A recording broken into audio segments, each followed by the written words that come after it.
Hello.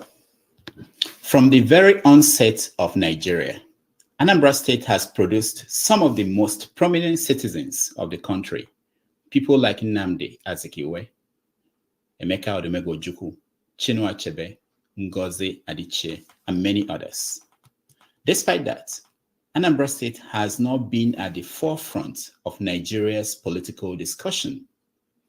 It all changed last year when former Governor Peter Obi of Anambra State ran for president, and the former governor of the Central Bank of Nigeria and current governor of Anambra State, Professor Charles Soludo, intervened in that election. Since then, whatever happens in Anambra State does not stay in Anambra State. It is 6:30 p.m. in Lagos, Nigeria, 12:30 p.m. in New York City, 5:30 p.m. in Johannesburg, South Africa, and 7:30 p.m. in Kinshasa, Democratic Republic of Congo. Wherever in the world you are watching us, welcome to another episode of 90 Minutes Africa. My name is Rudolph Okonkwo. My co-host, Chido Onoma, is on assignment. Our guest today is Anambra State's Commissioner for Information. Until his appointment, he was a senior lecturer at the International Institute of Journalism, Abuja, MD and CEO of SciComm Publishing Limited, and a syndicated journalist. Dr. Law Mefor started his education at Notre Dame High School in Abatete, Anambra State. He holds a PhD in social psychology from the University of Nigeria, Nsukka, and degrees in general and applied psychology from the University of Jos, and forensic psychology from Nasarawa State University. He also earned a master's degree in public administration from the University of Calabar and a postgraduate diploma in journalism from the International Institute of Journalism, Abuja, where he taught for over a decade. He's the author of a book of poetry and a profile of Senator Ken Namani and the new Nigerian Senate. According to the government of Anambra State that hired him in September of 2024, Dr. Mefor's primary assignment in Anambra State is to foster transparency and build trust between the government and the public, bridge the information gap, promote digital transformation, and combat misinformation. Dr. Law Mefor, welcome.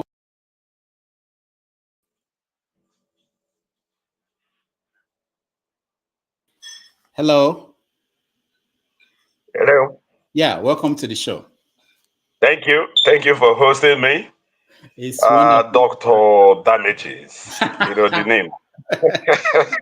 The purpose of this interview is it's a niche you have carved for yourself. Thank you so much. It's nice to have you. We've been itching to have someone from the government of Anambra State join us. You have carved a niche and you have stated the course. You are a gadfly. You are a watchdog.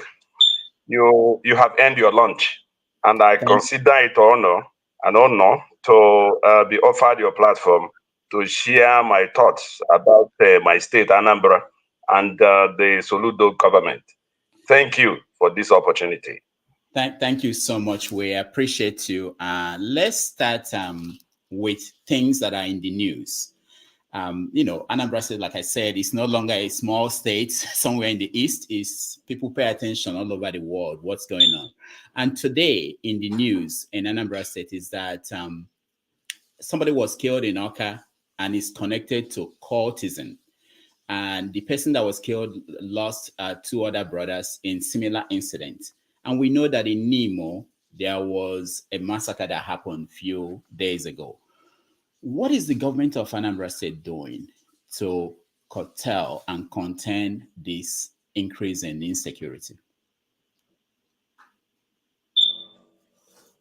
Well, insecurity in Anambra, I will say two things, and I'll be brief about it.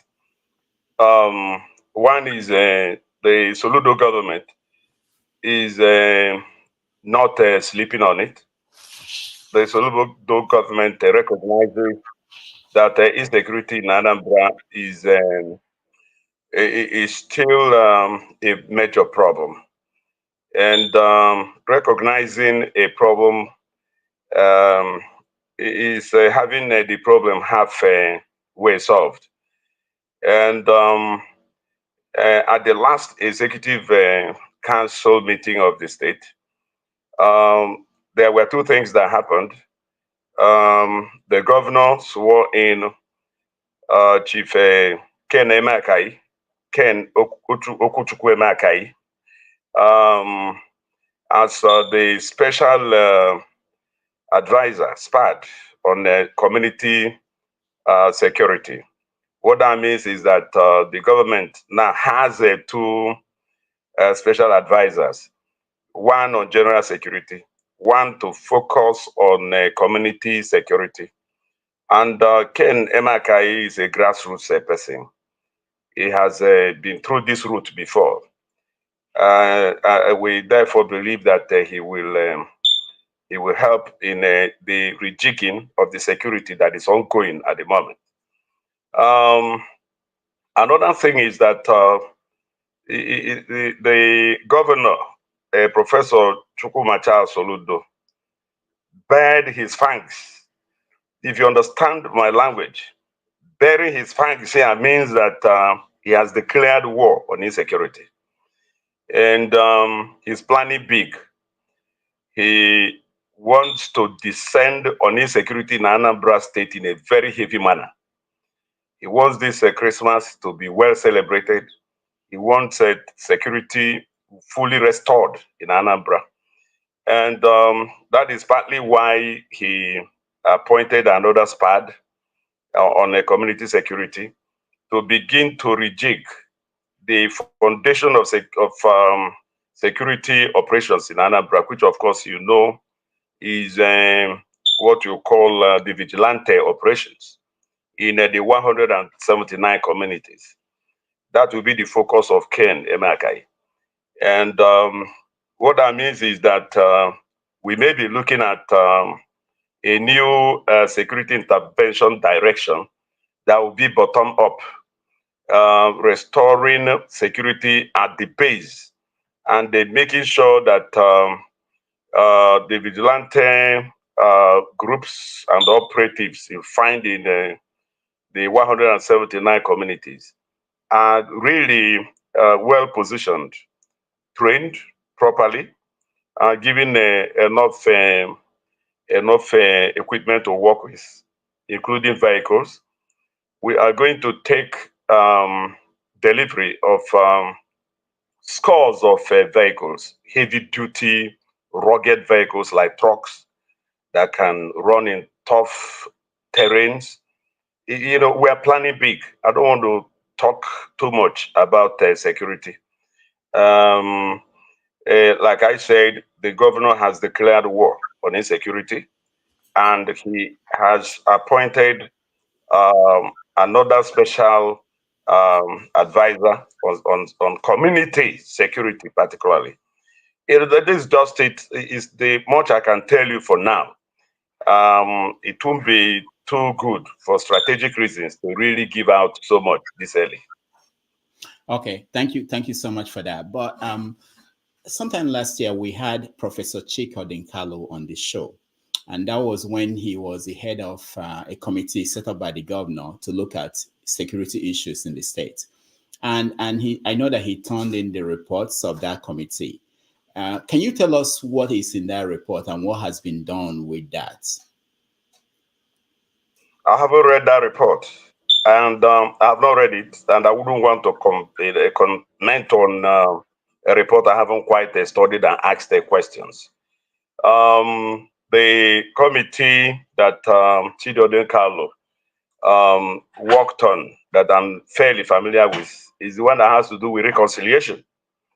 And Her Excellency, Her Excellency Ambassador Bianca Ojukwu served as secretary of that committee. And even that particular report, I haven't also seen or read or studied. And now that we have raised it, I'll try and study it. But the snippets I got from the report is that they identified the areas of problems, the causative factors, and recommended, they prescribed some interventions that needed to be addressed. And many of them are cursory, some of them are general in kind, some are specific. And like I said, I really wouldn't want to take a position on the report. But knowing a Chid, you can be sure. Chid, Chid is a thoroughgoing person, and he's not just a public intellectual and a professor, a human rights activist in his own right. He wants the best, not just for Anambra, but for the Southeast and for Nigeria. So it's an important report that I'm sure Soludo will consider fully and then implement, if not in whole, but some aspects of it. Okay, thank you. We are 60 days, less than 60 days to Christmas. And a lot of people who are here who already bought tickets to come home, some are saying to me that they are not going to Anambra State out of fear, that they might go to Nigeria because they paid for the ticket, but they won't get to Anambra State. There are even some people in Lagos who are saying they are not coming to Anambra State. Are you assuring people from Anambra State that the governor's intervention will take place before Christmas and that they can have a safe Christmas in Anambra State? I told you already that Governor Soludo is planning big, and he has declared war on insecurity. He's procuring all the equipment needed for this intervention. He is going to retrain some of the operatives. He has appointed a special advisor on community security in the person of Kenema Akai, who has this terrain as quite familiar for him. Those who know him know what I am talking about. I don't want to be too specific about his capacity where it comes to security from the grassroots. I just want to say that if we understand the dynamic of insecurity in Anambra State, um, yes, you have occasional spores and springs here and there on what we call kidnapping. But I think that what is most important for now is cult activities in Oka area mainly. Um, that is a specific kind of insecurity. It will be tackled, I assure you. It's been tackled. That's a fact. Where it comes to kidnappings and all that, the dynamics are also in plain sight to a very reasonable extent. And I don't want to be too specific about what the government is planning for such people. I can only advise them to find a safer abode because Anambra is no longer safe for them. And in a matter of 1 or 2, 3 weeks, they will understand what I mean. All right, thank you. Before we leave the issue of security, one other question that some people who are looking at this One thing. of the best Christmases celebrated. One of the best. I assure them they buy anywhere fano to come home. Nigerians don't want to stay in Anambra. Where do they want to stay? Where? So don't forget that a matter of 1 or 2 years ago, Anambra was the safest in Nigeria. That's true. So Dr. Law, that's true. yes, That's the question I was getting at. Some people were saying, how did the governor let it get this bad? Because Anambra used to be one of the safest states in the Southeast. I'll tell you what went wrong. I'll tell you what went wrong. You know, um, there were policies run by the past administrations that didn't go well, right? And you see, if you kill a cow for your enemy as a way of buying peace. What you have bought is peace of the graveyard. Soludo doesn't want to continue along that path. So that is part of the problem. And you don't pay blackmailers, and you don't also pay people who don't want peace, and you're paying them only for them to kit up, feed well, arm themselves, recruit more stranded youth to unleash greater insecurity. Don't forget that the policy already failed even before Soludo came in, and that was why the last gubernatorial election, the election couldn't hold in many parts of Anambra South. Why? Because the criminals had already built camps, and these are camps that Soludo has been trying to uproot, and they have to be fully uprooted. Anambra made fully unsafe for them. We cannot continue this way. Politics aside, we need to recover our state. And because they followed that route, they bought peace, like I said, of the graveyard. And that was why even they couldn't even respect some of the agreements they had with the past government, and they couldn't allow election to hold in many parts of the south of Anambra South, and eventually it indicated one thing, that it was peace of the graveyard. You don't empower criminals; they will come back for you. So Soludo's approach of not negotiating with criminals, of not paying criminals, is the decent, patriotic way to move. So we have to all join hands together and achieve success, total recovery of our state from these people, so that we can have peace and development. That is it. So Anambra lost its way before Soludo came in. Soludo is trying to recover. And let me tell you why I believe he has made quite substantial progress. Before Soludo came in, 8 to 9 local governments in Anambra State were in the hands of these hoodlums. But now it's no longer so. So we still have problems here and there, but nobody can say that there is a single local government in Anambra that is in the hands of these criminals.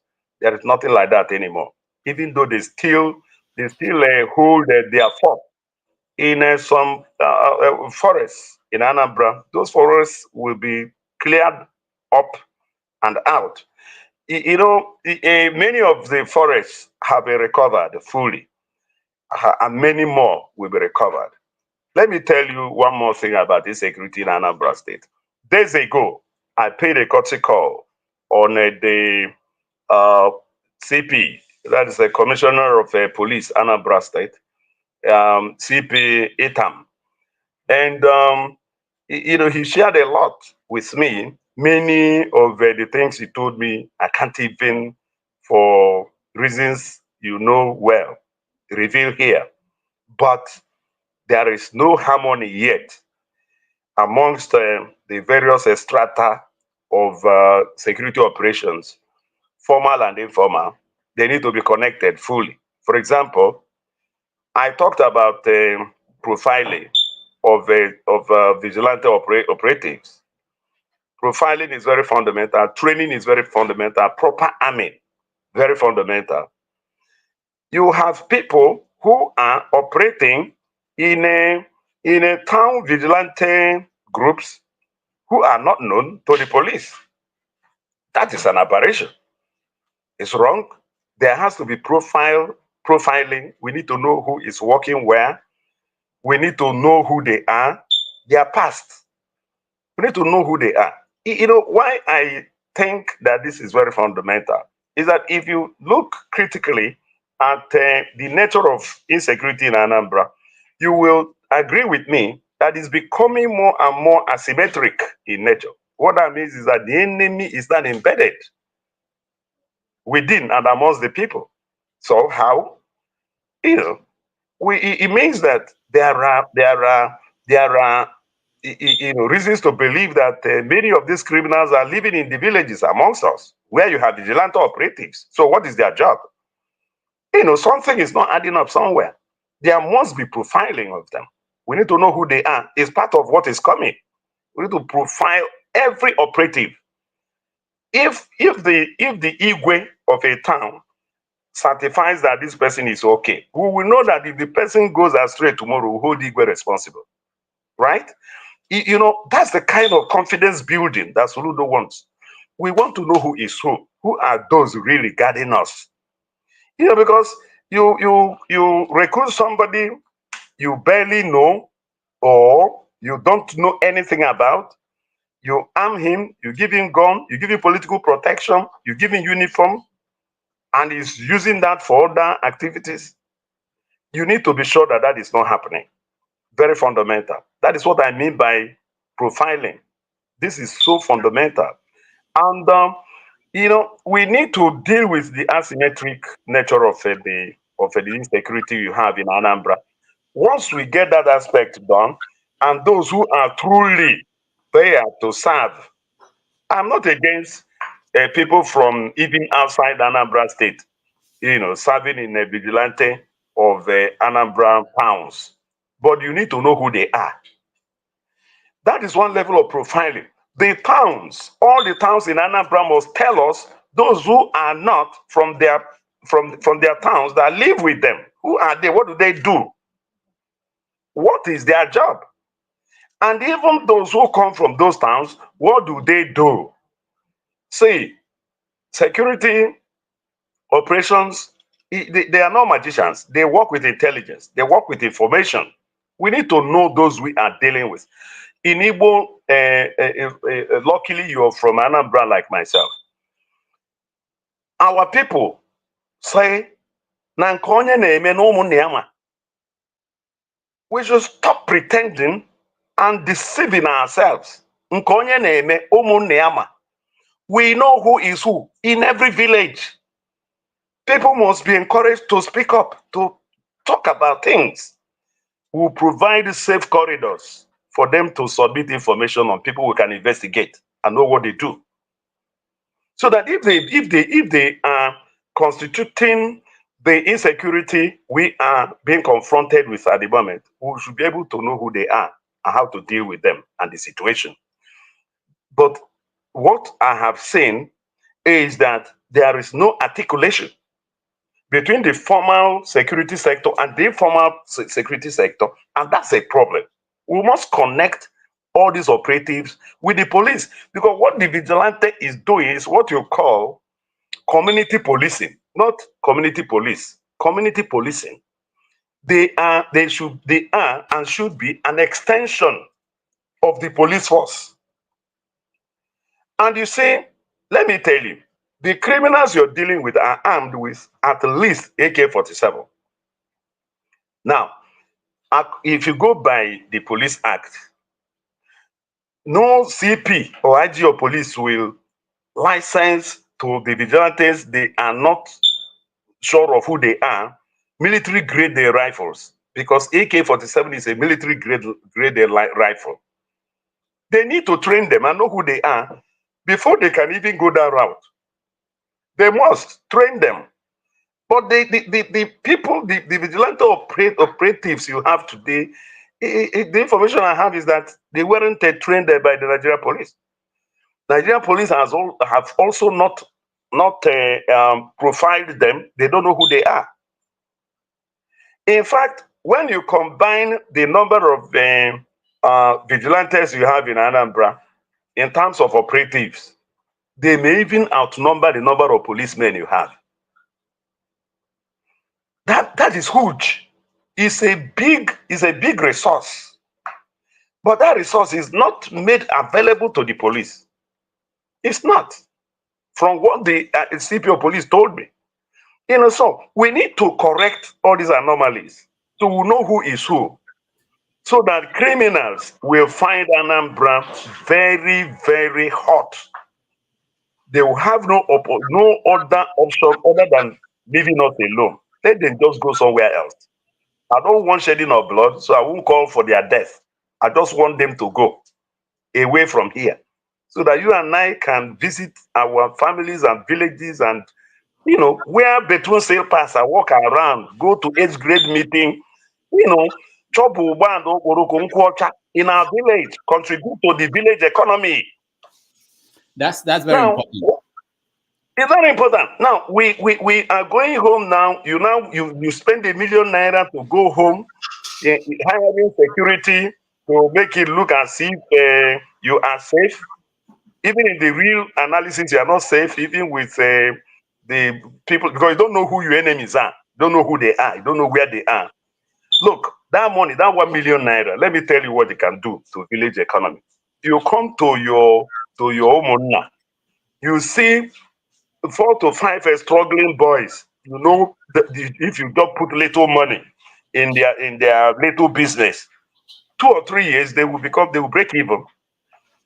₦1 million you give to 4 boys, that's 250,000 each. They can recapitalize their business. But now you are giving it to security people just to create the ambience that you are safe, and you go looking over your shoulder to plan to return again. That must stop. Okay. It has to end. Thank you. At all costs. Dr. Law, thank you. We have a lot to get to, so let's quickly touch on those issues. I'm surprised you were concentrating on vigilante, which in my hometown they have one, and people contribute money so that these people are paid. And but I want to talk about another group, which is the ones that are set up by the government. We've been seeing several videos online of people who are task force of the government of Anambra State arresting people in Onitsha and the cities. And in some cases, they were beating them. There are videos we see, I don't know, we can play some of them on air, but are you aware of that? And who are these people? Who gave them the right to arrest people and beat them up with pistols and in front of everybody? What is going on? People don't understand that. People who don't live in Anambra State.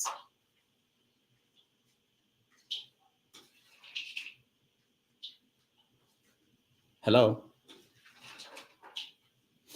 All right. Our internet is not helping us today. I think his internet is frozen.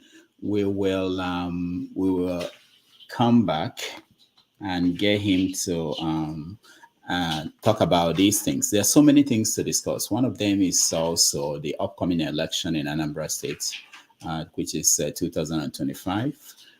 Election for governor. We want to know what the current government is doing. We're also going to talk about the dream and the vision of the governor to turn Anambra State into Dubai or Taiwan, amongst other things. It's also the Anambra State is one of the states where the state assembly passed a law where they are setting up an account for the local governments to put in their money with the state government. And of course, the Nigerian Senate felt it was wrong. It was against what the Supreme Court ruled. So when he comes back, we will get him to respond to some of those questions. I'm really sorry. Sorry, I was knocked off the internet. Yeah, you see, it's part of. You can see now. You are a witness to this one. It's a common challenge when we have a guest I from. heard the question about some groups enforcing some orders in Anambra, and Yes. they're doing so in a brutal pattern, right? I've seen a number of videos like that, right? Yes. And the governor is not happy with it, and they have been called to order. I believe we'll begin to see changes in that manner of enforcement, right? However, so I don't know, our people are too difficult to deal with. They understand what I'm saying, especially at the lower rungs of the ladder. If you go to Onitsha, you will see Onitsha wears a very manifest acclamation of what Soludo intends to do and what he has achieved. One of the things Soludo has done and wants to do is to really clean up Onitsha and make it a modern city. You and I know what happens in Opi Iweka, for example. They won't even let you enter the vehicle you want. They will collect your bag from the bus. Before you get down from the bus, somebody has grabbed your bag and forces you into a vehicle that you want, that you don't even want. You know, you are forced, you stay there whether you like it or not. That is not how a society, that is not, no. See, this one, Is that what is going on? It's not, this is simulated, okay? This one is simulated, it's not, It's not what is happening. It's not what is happening, please. But you know, we have other videos of people who went through wait things. a minute. Wait. That is what I want to address. I'm addressing it. Just wait. I agree that you have something, that doesn't look like what should obtain in a civilized society, right? I agree. And the governor is not happy with that. And they have been given very clear directive. Please do this thing within the ambience of the law and within what should obtain in a civilized society, right? Good. And that's why I said that, look, even though governor has said this, there are excesses. We have recognized that there are excesses, and those excesses must stop. Governor has said it must stop. I also want to point out that, look, some of our people want to be law unto themselves. And, like the issue of Abuero. What is Abuero? Abuero becomes a profession? Why should Abuero be a profession? There are things those able-bodied men can do. They can be farmers. And farming in Anambra, there's a very rich startups for farming in Anambra, serious startups where people can be helped. You are trained under one use, two skills. Farming is an integral part of it. You will be trained, you're given a startup, you are mentored, you are monitored, you are helped to stand, you are given money. So must it be Aburo? The governor does not want Aburo. Onitsha people don't want Aburo. It's not even good that, see, Opiweka is the gateway into Anambra and to the southeast, and that is what greets you. Don't forget, Onitsha main market is perhaps the largest market in West Africa.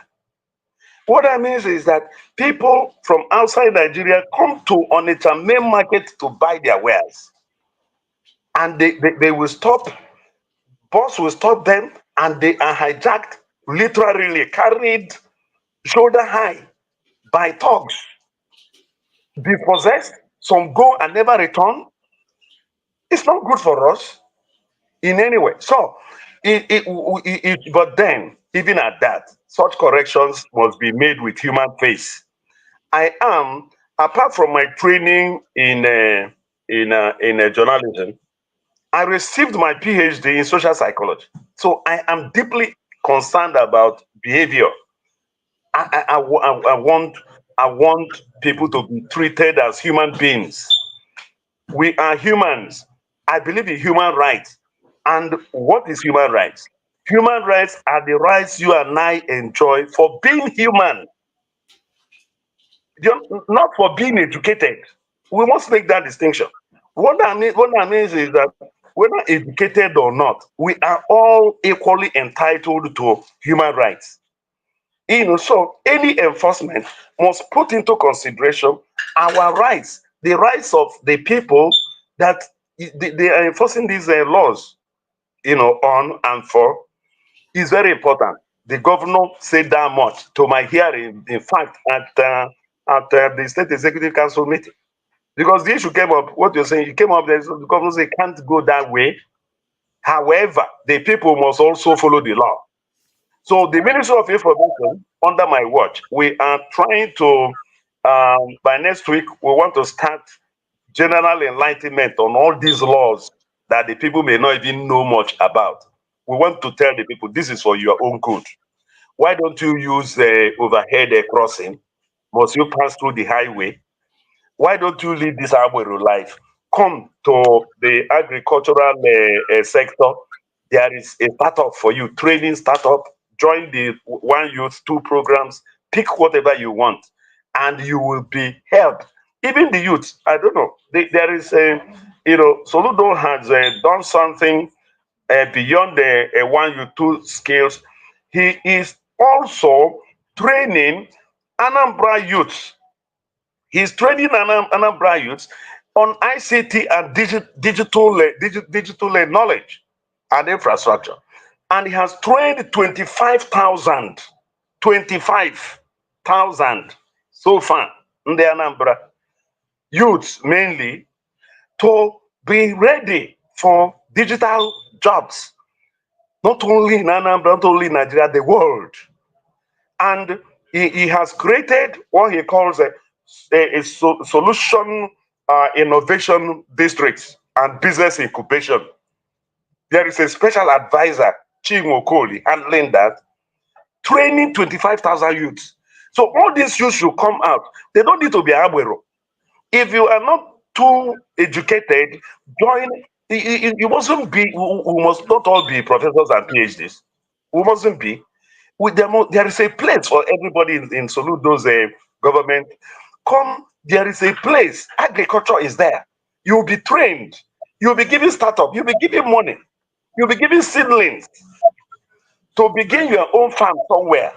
We'll get to that. We'll get to all the things, programs that the government is running. I'm aware of some of them. I know about the Innovation Week that I saw you with Chinwe, but we'll talk about that. But let's get clear one more thing.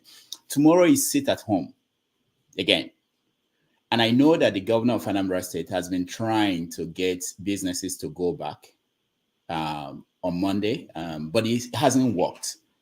So you were outside the government as of September. You joined in September. So what do you think is wrong? Why is it that it's not resonating with people to ignore the sit at home and come out and go on with their business? Well, yeah, see, Dr. Damages. I don't think it's right to say that it hasn't worked. We should say it's better to say that it hasn't fully worked. Okay. Because it is working. It's working to a reasonable extent. You know why I say so? I have gone around, every Monday is supposed to be the State Executive Council meeting, but Soludo had to shift that because he does not want to rely on the naked force of the law, going to force people or punish people or lock down markets. He's taking a different route. What Soludo is doing is visiting all these markets on Mondays to build their confidence that they can come out, they should come out. Security is giving attention for them to feel free enough to stay in the markets, right? And apply their trade. And we have been meeting people wherever we go. Yes, there are still shops that are locked, but there are some shops because the people that receive us are not goods, they are traders. And I have followed the governor to at least 20 markets. 20 markets. And we met people. In Oka, where I stay, there is totally no sit at home. Every market is open here. All restaurants, offices, banks are open in Oka. But we're not talking about Oka here now. We're talking about Anambra generally, right? Now, you see, there are reasons why some people are still taking their time. Fear. What terrorism does to you and I is to inflict a fear. You will not made to second guess yourself. So even when they tell you Soludo is in the market, you are wondering, well, if he goes, what happens? Do you understand that? Fear. And that is why confidence building is very fundamental, which is what Professor Soludo is doing, building the confidence of the people. And gradually, sit at home is going away. And there is a reason why sit at home needs to really go away. Nnamdi Kanu, he is the reason that was given by some groups who are enforcing sit at home. He's continued incarceration since his extraordinary rendition from Kenya back to Nigeria to continue his trial in Justice Binta Nyako's court. Nnamdi Kanu himself said, I don't want sit at home. The IPOB that he leads, which is more powerful, is the spokesperson saying they don't want to sit at home. So why then is another group enforcing sit at home? This is one level of it. Another level is that Nnamdi Kanu is held in Abuja. President Tinubu lives in Abuja. You are doing sit at home in Anambra and in the southeast, where Tinubu will not see you or feel it, where the international community will not see you or feel it. Check it. It's going to 3 years now since the sit at home was unleashed, when they declared what they call the Ghost Monday. But they repudiated that eventually, but then a group is still insisting. That is what is unleashing the fear on our people. Now, when sit at home started, even when the Ghost Monday was declared by the Nnamdi Kanu faction of IPOB, I averred. I said, look, that it will be more potent if we do sit at home in Abuja. And I told them how it can be done. And even now, it is not late. I told our people, I said, look, if on every day that Nnamdi Kanu is going to court, we declare half day for all our businessmen in Abuja, right? All the traders in Abuja will take half day. You use between 6 a.m. and 12 a.m. and show solidarity to Nnamdi Kanu. The road that he will be going to court through, we all line up there. 10,000 of us. I told them I will bring BBC, I'll bring CNN, I'll bring Al Jazeera, I'll bring all the national TVs and radios to cover the newspapers. That way, Tinubu will see what is going on. Nobody took that advice. And we shut down the Southeast. And, it was estimated that by August 2024, that the Southeast must have experienced 300 sit-at-home or sit-at-homes with a collateral cost implication in excess of 20 trillion.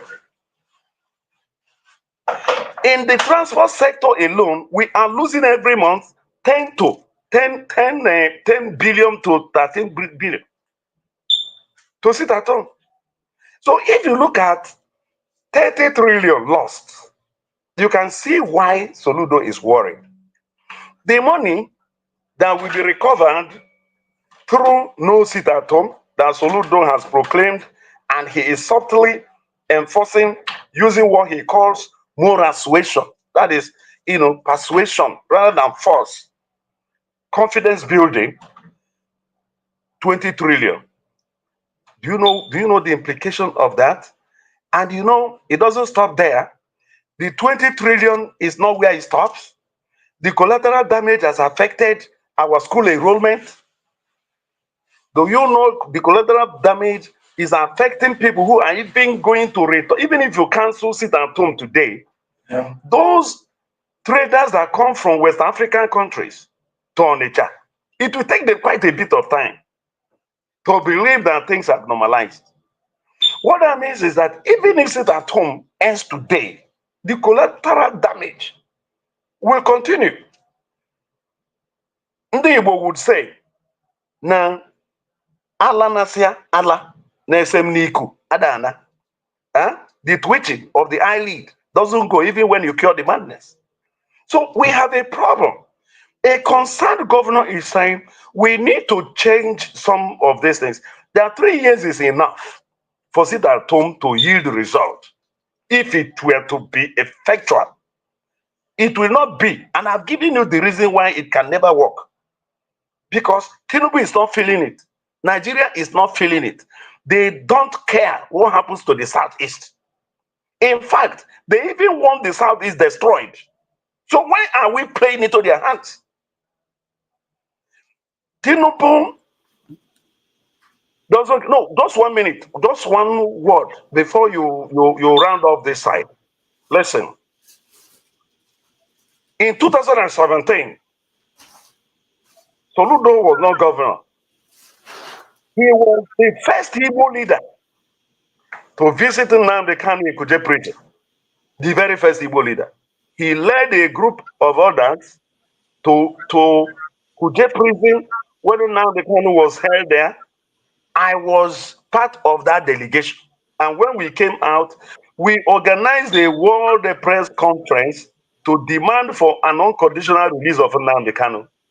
The press conference was addressed by Soludo. Dr. Law. Now, wait a minute, 1 minute, just 1 minute, Dr. Damages. Just wait 1 minute.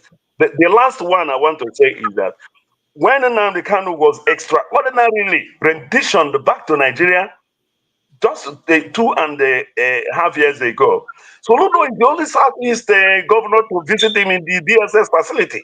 What does this tell you? Soludo is working for the unconditional release of Nnamdi Kanu. I'm aware that he has written a number of letters through the back channel. He's working diplomatically.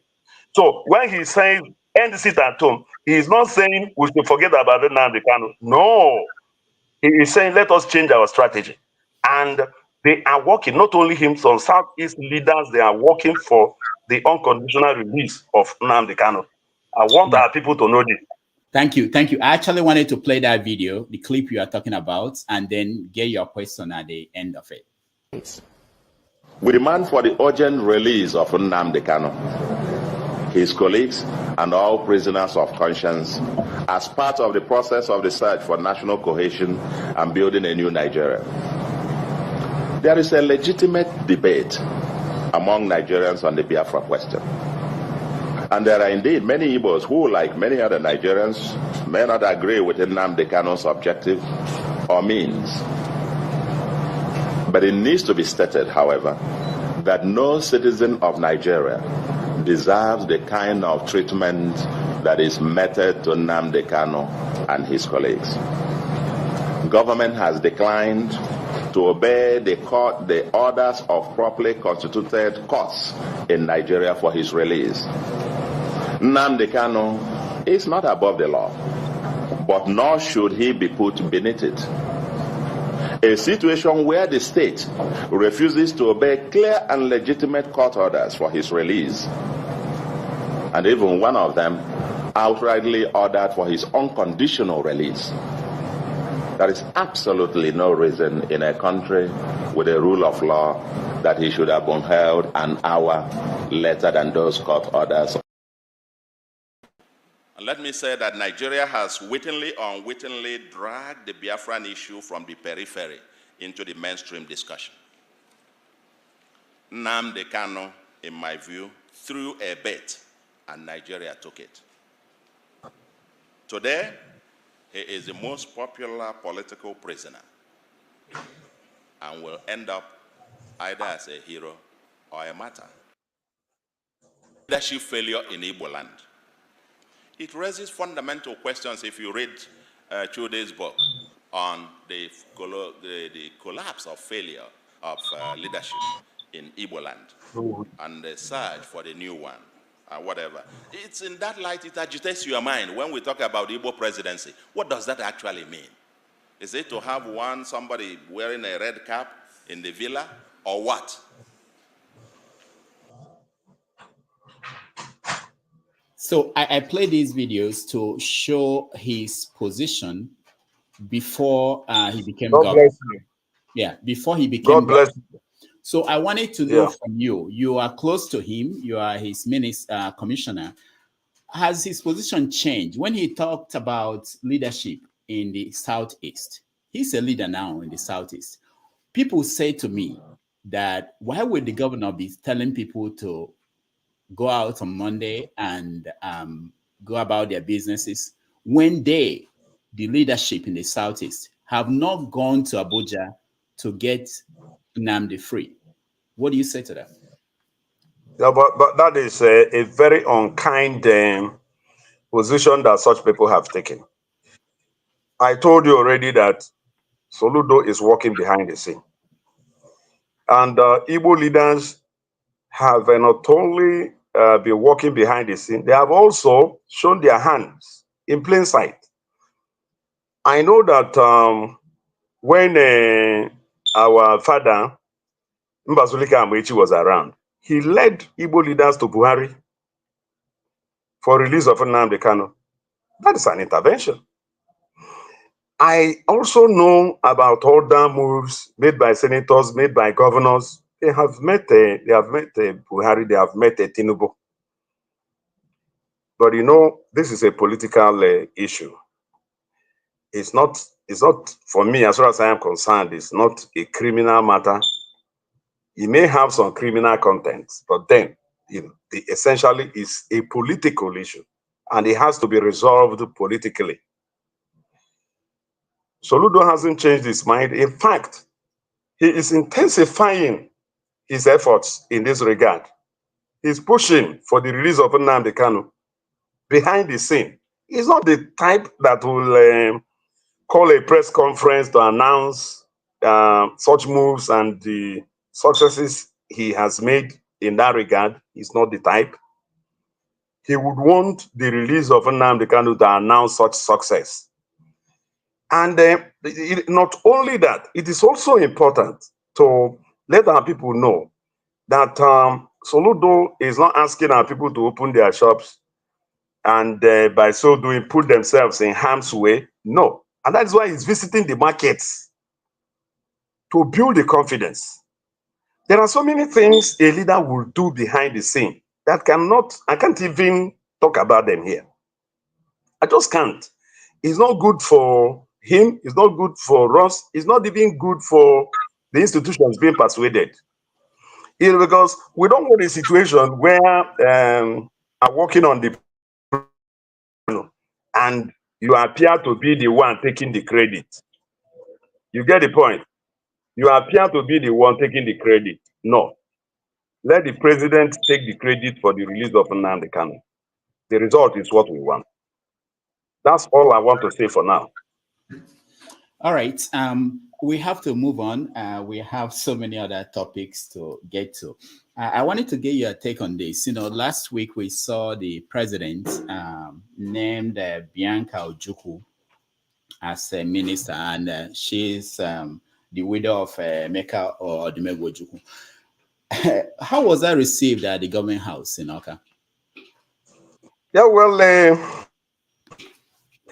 you know, I once wrote an article on Bianca Ojukwu, and I called her the mother of the Igbo nation and the authentic queen. And I said so, and I meant every word I used. I see Bianca beyond the political party and partisan politics. She is a symbol of the Igbo race because she is the widow of the most symbolic figure on Igbo survivor, Dim Chukwuemeka Odumegwu Ojukwu. That is a position she occupies that nobody can take away from her. So I see her appointment from that perspective. I don't think she was appointed based on party or partisanship. Tinubu, I believe, is trying to make an inroad into the Southeast, and he sees Bianca as one. who could help him. And also, the president, I believe, is trying to carry the Southeast along, let them know that he's not leaving them behind. And who could be the most appropriate person that, when appointed, will convey this meaning that the Southeast is needed on board, if not Bianca Ojukwu. So that's the way we received her appointment. And I don't want to begin to talk about what I know on how she was even appointed in the first place. So that's a story for another day. But the fact remains that her appointment was well received, very well received. I read one or two comments by APC leaders in Anambra about the appointment. Well, APC in Anambra, if they are really potent, why didn't they win one ward for Tinubu during the last presidential election? So let's not throw brick bats here. Bianca is for all of us, party or no party. Bianca is representing us there. And let me tell you, this is one appointment that Tinubu got right, because now the poster girl of Nigerian external relations is now Bianca.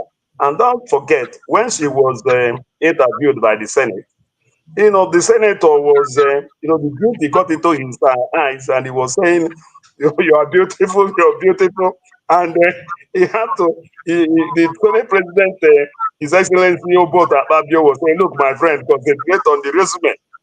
But even the issue of beauty is in the resume as well. This is one of our best now. And we should celebrate her now, to be honest. We should. So there's no fear in ABGA that this may turn into a problem come the next election cycle. Election is local. You understand? Election is local, and the Anambra electorates are very sophisticated. I never knew one who didn't go to school will be able to hold a ballot paper for House of Assembly, another ballot paper for House of Reps, yet another for Senate, and even the governorship and the president, 5, the same election, and distinguish between all of them. That's Anambra for you. So election is local. When the time comes, there will be no problem now. If ABGA comes to nominating another presidential candidate to compete with Tinubu, when we get to that bridge, we'll cross it. But don't forget that at the last presidential election, the ABGA presidential candidate didn't make any showing. He was there nominally, and I don't know if I don't see how that will affect what Bianca is doing, or the electoral fortunes of somebody like Professor Chukuma Soludo, if and when he decides to run for Anambra governorship, because he hasn't told me that he's running. He hasn't told me, but run he must. We are going to be on his neck. We'll make sure he has no peace until he agrees to run. He will run, he will win based on his sterling performance. In the last 30 months, he has outperformed well over half of the governors you have in Nigeria who have gone for one or second time in office. The records are there. You can't argue against statistics and facts. They are there. Yes. We will get to that. Yes. You are going to give us the facts, and we are going to talk about that upcoming election, yes, and the vision of the governor. But we are going to take a break for now, just a 4 minutes break, and we'll be right back. Thank you so much, Dr. Mefor, for joining us. The pleasure is always mine.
New laws of Anambra House of Assembly are therefore consequential to give operational life to the Supreme Court judgment and not to undermine it. If the State House of Assembly abdicates this constitutional duty, the local government will then have no law on the use and management of its finance, which the Constitution has given the State House of Assembly, and only the House of Assembly, the mandate to legislate upon. Indeed, in many states, the House of Assemblies still retain the powers to suspend or remove chairpersons of local governments, because according to the Constitution, these powers reside with the state houses of assemblies. By the way, isn't the legislative authority exercised by state assemblies under Section 7 of the Constitution similar to the powers granted by the same Constitution to the National Assembly over the Federal Capital Territory and its area councils? I understand that the Senate President has recently, at one of the plenary sessions, rhetorically asked if it was indeed possible to grant the kind of autonomy, quote and unquote, some people talk about without major amendments to the Constitution. Many Nigerians also ask the same question. I also understand that the Senate recently passed a resolution or resolved to begin the process of constitutional amendment in this regard, to grant the kind of autonomy that some people talk about. And I said this is a welcome development. But until that is done, our laws pursuant to the Constitution and designed to give operational effect to the Supreme Court judgment remain subsisting and valid.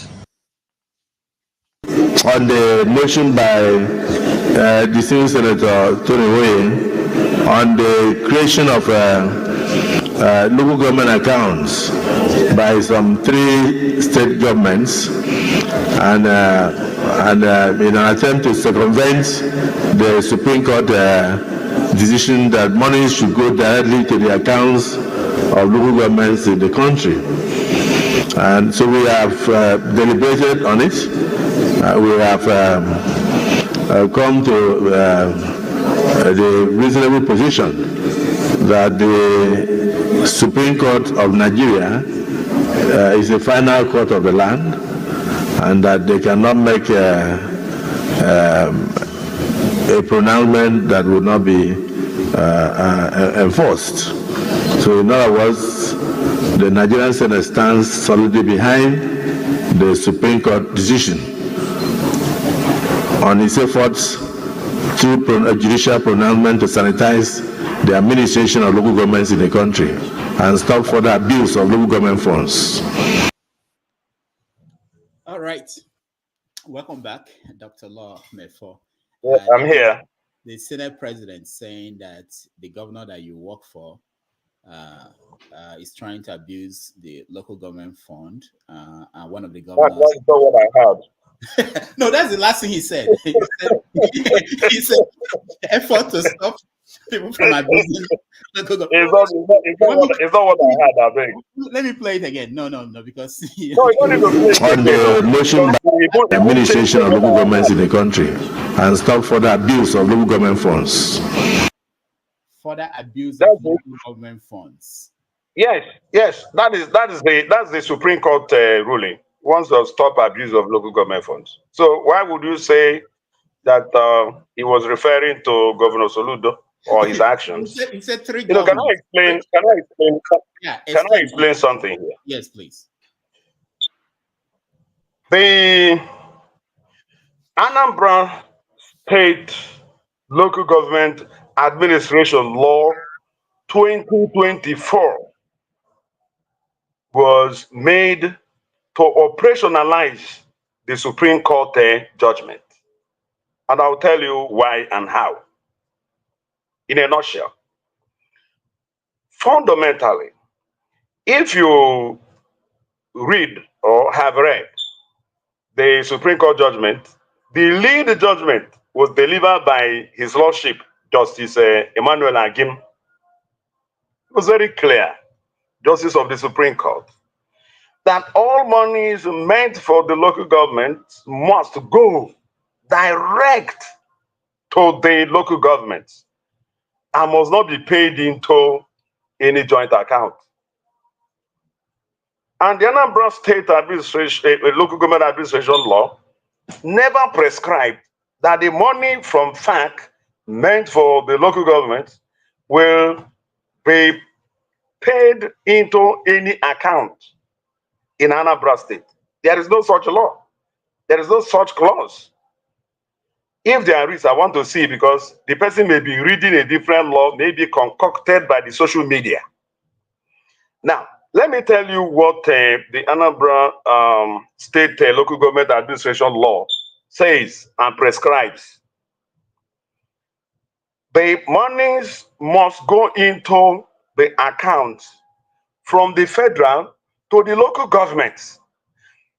The lacuna created that didn't provide, that the Supreme Court judgment did not provide for the application of such funds, how the funds will be appropriated and to what, and how accountability can be exerted. The law, the Anambra State Local Government Law, now prescribes a pathway for them. And it does so in complete obedience to the express and extant provision of the 1999 Constitution, Section 7 and Section 8. Section 7, subsection 1 says there shall be a democratically elected government for local governments in the states. That was a promise Soludo made that he would fulfill. That's a promise he has kept. Section 7, subsection 1. Section 7, subsection 3 says that the State House of Assembly, not Anambra State House of Assembly, all the state houses of assembly in Nigeria must make a law for the structure, composition, administration, and finance of the local governments in their states. Shall make a law. This is not Soludo saying the 1999 Constitution, even as amended. You can read it. You can Google it. You can find section 7, subsection 3. You can read out and let's see what it says. Even following what you call the community reading, there is no way or where the Supreme Court judgment amended that section that says that state houses of assembly must make a law. In other words, Anambra State House of Assembly made a law to regulate local government administration as prescribed and directed by the 1999 Constitution. Now, is there any expediency in this law at all? Let me tell you the expediency, why the law is inevitable, and why the framers of the 1999 Constitution were actually right and patriotic. Why the framers of the 1999 Constitution inserted that section 7, subsection 3, which imposes a responsibility on the houses of assembly to make a law. Let me tell you why. One, there are common services undertaken by the local government. Common services. You find the common services in at least 5 areas.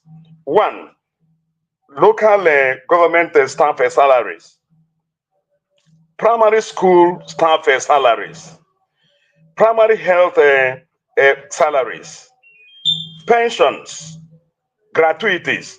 5, common services, common to the local government, not common between the local government and the state. No, because the law never said that they have to pay in any money into the state account. There is no such provision. No such provision.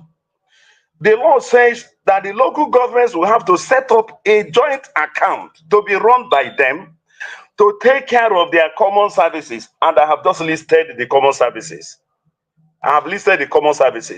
What that means is that the law has simply said, place these services on a first count charge. They have to be what you call not only statutory, but also mandatory expenditure that must come before anything else. And it happens also in the center, where you have the national.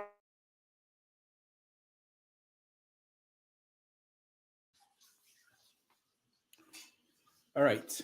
I think we are having internet connection with our guest, Dr. Law Mefor.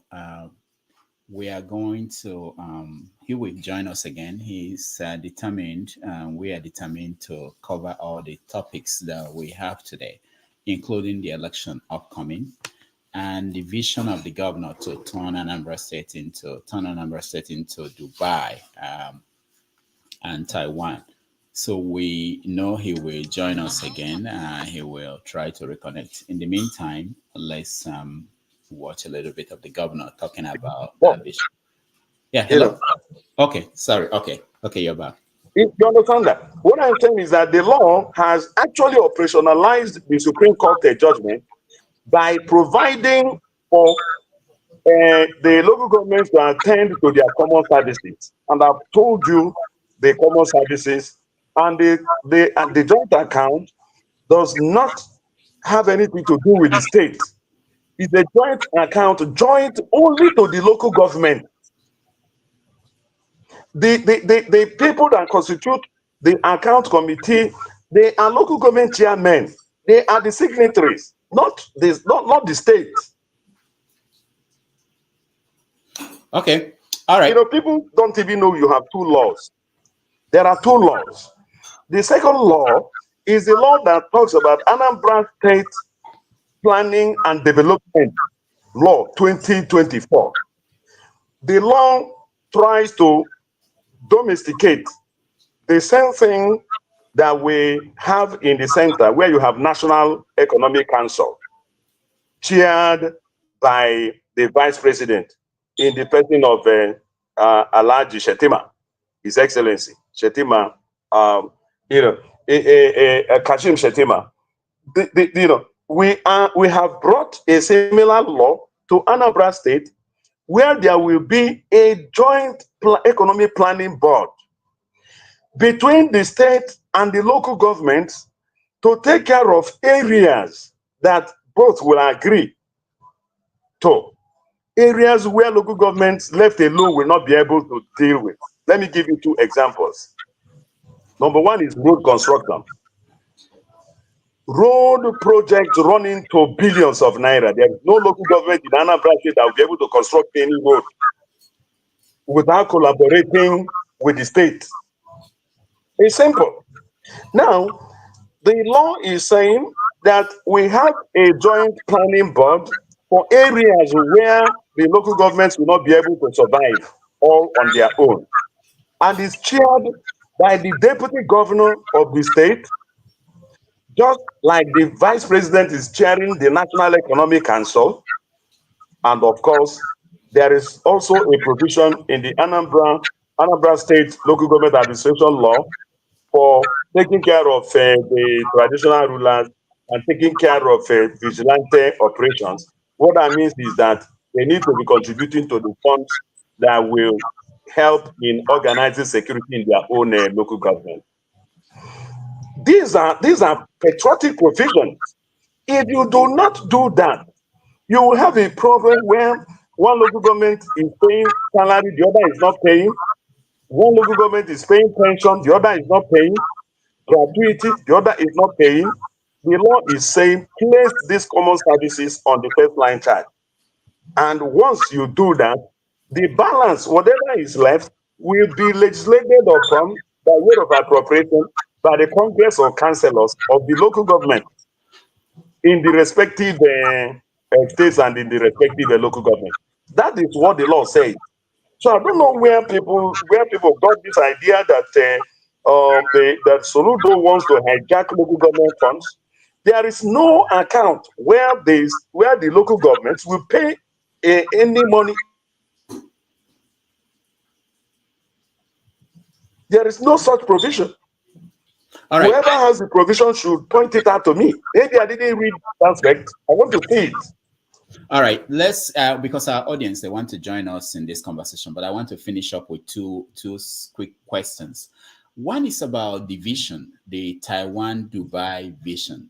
Let me play a video of the governor speaking. He's mainly speaking in Igbo, so we can translate that for people who are not Igbo. Our vision, African Dubai, Taiwan. Mana, even the mother, when they talk Dubai, Taiwan, but you know, overnight, skyscrapers are there available in Dubai, Taiwan.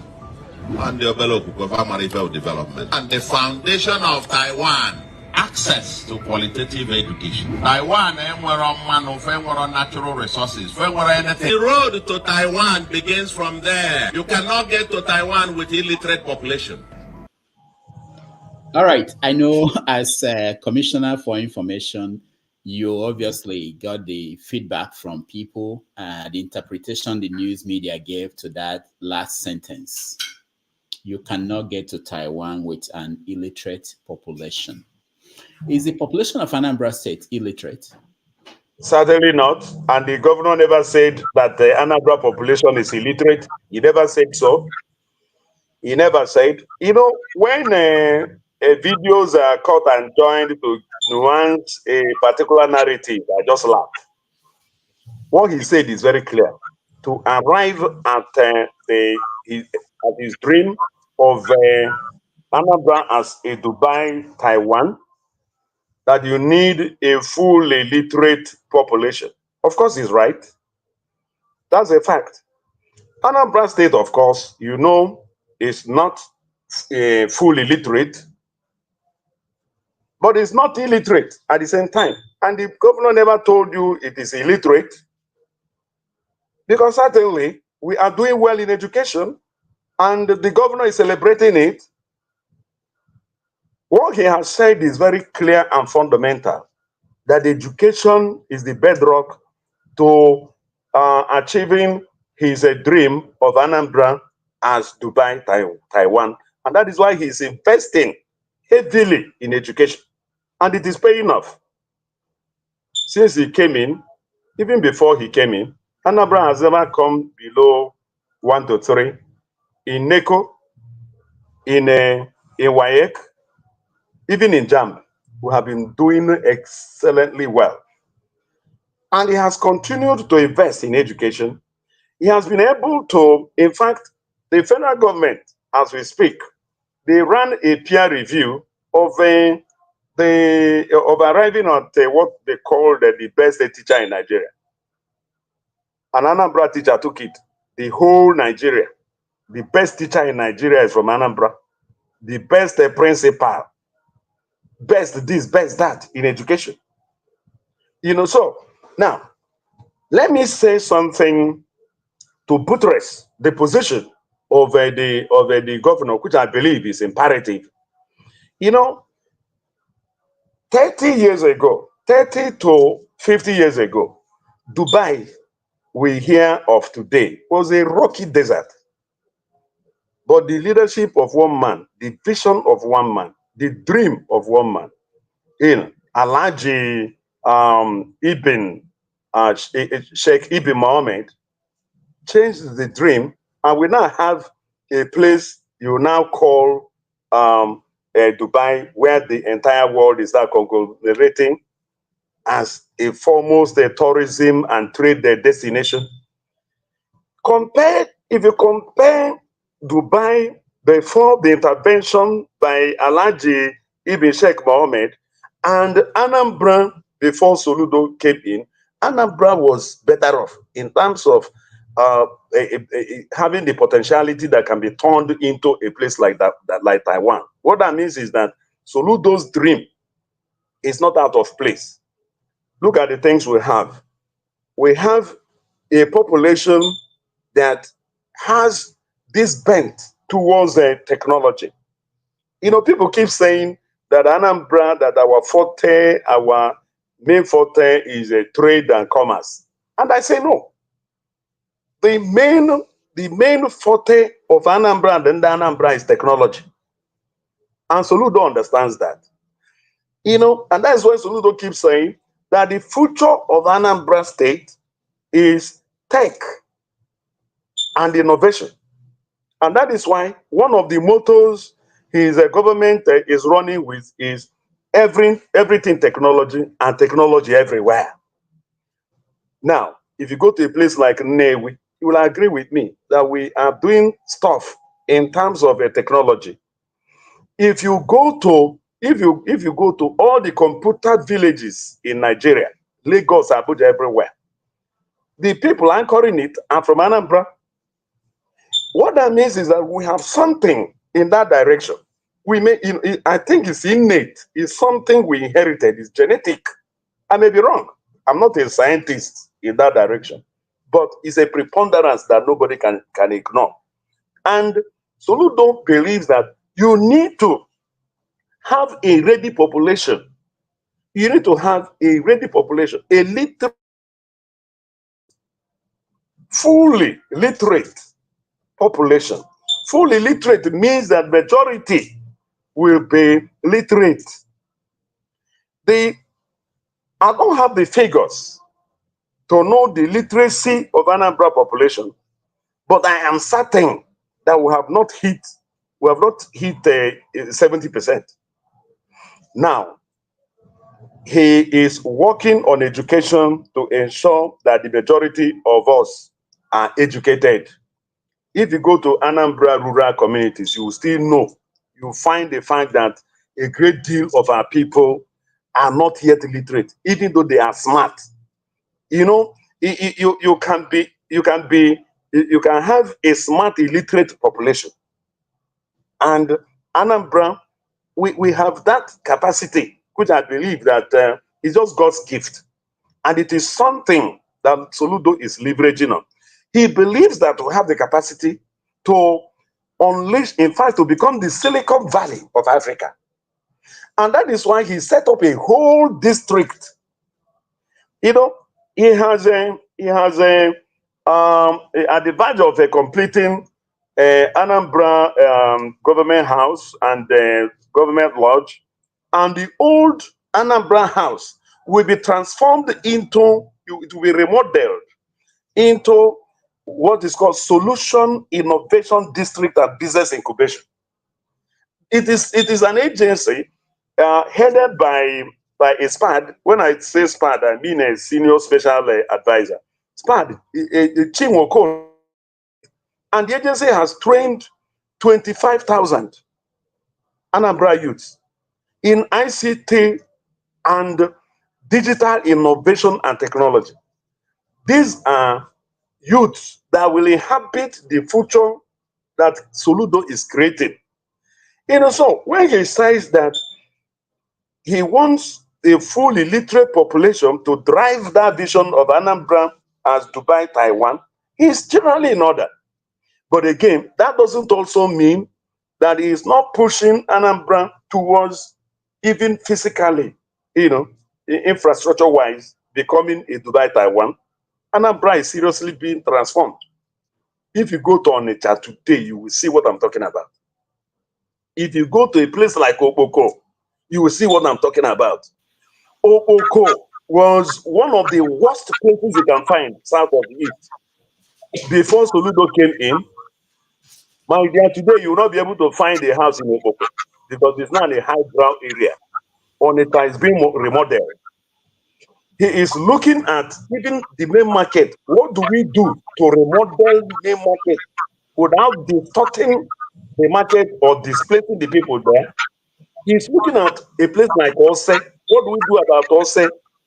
What do you do about thousands of petty traders there? How do we make them to move from petty trading to becoming integral parts of a proper commerce? These are the kind of worries that Soludo is having. Thinking day and night. I don't know if the man sleeps up to 3 hours a day because anytime I'm awake, 1, 2, 3, I see that he's still online. I don't know where he sleeps. I think God has given him that gift to work for days on end without getting an hour's sleep. I pray for him. All right, Dr. Law, one more question. I'm looking at this news story from Premium Times. It says that 4 states where governor's office budget exceeds internally generated revenue, and Anambra State is one of them. I don't know if you know why the governor's office, the budget for the governor of Anambra State, the budget is 33.97 billion for the governor's office in 2024. And the previous year, the IGR for Anambra State was 33.46 billion. Why is the governor's office spending more money than what we got last year? Well, I haven't studied the figures you are talking about. Okay. But one thing I want to tell you about the project in Anambra State particularly, the budget is just an estimate. That figure you have seen, I'm not sure that 50% of it has been released to the governor's office. You can run your checks. You can quote me. So that's all I can tell you. It's mere estimate. The PAMSEC of the permanent of the governor's office can raise any budget and take it to House of Assembly and get it approved and all that. Release is quite a different ballgame. Yeah, but what does that say that the governor's office wants to spend more than what we got last year? They haven't spent. That's what I have told you now. Yeah, even if there's no money to actually, they haven't spent and will never spend. The governor's office can never spend that amount. Never. And if you give me a day or two, I'll give you the figures of what they have spent in 10 months. You discover that they have. I'm not sure they have even hit a 30 to 40%. All right. So that shouldn't worry anybody at all. Soludo is Soludo. Listen. Soludo has just been adjudged, right? The most fiscally, that's in terms of money, right? Fiscally responsible governor in Nigeria, #1. And when it comes to transparency in governance, #3. Anambra is #3. Soludo is #1 in terms of prudent economic management. He will not spend more money on his office that he can get from internally generated revenue. I assure you of that. I'm putting my job on the line of this. If I'm wrong, I will quit my job. Okay. All right. I'm just basing it on what Premium Times is reporting, but we'll get to that. We'll get more on that. We have. They are looking at. I'm not saying that, the budget estimates may be wrong. That's a proposal from whoever.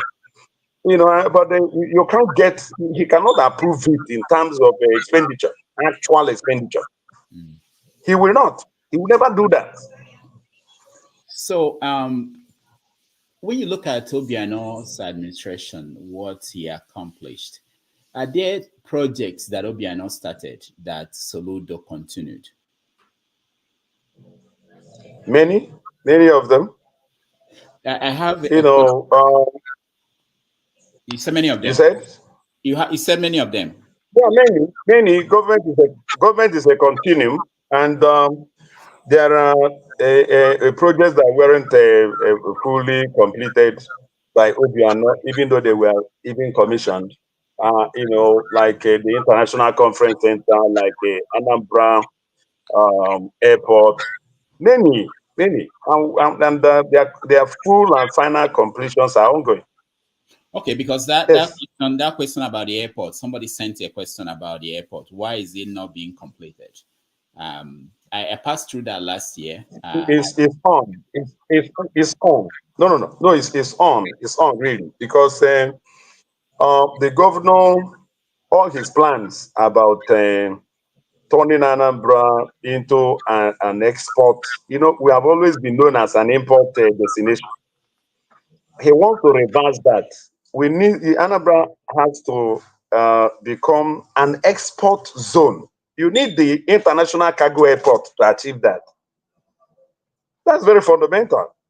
Soludo is looking forward to, you know, let there be days flights direct from China.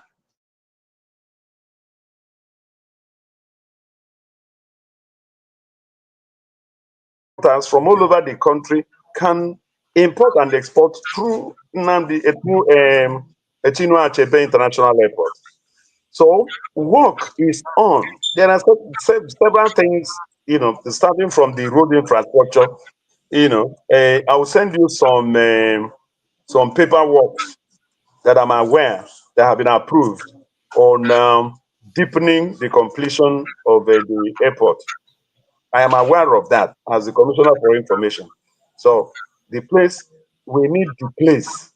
It has nothing to do with the interest of Soludo. It has to do with this policy that we must reverse import to export. And there's no way you can do that without the cargo airport. You know, Now, so that is ongoing. yeah. And more is being received. And there are one or two other projects that Obiano left behind that are also being completed, and one or two of them have also been completed. And I also want you to know that, you see, Soludo's administration is a continuation of Obiano's government in many respects.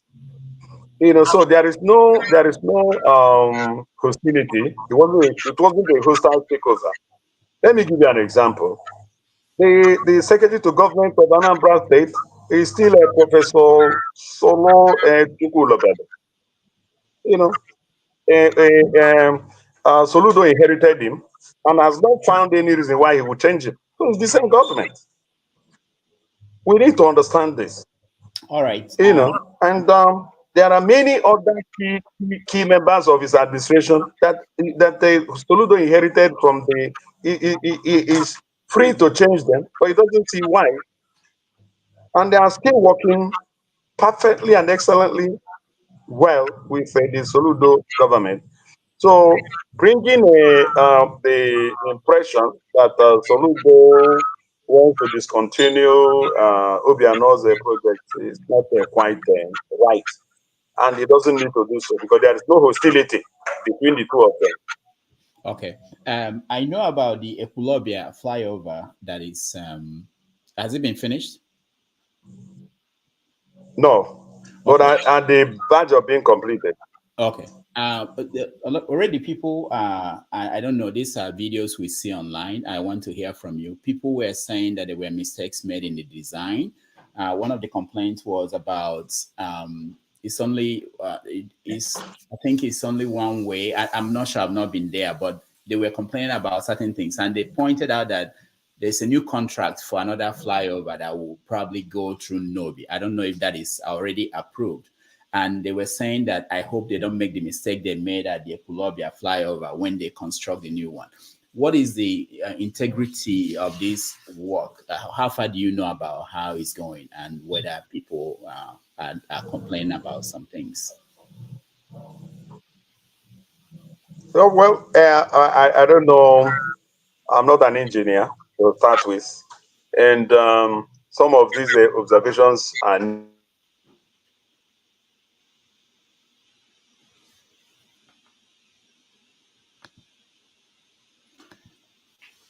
All right. We're having internet problems with him, so I will bring in. Oh, God. I'll bring in. have been mentioned. So, Okay. so it is totally new to me. So, what I'll promise here, so I don't make mistake in my comment. What I'll promise here is to ask the commissioner of works um, that I had that there are defects. He will tell me, and I'll get back to you, so you can inform our audience. Okay. Thank you. Thank you so much. Let me bring in people who are joining us. If you want to be on the panel, please come in, turn on your camera. If your camera is off, I won't bring you up. Just ask a question straight to our guest, Dr. Law Mefor. Righteous man, you're first. Yeah, good evening, Mr. Commissioner. I live in Lagos and I am an Igbo man. So I want to ask you brief 3 questions that caught my interest. No, and the please, generality. Please, can you make it 1? We don't want 3 questions, please. 1, righteous man. Let's find the best question you have. Wow.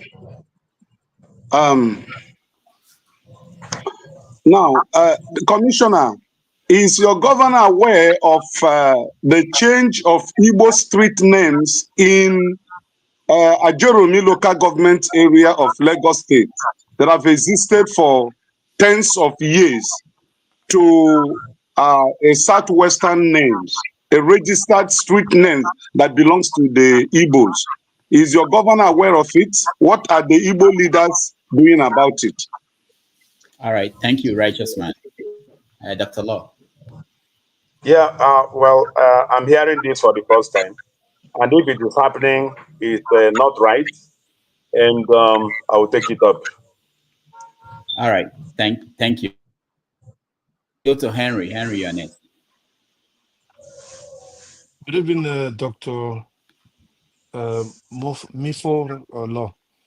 Yeah, I have Mefor. one question. Yeah. My brother.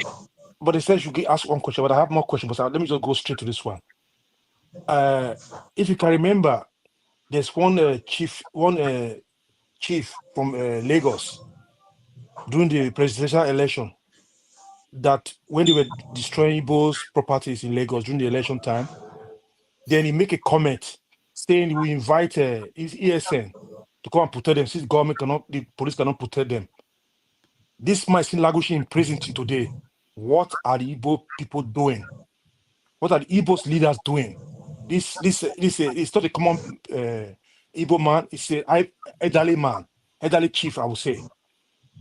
It's like the Igbos are not doing enough to free their people from this oppression. Thank you. Thank you, Henry. Okay. I'm not. I'm just hearing about this case now. 2 things. One is POB and all that, not working directly with the government.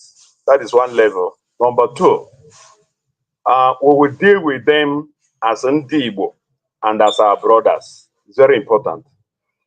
So get my number from my brother, Dr. Okonkwo Rudolph. Let him give you my number. So you give me details, back channels, so I can take it up with the special advisor on security.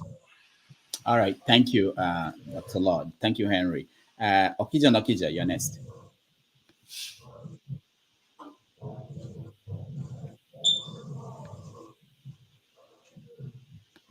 Okija. Okay. He's gone. CM, you're next.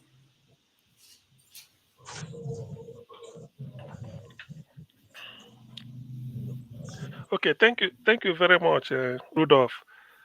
Good evening, Dr. Lome, for our honorable commissioner from the UK. Good evening, my I'm brother. onye Anambra.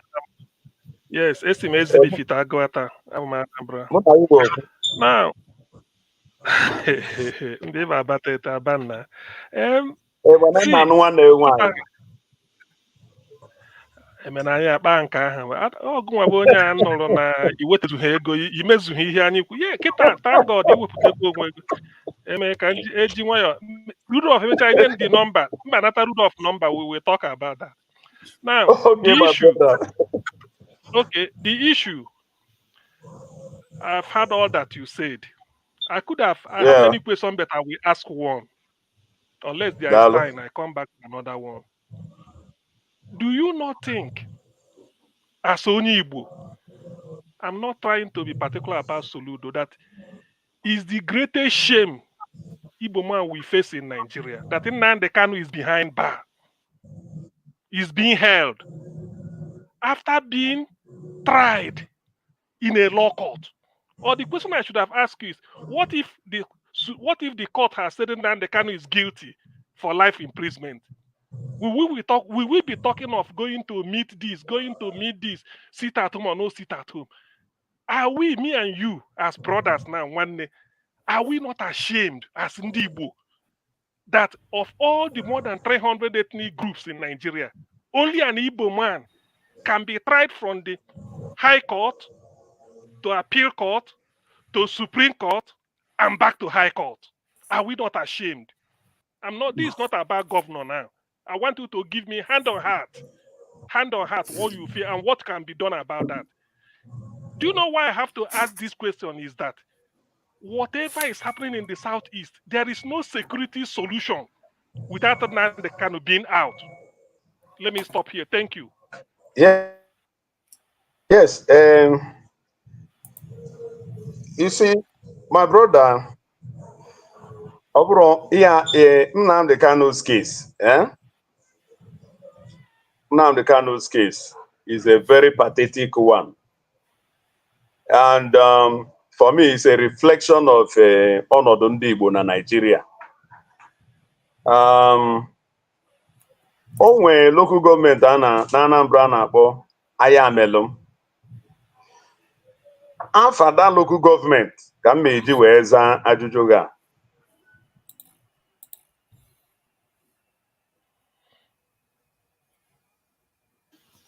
All right.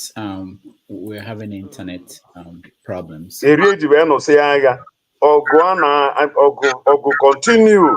Ọgụ aka na-anụ after the war. Mvu to keep the Igbo man down.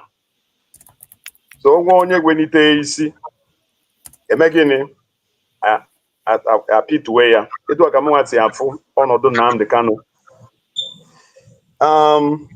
But like I said, a political issue. Our leader, Mana Soludo, is working behind the scene for the release of Nnamdi Kanu. It's a political problem. And he sees it from that perspective.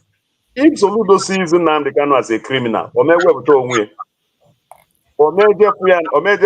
Kuje prison at 2017, or maybe na DSS facility after his extraordinary rendition from Kenya back to Nigeria. Omaga, Omanefa Abu, at na video, Dr.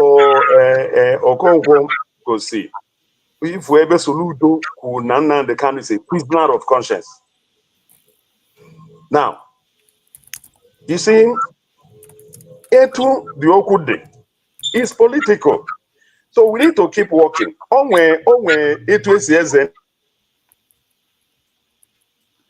Dr. Law, most other ethnic groups. Dr. Law,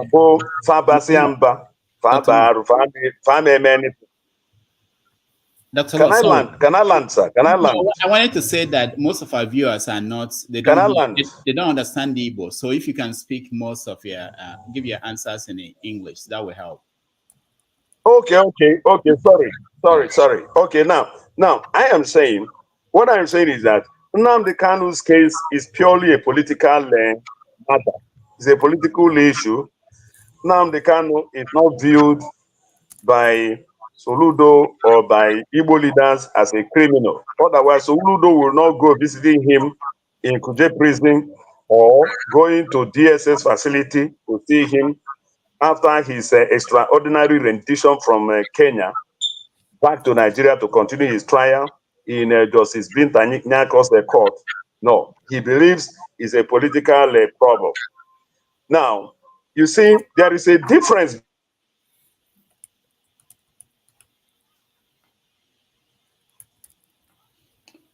back of their mind when they are looking at their fate in Nigeria. There is no ethnic group in Nigeria that has tried to resist.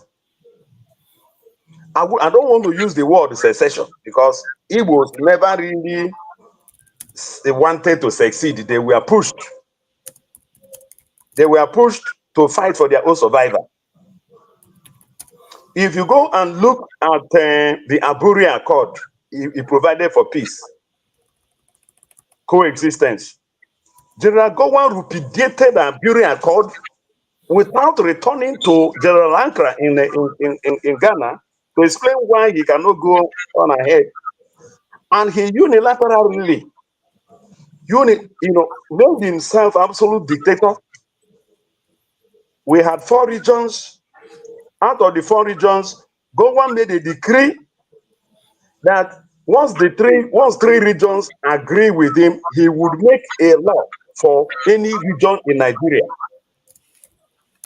And that was going to be ratified in Benin in 1967. If that decree was passed into law, Ojukwu would have been arrested in Benin. Is that how you make peace? No. Mahatma Gandhi said that nobody shakes hand with a clenched fist. Biafra war was caused by Gowon. It's as simple as that. And people are afraid of Ndibo because we resisted. And no ethnic group in Nigeria has had the guts to resist. None. Quote me. None has had the guts to resist. Only Ndibo resisted. Not just Ndibo, the old eastern region, made up of southeast and the greater part of south-south. He resisted. Now, that is why anytime anybody comes up from the southeast, that history, that feeling that, look, this is a repeat of Biafra war, comes up. And suppression becomes the response of the federal government. So if we understand this, we will know that, anytime you don't equate somebody like Monday Boho with Nnamdi Kanu, because they are coming from 2 different perspectives. Monday Boho is Yoruba. Yorubas never resisted. They never did.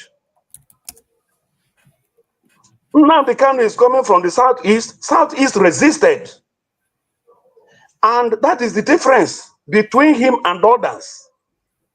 That resistance is what the federal government is afraid of. They don't want another Biafra. So what we need is political maneuvers so we can solve this problem diplomatically. That is what we need. And that is what Soludo believes in. We cannot afford to egg our people into another Biafra war. We can't survive it. We will be pushed back more than 50 years again. That's the truth. So, and if you look at how the world is organized, let me tell you, nobody cares whether the Southeast is wiped out or not. Look at what is happening in Gaza. Look at what is happening in Ukraine. Look at what is happening everywhere. Nobody cares. Nobody cares whether you are wiped out or not. So you need to think about your own security and survival. Look, if war breaks out in Nigeria against Ndibo, the world will turn their back. They did that before. During the Biafra War, when 2 to 3 million of the Biafrans were wiped out, where was the world? Where was the world? The world turned their back. Until today, nobody cares. So we don't need to allow our youth to get into another war. Since there are alternatives, we should find some pathways. Look, let me tell you, Soludo is a federalist. I am also. I believe in restructured Nigeria. It's my personal position. And that is where Soludo also stands. That if you can have a truly federal Nigeria, it's better for Ndibo. A truly federal Nigeria is better for Ndibo. We need a large space to operate. But if they don't want Ndibo in Nigeria, well, to your tent, oh Israel.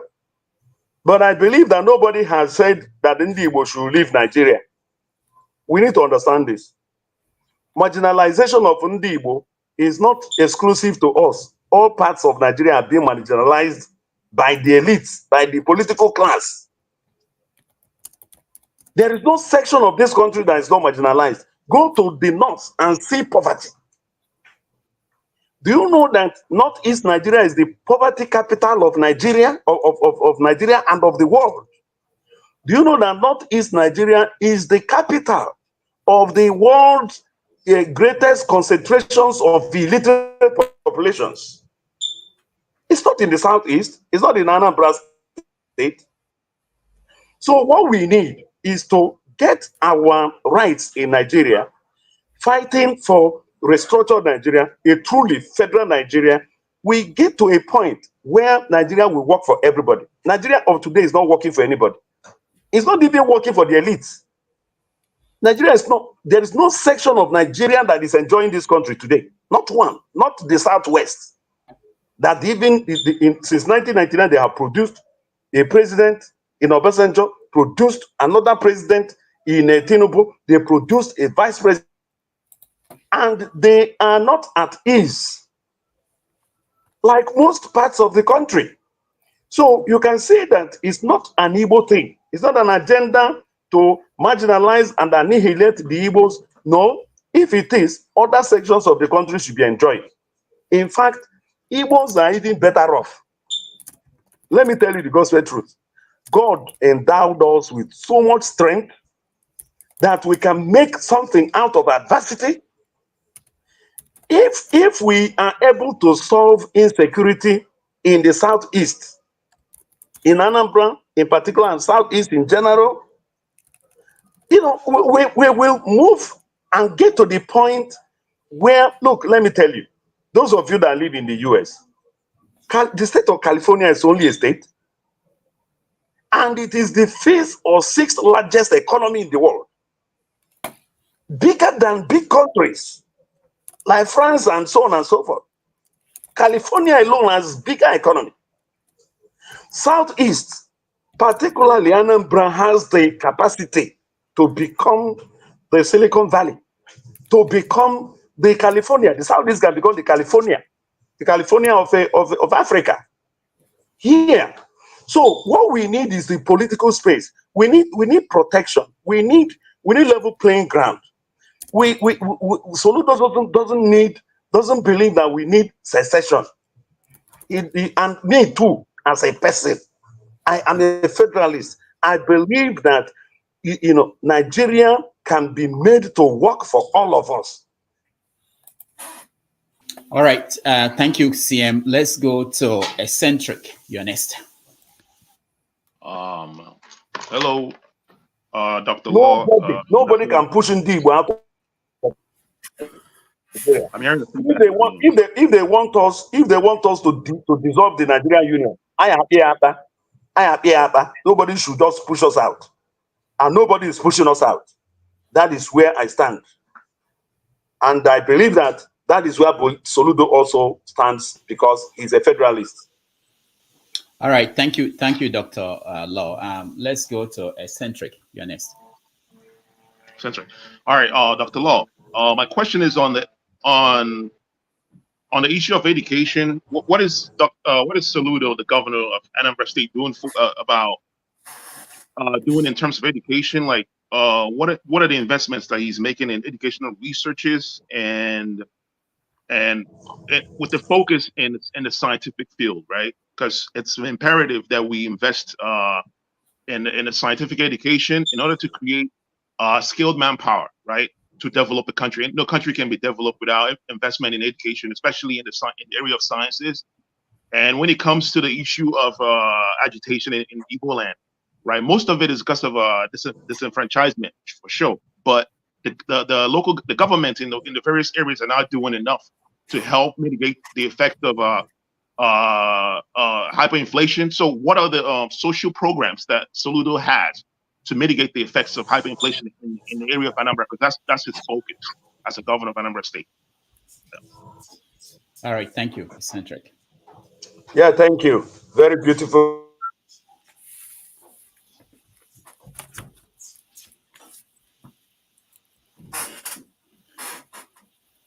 Months. In fact, within 1.5 years, Soludo employed 8,150 teachers. 8,150 teachers. Soludo employed within the last 30 months. About 3,650 of those teachers are for primary schools in Anambra State. Very fundamental. He did that because he wanted to do away with the era of classrooms without teachers and the era of classrooms without the qualified teachers. All the schools, public schools,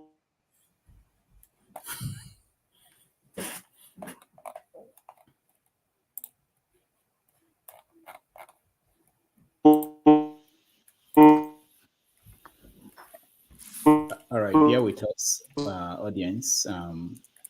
The internet situation in Nigeria hasn't improved, obviously. I'm sure he will reconnect with us. And I think at this point, maybe we will take another break. When we come back, we finish up with the questions. So everybody, find the best question you have.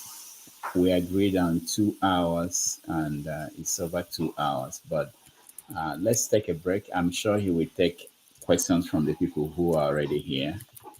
And then we will be right back. Thank you all for joining us. I appreciate you.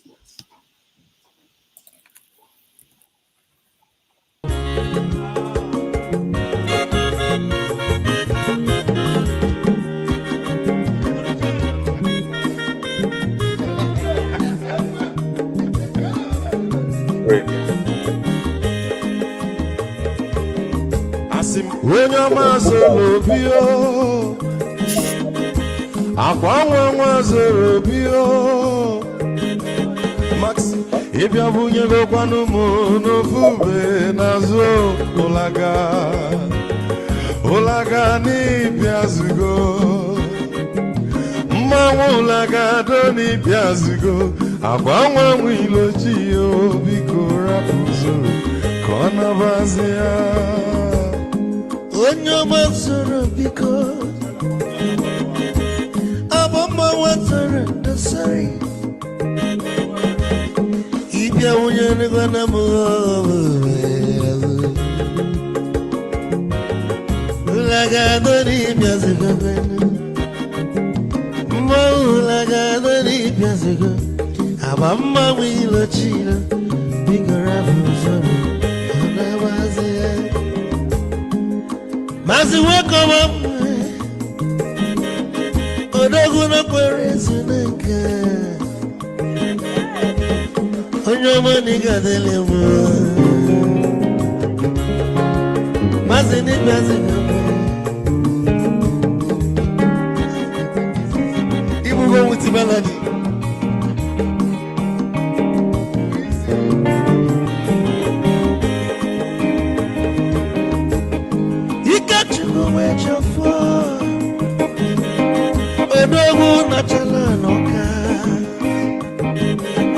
Is it one name nigga dilemma? Olaga don't need music good no.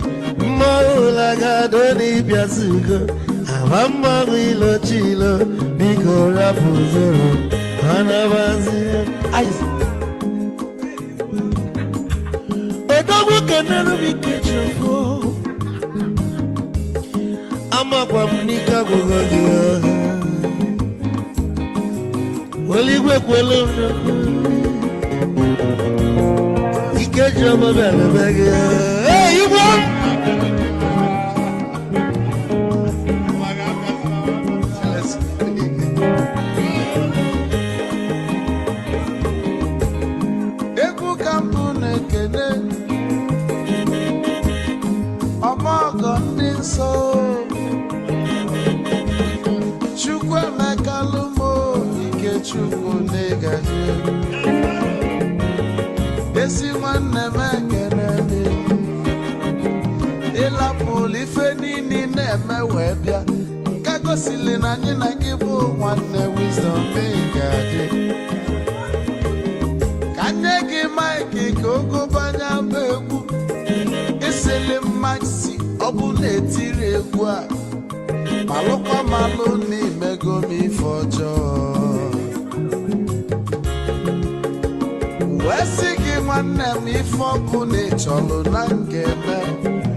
Deduru joy na bugwa osa Sokoto Ujembe mwilo Anu solo mwe manofia nara Onye nwuro zurike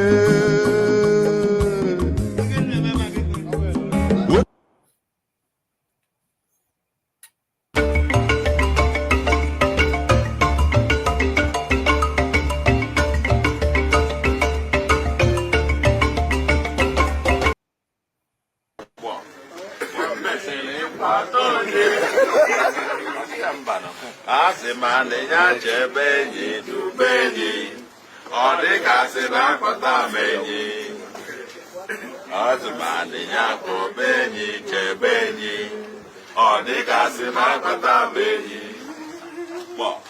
Obenyi kabisi oche Obenyi kabisi oche Eni naga na isogirazo Komogombo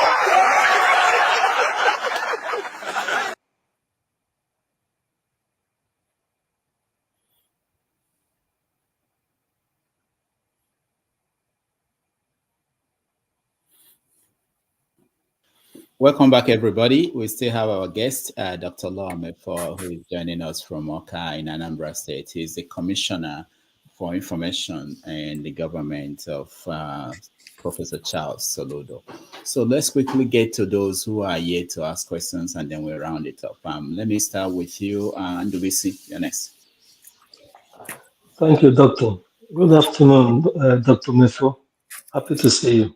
Yeah, thank you, my brother. Yeah, my own is an appeal.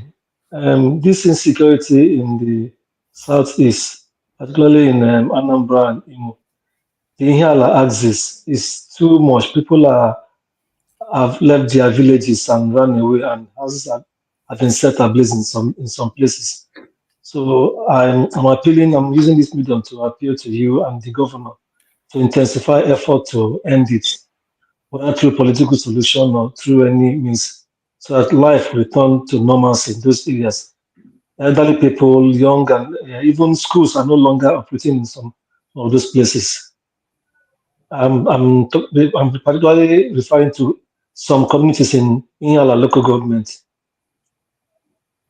to be precise, like Lilo, Sumo, Iseki, and other parts over there. Thank you, sir.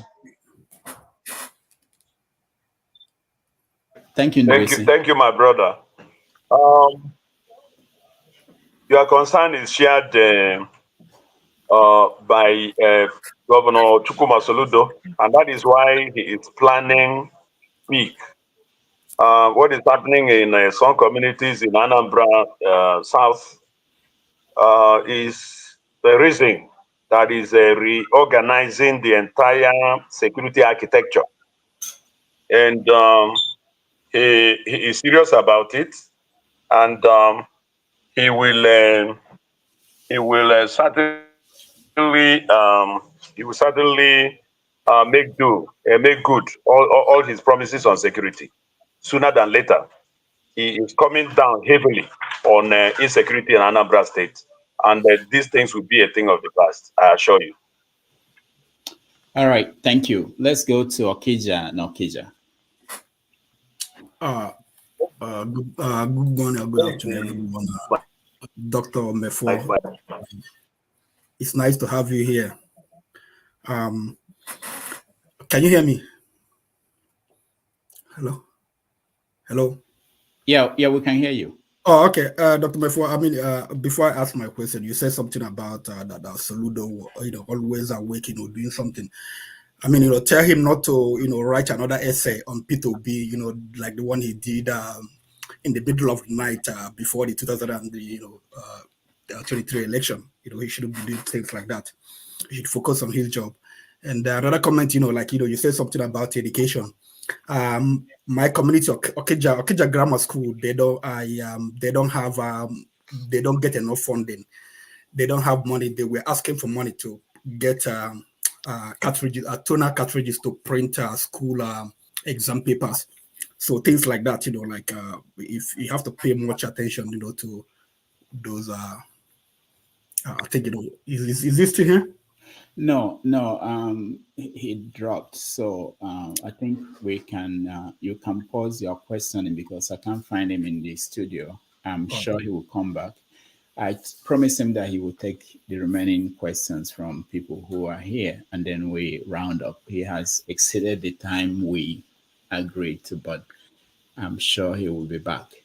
But after this, I hope so, because I don't know if my village people, because I was arguing with some people in Okija forum, and I told them that I was here, that I would ask questions. Maybe probably they told him, get away. This guy is No, I don't think so. Yeah, he because for those who may not know, he used to be, he was a columnist for cable news and other news organizations. So I think he told me he would take any question from anybody, so that shouldn't be a problem. It's just the internet connection with Nigeria, which we are familiar with as of. But I will say. I was thinking that by now they should have with Chinwe, what's Chinwe Koli or whatever. She's an IT guru. I was thinking that by now they should have, like gotten, like a good internet.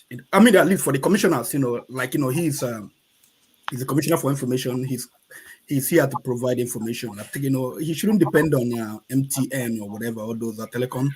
He should have even if it's Starlink or some a satellite connection to be able to provide this kind of information. Yeah, that's a good point and a good question. So hopefully you'll be able to join us. And Rudolph, Okija, even if it's MTN, I thought they usually have anything grade by grade in Nigeria. Maybe subscribe to Nigeria, everything they say something is graded. So maybe it goes for it doesn't help with the same. You are still dealing with the same infrastructure. No, Yes. it doesn't. Okay. It Well, doesn't work. Yeah, it doesn't work. It doesn't work that way. You are dealing with the same infrastructure, except if you connect. I don't know if they're providing the wired network now. I know they laid the fiber optic all over Nigeria, but I don't know if they provide wired connection. But there are some companies that use satellite, to provide. Dr. Damages, please, I will beg of you. Can you add? Is there a way you can add chief in front of Pastor's name? Pansat, yes. No. He deserves it. No. And today he will have his way. Pansat, go. You will have your way, whatever it is today. Today is a special. I will fight anybody who interrupts Other or. Pastor, thank you to be. No. Come on, All right. Come on, All right. So what I think he didn't answer. I called him to see what's going on, but I think we can begin our feedback conversation. If it comes back again, we will. I sent him a text and everything. We will get him to answer the 2 remaining questions, or maybe 3 now that we have Pansat. Pansat, welcome to the show.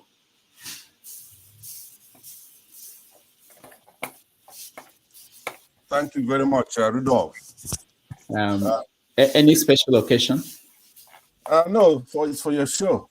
I like to hear that. I like to have for your show. I like to hear that. That's wonderful. I appreciate that. But I'm quite impressed when we have our both our intellectuals, which you bring here, and also our politicians. Albeit that nobody could vouch for any politicians in any region in the country, but it's obvious that when you bring like these Igbo politicians here, you could tell at least they went to school. That they are real politicians. They don't do things by obfuscation and lying. They tell it the way it is. Now, I was posting on the comment section because there are certain things Honorable Mefor said there that I've squabbled with people like Ngozeka here.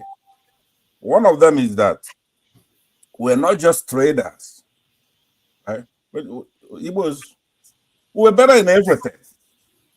But we're not competing against our fellow Nigerians, like the Yorubas or the Hausas and all. That's not our aim. I heard now that's one mistake he made that I must point out, where he says that Igbos are not the poorest, but we the poorest, that the poorest is not in the southeast. That's our role, is to quickly bring progress to that country and elevate our people, even the ones, the Fulanis, the Hausas, out of poverty.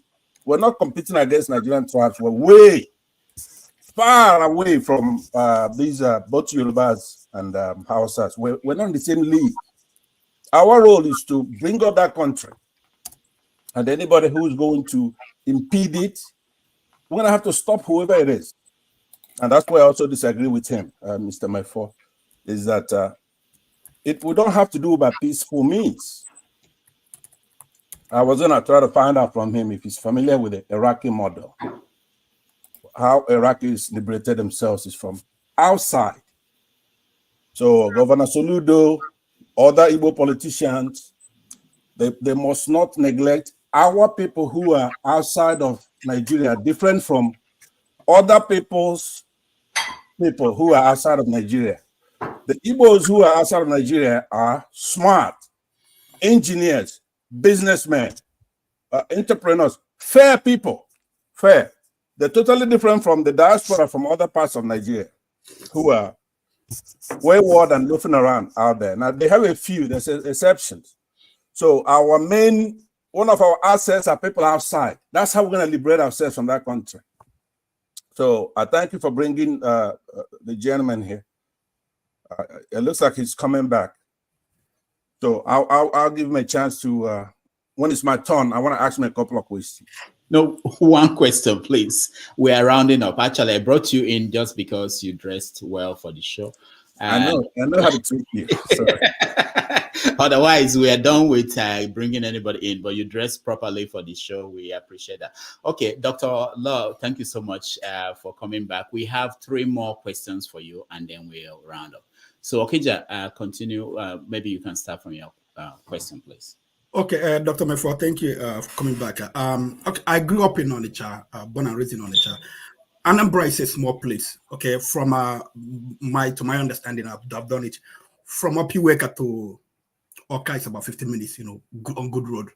From Opiweka to Owerri is 30 minutes on a good road. Anambra is a small place. We don't have so it's a small, very small place. Why is it that we have this level of insecurity in the history of Anambra State? There have been massacre is massacre is considered when 3 or more people are killed is considered a massacre. Anambra has experienced so many massacres, including the one that happened in Nebo, some weekends ago. The one thing about Nebo massacre is that when it happened, I was expecting that the governor should be proactive and take action because there would be retaliation and counter attack. Nothing happened, and there was another attack based on that attack. 2 days ago, or a day ago or 2 days ago, and 3 other people were killed. So I was thinking that the governor, would take measures. So right now, Anambra is the most insecure place in southern Nigeria. U.S. embassy staff, they've been killed in Anambra. In southern Nigeria.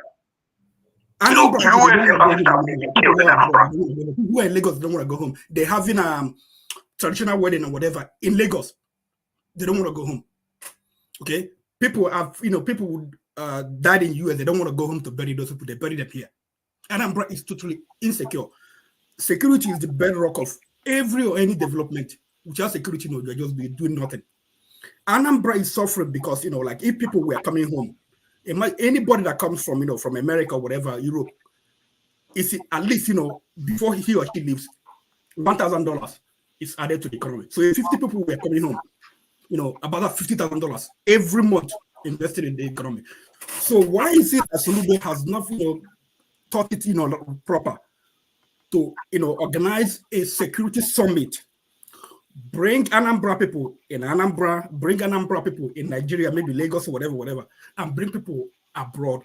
Let us talk. How do we tackle this insecurity? Because over the years, like someone that grew up in Anambra, I'll tell you this, that when I lived in Onitsha, so the Onitsha, they used to be like have this boys soyo. All of a sudden, boys soyo will start, and the state will have, the city will have peace. And then when Badnuji came up with Bakassi boys, that did that his own. When this guy came, P2B, he came up with this bulldozing, taking over kidnappers, whatever, houses or then. What has Soludo done in terms of security, Okay, thank you. Let me just say before Dr. Lome for answers, we spent the first 30 minutes talking about security and we went in details. But if he wants to add anything to the answer he gave the first 30 minutes of this show, he can do that now. I listened to him. That's why I asked this question. Because my question is specific. That's why I asked this question. Security summit. This is the problem. Why don't he call? Let's Soludo organize a security summit so that everybody will come on board. Find out, how do we provide security in Anambra? All right. Thank you. Dr. Mefor, I think you have 2 browsers that are open. When I unmute you, we get feed from people who are speaking. So I don't know if somebody can help you check, but I will unmute you now and let's say your answer. But I will unmute you. Yeah, you can hear me now, right? Yes. There is a... Yes. Again, I say the governor shares the concern, and he is proactive. He is taking many decisive measures, and one of the measures is reorganizing the foundation of security in Anambra, appointing a special advisor that will reorganize our vigilante operations. That is the special advisor on community security in the person of Ken Emakai. That's a measure, and it should be seen as such. It's a measure. And yes, Security Summit is one of it. One has actually held. There is even a security fund that was launched by Soludo within the first 1 year of his administration. And there's a whole office to warehouse funds to help in really equipping security operatives and operations in Anambra. That's also a measure. Holding a separate summit, that is a measure that is also in the offing. And we also are aware that there is insecurity in Anambra. But to say that insecurity in Anambra is the worst in southern Nigeria is not true. You can go and look at the security index in Nigeria, peer-reviewed by experts who are even governmental and international. Anambra is not the worst in southern Nigeria, certainly not. So that is one impression I want to put aside. Yes, there is a problem with cult activities in Anambra State. Yes, well, yes, we have never denied that. But to say that the Soludo wasn't proactive, well, you may not know what is going on behind the scene. And the number of the massacres, you say that once 3 people die is already a massacre. I don't know the definition. I really have not checked the definition of massacre, but I don't know why 3 persons dying. It's not as if they are not human and not a death that should worry enough. But to call the death of 3 massacre, I don't know. I'll check that definition. What happened in Nibo? We were proactive. I was involved. I was involved because the governor had to wake me midnight and say, let us issue a press statement, which I did on behalf of the government. And the following morning, he stormed the Nibo. Yes, he went to Nibo physically to see what happened and to see some families. That's a measure. And in fact, the governor went to the extent of even imposing a reward on information that would lead to the arrest and prosecution of those who perpetrated the Nibo massacre. Let me use that word like he used. That's a measure. The governor authorized that I must announce a reward, which I did, and we are on it. And the governor declared war on a cultism and cult-related activities. That's a measure. And I also told us that there is a big intervention being put together by the governor that will be unleashed this November. That's a measure.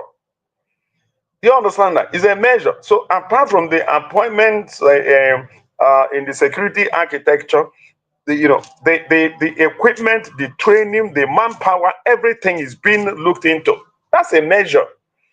And those who would want to do the burial and the naming ceremony in US and Lagos and the Enugu, it's okay if they choose that. But I know that burial of all sorts taking place. I attended a number of occasions here in Anambra. Yes, I'm visible enough. A serving commissioner, and I've been to Anambra Central, I've been to Anambra North, I've been around, attending. Last 2 Saturdays, I was in Achala to attend the Ofala of Igwe Mokedi. and the lecture. I went there with the chief of staff, Dr. Ezadre. We went there and we came home alive. Yesterday I was in Eziowele, where one of my friends, Chief Debo, was. No, wait. It's important we get these things cleared so that people don't run away with the impression that nobody returns to Anambra anymore. It's not true. Yes, there is insecurity, but to say that Anambra is now impassable, can no longer be visited, is not true. Not true. I am here. Anytime you want to come home, tell me you come to Anambra Airport. I will come and pick you by myself. So if we are dying, we die together. I will pick you to your town. Me, I will drive you personally to your town. We will die together. That is Anambra. If a death is staring me in the face, I don't think I will do that. But I've told you things. Even yesterday I was in Eziowele. I was in Abatete. We have been around. There is insecurity. It is true. But it doesn't mean that we should give up our state, that the insecurity has gotten to the level where nobody should come home and people are running away. Then why are we in Anambra? Are we not here? Am I not talking to you from Anambra? I live here and I'm not the only one. There are commissioners, they move around. They are from Anambra State. They live here. There are government officials. They live here. I have no security. I have no police attached to me. I move around. So why are we creating this kind of scare on our state to the point that, look, I said I have no security man attached to me, not one. So let's leave these things. Let us not create this impression that the Anambra is dead and they're buried and people have run away. It is not true. It's not. Let us, yes, we need to work together to restore security in Anambra fully. Not that starting from ground zero. It's not true. A lot needs to be done, but a lot has also been done. Yes, we are not yet there. We are not yet there. But certainly, it is not where we were when Soludo came in. We have covered a lot of miles. Let those who are outside Anambra, outside Nigeria, come home and let us do Christmas, nothing mega. Okay, sir, thank you very much. Please, okay, sir, thank you very much.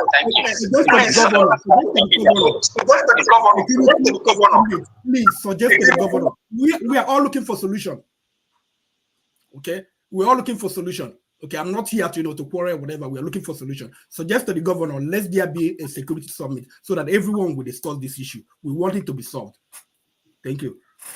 I'll take it up. I promise you. All right. Thank you. Peja. Let me go to Kene Yones. Okay. Good day, Dr. Mefor. Good to have you today. Abu Monibu, and I'm from Anambra State. Okija raised a question about insecurity, and I expected that the Anambra State governor, whom we trusted that was going to bring change in Anambra State, but of recent, personally, I'm beginning to have a rethink when it comes to Soludo's style of leadership, because the same governor that is supposed to encourage his citizens to always come home, just as you are telling us right now, the same governor ran to Abuja to host his daughter's wedding in Abuja instead of taking it down to Anambra State. I don't know if we don't have good hotels in Anambra or we don't have good wedding centers in Anambra. That must have necessitated him to take his daughter's wedding to Abuja instead of Anambra. That is, if there is security in Anambra State, as he claimed.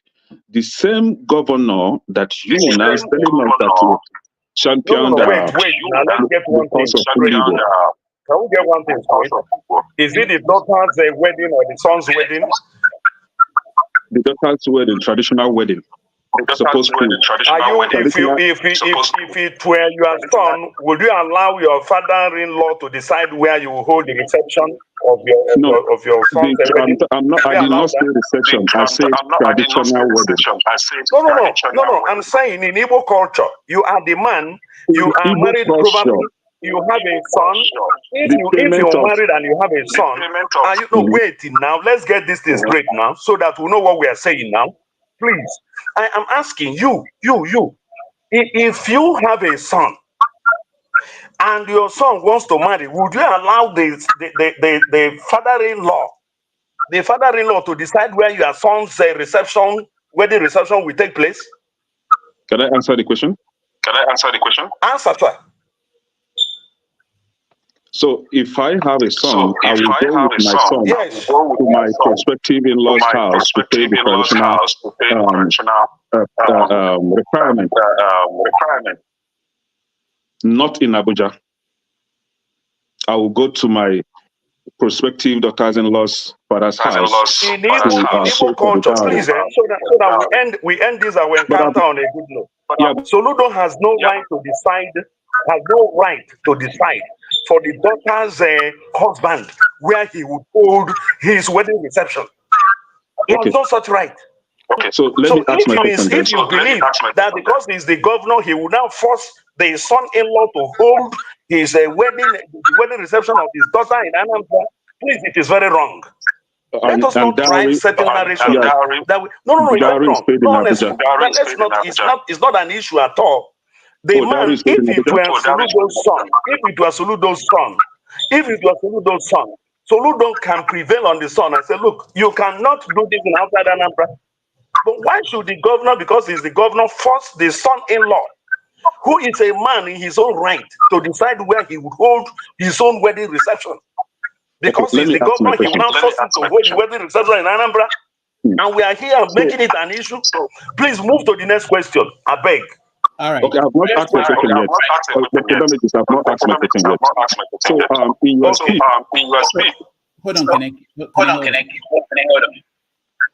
So we're having a problem. I think our guest has two browsers that are open, so we get echo when you speak. Anybody speaks. So it's more important now than ever that we don't speak until whoever is speaking this ends, so that we don't have this problem. So can I just go straight to your question? Okay, that's right. You were here, you were alleging the governor of Anambra State singing praises, which is good. But and you also say that Soludo champions the cause of Indigo, and I disagree with you on that. Because the same Soludo will have three presidential candidates. I mean, known like popular presidential candidates. One is from the north, one is from the west, and one is from southeast, which is P2B. But Soludo was vehemently against his brother's chances of becoming the president of the country. And I don't know why that should be coming from someone that you claim to prioritize the cause of Indigo. Then we have a governor, Soludo. I want you to tell us why a governor, a supposed governor that is supposed to be governor for all, whether you are in APC, PDP, or whatever party that you belong to, went around in Anambra State threatening the people of Anambra State that they must vote for APGA legislators, or in his statement, and I quote him, there will be consequences. Why should a governor be threatening people over their choice of votes? All right, thank you, Kenneth. Let's hear from our guest. Let me answer that question quickly. You see, the word threat, I don't know what you mean by that. Soludo, as the governor, also belongs to a party, and not only belonging to a party, he is also the leader, the leader of his party. During elections, the leader of the party will have to lead the campaign and make sure that he secures a victory for his party. Yes, he campaigned for his party, saying that, look, you have to vote for APGA, and I agree with him. I don't know where you live. In the US, there is a popular saying that if it is not broken, don't fix it. That is what Soludo said, that you are mistaken for a threat. No, it's a threat. It's a direct threat. If you don't vote for APGA, there will be no development in your area. Listen now, in that election, there are parts of Anambra, some local governments that voted for other legislators, and he's doing work in all those places, even where APGA lost in Anambra House of Assembly election. He has not You know, if you say he threatened, and meanwhile, Abga lost in some places, and he has not brought any punitive measure against those people, your observation is actually no longer necessary because he has been overtaken by events. Why? He has not brought any action to bear against those who voted against Abga. So why raise it up now? Thank you. Let's answer you. No, it's a rhetorical question. I don't need an answer to it. So let's go to the final question. And that's Pansat. Just one question. Find the best of your questions and just one question, please. All right. Welcome, Dr. Mefor. And the last question that I'm just going to say a couple of things before I ask the question. You heard the format. He said that the last question that Kene asked you there, it's a serious thing. That the Peter Obi election of 2022-2023, it was not a mundane event. It was transmundane. It was ethereal. Luminous. The people that were contested against him, it's not a party issue. The country is in trouble and we have a capable hand. So let me just say that even though you've been doing a good job in your absence here, I said I'm usually proud of, at least when politicians come to do their politicking, the ones from the Southeast, including our people who are intellectuals that Rudolph bring here, they're excellent. They sail above the rest. But us here who are in this diaspora, we're going to have to get a lot more respect from politicians who come on this platform. It's not all of us that are washing cars. I don't know the balance they have back home. There are a lot of us here who are a lot more educated than a lot of people who come from Nigeria on the platform as a guest. There is no hierarchy created. They have to have some respect when they come. Like Gene's questions, I think were in order. I believe you answered the question about the marriage ceremony. The governor cannot tell the son-in-law where to have that, but that's by the side. Now, the question I'm going to ask you now is about internally generated revenue. We on platform sometimes we're just kicking around. It's nothing but taxes, right? As far as Nigerians are concerned. How much money you're raising internally, right? It's not like here. I think you mentioned United States. You've been here before, where you have interest payments, earnings from commercial undertakings, motor vehicle licenses and all that.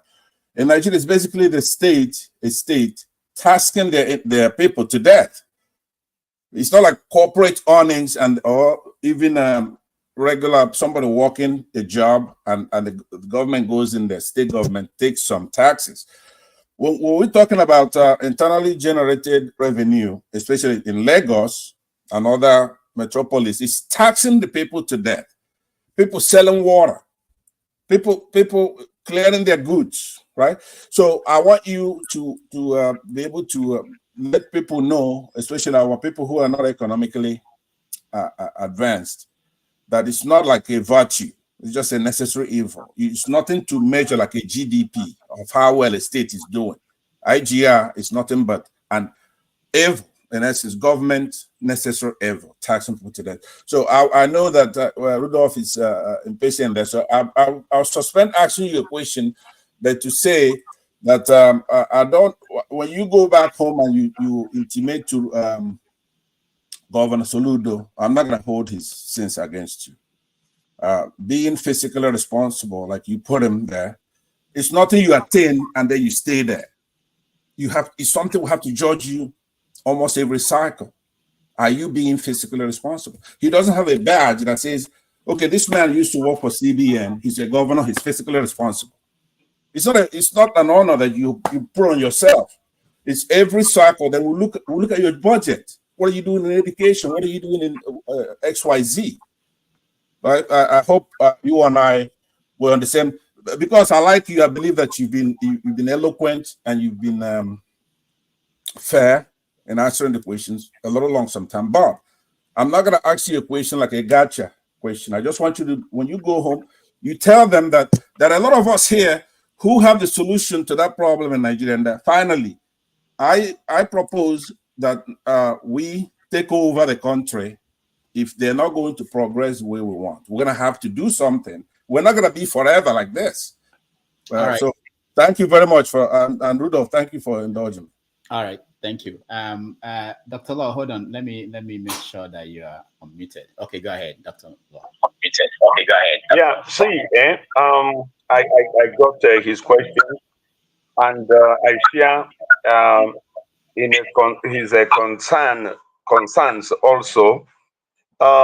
First, I want to say something about Soludo's position on P2B's presidential ambition.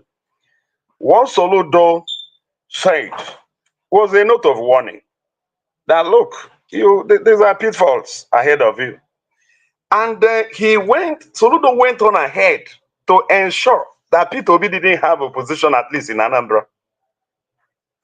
Nobody did that more than Soludo. Let me tell you why and how. Abga had a presidential candidate in the person of Justice Umadi, Philip Umadi. Justice Umadi is from Anambra State. He was the presidential candidate of Abga. He received no support from Soludo and his government. If Soludo wanted to truncate P2B's ambition, Soludo would have made sure that his vote in Anambra was divided. It happened in Imo. It happened in Ebonyi.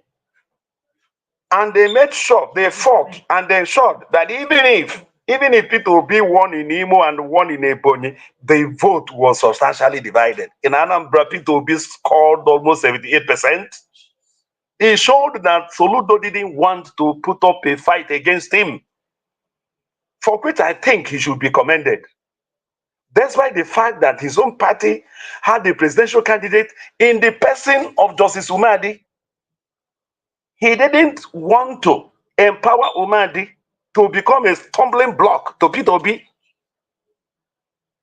And yet people are holding on to his warning that, look, you have pitfalls ahead of you.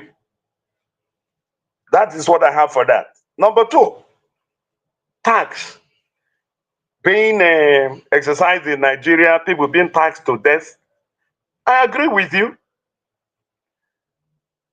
In Nigeria, you have such tax in Lagos, federal government. Yes, you have a point there. Margaret Thatcher, when she was Prime Minister of Britain, said that no economy has ever grown and no economy will grow by taxing the people beyond their capacity to pay. That is where Soludo stands. And that is why in Anambra, the Anambra have not been taxed beyond 2% of their capacity to pay. In the US where you live, the tax range is up to 20%. In Anambra, it's not up to 2%. You can check it. It shows he understands it.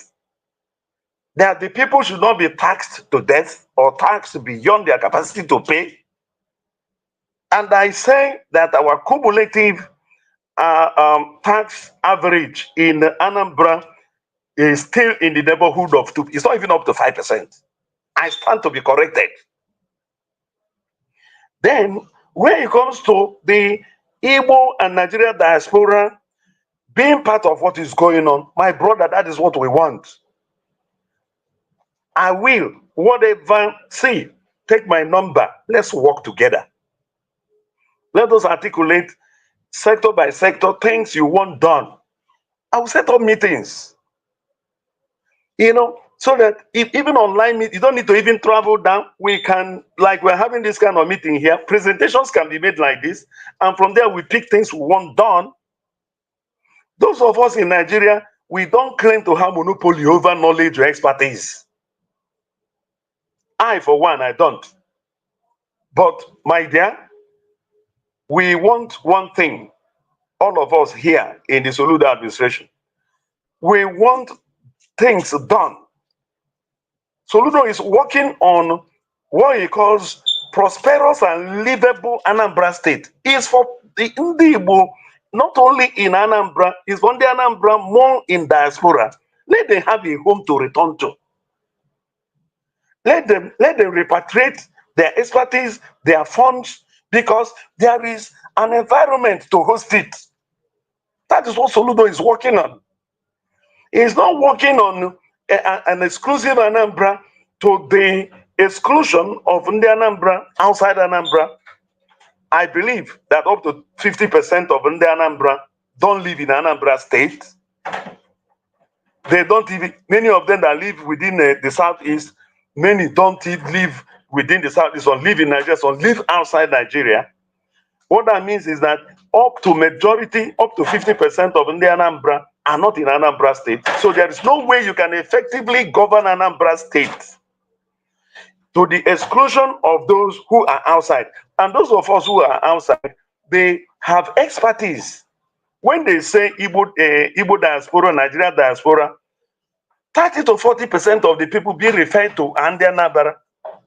In my town, it is hard to find a family in Abatete today that does not have a family in the US. And it's the same thing you find in every family in Anambra State. So we have our people out there.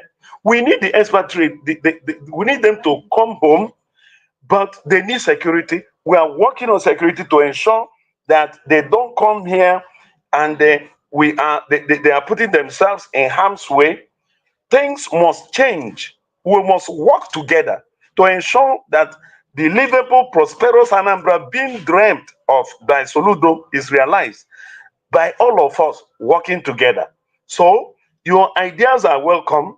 We are looking, I'll take your number, particularly I want one-on-one with you. We must work together. We have no other state to call our own. Anambra is all we have got. And as we make our bed, so shall we lie on it. Where it comes to development, where it comes to security, all hands must be on deck so that at the end of the day, in the further analysis, we either succeed together or fail together. All right. Thank you.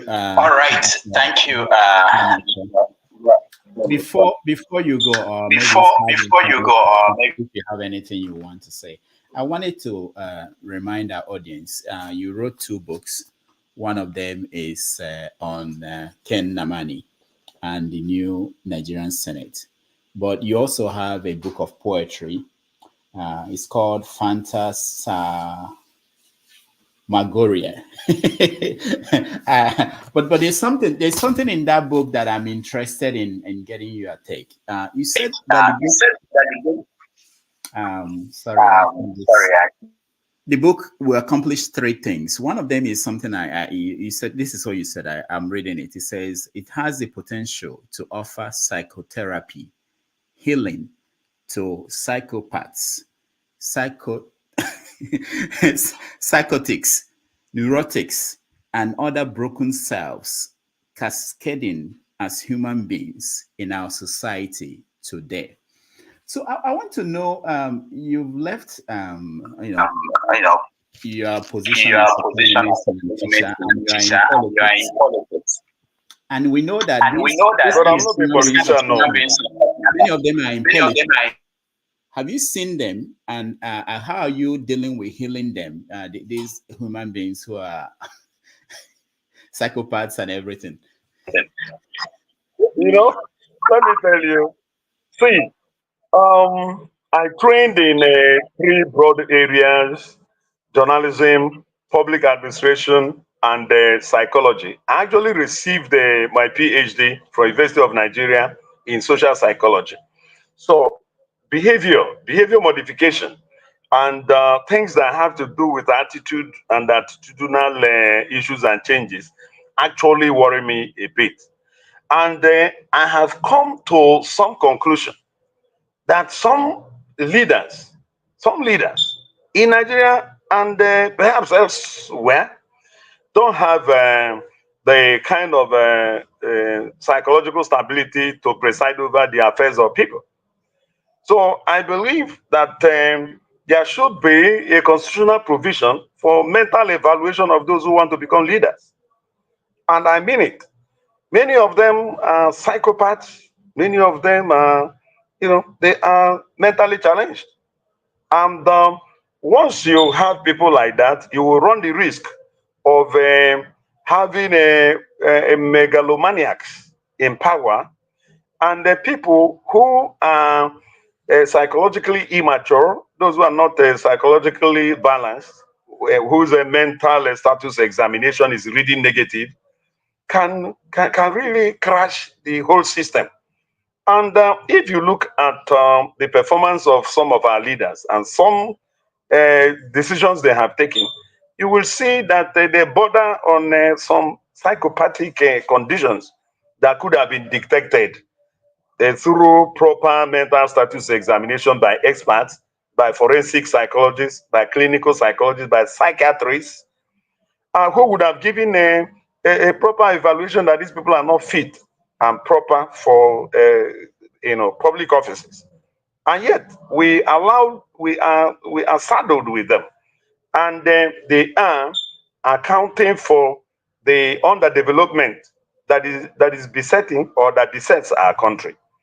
And I am serious about that, and that is why I tagged or titled my anthology of poems titled Phantasmagoria, what I titled it.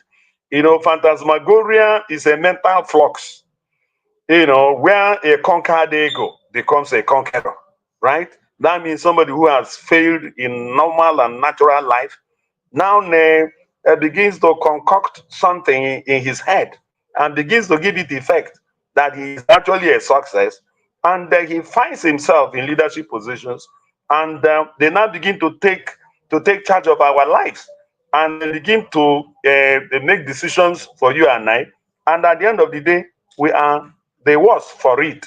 It has to be stopped. We need to introduce mental status examination before people are qualified to hold public office in Nigeria and anywhere in the world. That's my position. I stand to be corrected.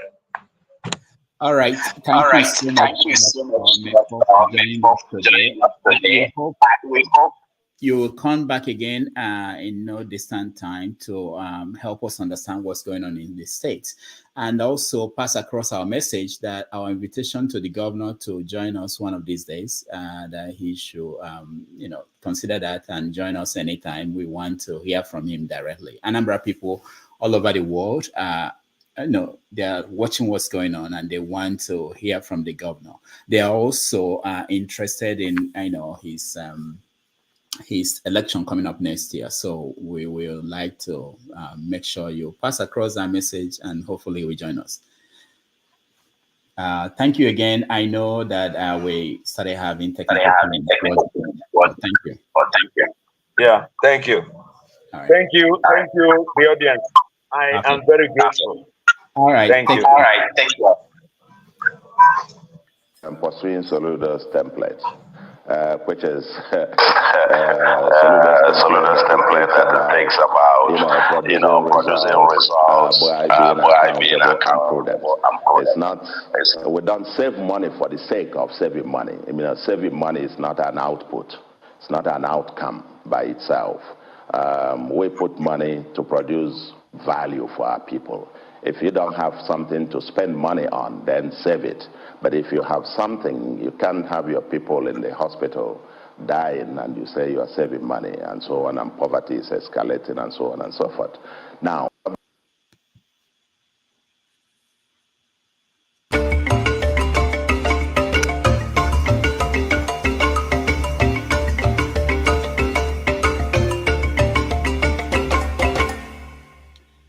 All right, welcome back, everybody. Thank you for staying with us this Sunday afternoon here in New York City. We appreciate all of you.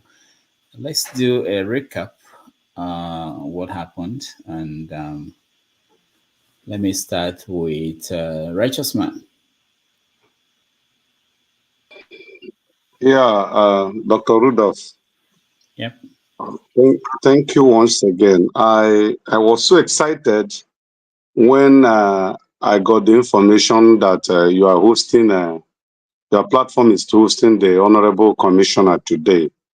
I thought it would have given us a very good space to ask him some question bordering on Ndi Igbo and Ndi Anambra. But it is what it is, as usual. Only one question, and just like that, because that letters that Soludo wrote against, he says it's a warning. Warning for what? Why will you write a letter of that magnitude at the eve of a general election, indicting and rubbishing the character and integrity of P2B? I wanted to ask him that question. And he wished that one day he will contest and Indigo will support him. That, I mean, it's unheard. And then the statement that Soludo made, you played the video, very sensitive statement. I wanted to ask him, if I was given the opportunity, if the governor still stand on that statement he made, when he referred to that, that the president went to, is it to abroad or New York? I think he was referring to, Soludo was referring to Buhari. Then when he got there, he said there won't be any referendum. So Soludo said something that he was shocked. So the issue have gotten to the level of referendum. That means there was a phrase he used there, that this thing is then he perched there. So is Soludo still standing on that statement he made? All right. And then second, and finally, how many years now have they started this sit at home? All the trillions they have been recovering all these years when there was no sit at home. What did they use those trillions to do? If they say the trillions in this few sit at home on Sundays, I mean on Mondays, have affected their economy, it has affected development. Previous years when there was no sit at home, what did they use the trillions to achieve? All right. Thank you, Righteous Man. Just to make a side comment about the last comment you made. When they say trillion, they are not saying that the money was supposed to go to the government. It's part of the money that will be in circulation. And if it's not in circulation, it's taken out of everybody's pocket, not just the government. But anyway, Henry, you're next. Like your guest was saying about when Professor Soludo said it's not Igbo's turn to become president. He was just running around. He could not give. This was open. It was in. You saw it yourself. You're a journalist. You saw it in national TV. He made this statement. When he was saying it, every time they talk about Indian Igbo, they put blame on other people for them not progressing. But one of their brother came out boldly say, "I want to contest as president to change the narrative, to change the things, the system." But some of all these called politicians who come around here to bamboozle you people, lie to you people, come here to see their intellectual, they are lying for their own self-interest, think coming to defend what the governor statement that he made in the public, in national TV. The whole world listened to what he said. He said it's not time for the Igbos to become president. He said it. Soludo said it. So do you think this kind of people want progress for Igbo land? This kind of people, I don't think so. So when he come here, they call him doctor or a professor, they come here to bamboozle people. I forget about people say you don't respect the elders. Me, I'm an elder too. My father come here to lie. I wasn't telling him he's a liar. That's it. It's everything was there. Okay, we are. I'm not an Igbo, but I feel the way they treat the Igbos is not right. But it's the time for them to rule, to see how things going to change. But they cannot come as one brother to say, okay, let's support Peter Obi. Peter Obi have 100% chance to win this thing. Most of these Igbo politicians bamboozle everything. So when he come here and start defending lies, it's just, I'm just ashamed to listen to people who are educated like this coming here to lie, elders coming here to lie. And I told him about this elderly man, is still in prison now in Lagos. He made a statement that he will invite ESN since the government don't want to protect the Igbo property. I think most of you know about this issue. The guy is still, the old man is still in prison there. But now he's telling me he don't know about it. Are they kidding me? Are people believe what they are saying? Yeah. When you speak, they say you're insulting the Igbos, Igbo elders. So if your father is lying, you come and defend you for the lies. You'll be ashamed of yourself coming here to defend lies. Some of these are one of the Igbos, some of the Igbos elders who don't want the country to be released either. You want to tell me now that the Igbos come together to put pressure on the government to release this person? If not, they send this issue to the highest level. They will not release the Kanu. Are you kidding me? So you mean say the Igbos are so powerless they cannot pressure on the government to release the Kanu? He did not commit any crime yet. He was not found guilty yet. Why is he in there? This is what people should be talking about. Not some of the people come here and start telling you you're insulting Edda. Edda is coming here to lie. Let this Nnamdi Kanu be your brother or your father. Let's see how you're going to feel. Forget about IPOB or Brafa. This man is fighting for the cause of the Igbo. And some of them are coming doing politics on this man. He says, now he was telling you people here, it was politics, it's politics. Who are the politicians? You stick what Igbo is doing this. So you want to tell me they are powerless? These Indians, they are so powerless, they cannot even fight for their brother to be released. It's not that Kanu is not guilty yet. People don't know that. It's a crime the government did what it's doing to this man. People should wake up. Thank you. All right. Thank you so much, Henry. CM, Yanis. Okay.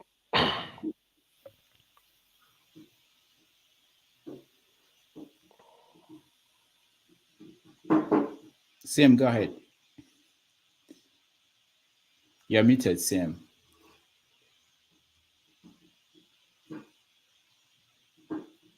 Why did I mute myself again? All right, we can hear you. Okay, yeah.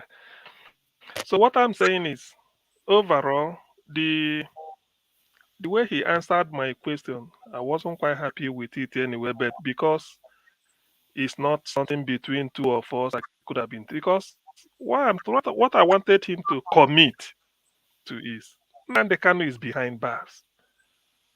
Tried from the High Court to Court of Appeal to Supreme Court and back to High Court again. That's a shame. I would have liked to recommend the governors, tell the president, if you are not releasing Nnamdi Kanu, we will never attend any meeting again in Nigeria. It's as simple as that. You can call it they want to secede. Anybody can read any meaning. That if the guy is not released and you give a deadline, that the whole of Southeast will never see themselves in Nigeria. If you want to apply all of us, you can bring your battalion from where you can round us up. But this cannot continue. Do you know that every day when I wake up, I feel ashamed as an Igbo man? There has never been anybody in history. You try from the lower court up to the Supreme Court, then you go back again because it's an Igbo man. For those that we say terrorism or treason, the section they said in Nigerian constitution, as imperfect as it is, the section they refer to that said prescribed treason or whatever, the section did not say if you want to interpret treason, interpret it this way for somebody from Ibibio, interpret it this way for somebody from maybe Chekiri, interpret it this way for Kanuri, for Igbo, for Yoruba. No, the same thing. Is that not the same interpretation they give to Showore and say go? Is that not the same interpretation they use for Igbo and say go? Even Mieti Yala, their leaders, they said go. So what is the point? I've seen it's in Nigeria. They publish officially about 15 names, say people sponsoring terrorism in Nigeria. It was published in the national, we saw it. See, when I saw this type, so my own is just that nothing is interesting, although there are a lot of things, the questions others are asked, they were quite good. I mean, they thought of but to me, nothing is more pertinent, nothing is more disturbing than if as an Igbo man, I remember Nnamdi Kanu is behind bars. What if the Supreme Court, the court has found Nnamdi Kanu guilty, life imprisonment? His case would have been ended. Nah? By now, he would have spent about 3 years of that of that is jail time. But he's still there. Which court again will try him? I had expected. I wish I have the ear of any government. Tell them, look, forget about what they will say. You are acting on the people. That the people Ndibo told you. If they did not release Nnamdi Kanu, the whole governors will never attend any meeting in Abuja. Let them do what they are doing in Rivers. Seize our location. Then let us now know. Let the world hear us. Because some people may say, go and demonstrate. Go to Abuja and do sit at home. Go to this, go to this. If our governors, we intimate them, say, look, you go there. I wanted to tell him. They said, you people are going. You are doing something. Tell us, report back to us. Okay, I CM. agree you are doing. CM, let me stop you. Just to say this, I asked a similar question to Senator Abaribe. I said, why wouldn't the Southeast work with the South-South and the Southwest? I'm not even talking about Nnamdi Kanu. I'm talking about pushing issues that they all agree or should agree to, something like VAT. And there are so many issues in the country where you think the Southeast, South-South, Southwest, even the middle belt could come together and pull out and say, until this is done. And it was done before in the 60s, and it was done by the Northern regional representatives in Lagos. They went back to the North and said they won't come back until something is done. And I asked that question. What he said was that if the Southeast should move, decide to pull out, that others will continue their business. But the challenge he mentioned was that there are people within the Southeast senators or House of Rep who will say no. The same thing with if you are saying about governors, you know there are some governors in the Southeast that will never go with whatever you are saying. So what should they do after that? I'm not defending them. I'm just saying that we should always be realistic when we talk about these people we are expecting to do some of these things. Go ahead, continue. Yes, but he left. You know, when people tell you they are doing something, you tend to wonder. Come clean. Tell us, what are you doing? Is it right letter? Okay, let me even say this, and then I stop. If today they went and beg, and tomorrow they release Nnamdi Kanu, it means the Southeast governors are higher than the Supreme Court. That is just the meaning.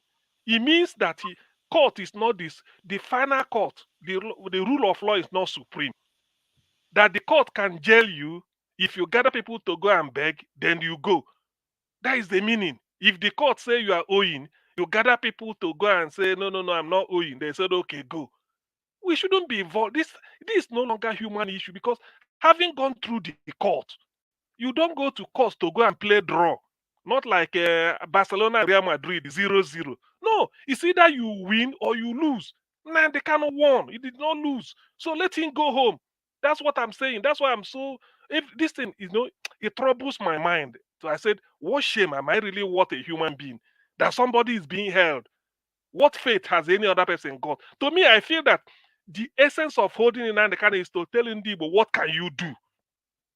Do your worst. That is just the meaning. Thank you. All right. Thank you. So, Kene, you are next. You have a video you want me to play? Yes, sir. I actually had that video in mind during the conversation, but why didn't you play it? We don't get to everything we want whenever we. That would have ended a lot of false claims from our guests. Within the gag to be. Hold on. Yeah, so there's that assumption that sometimes we don't end up showing everything we wanted to show. Okay, let's see. March. Agwata 2 constituency. My own constituency too. My own state constituency. I follow the vote.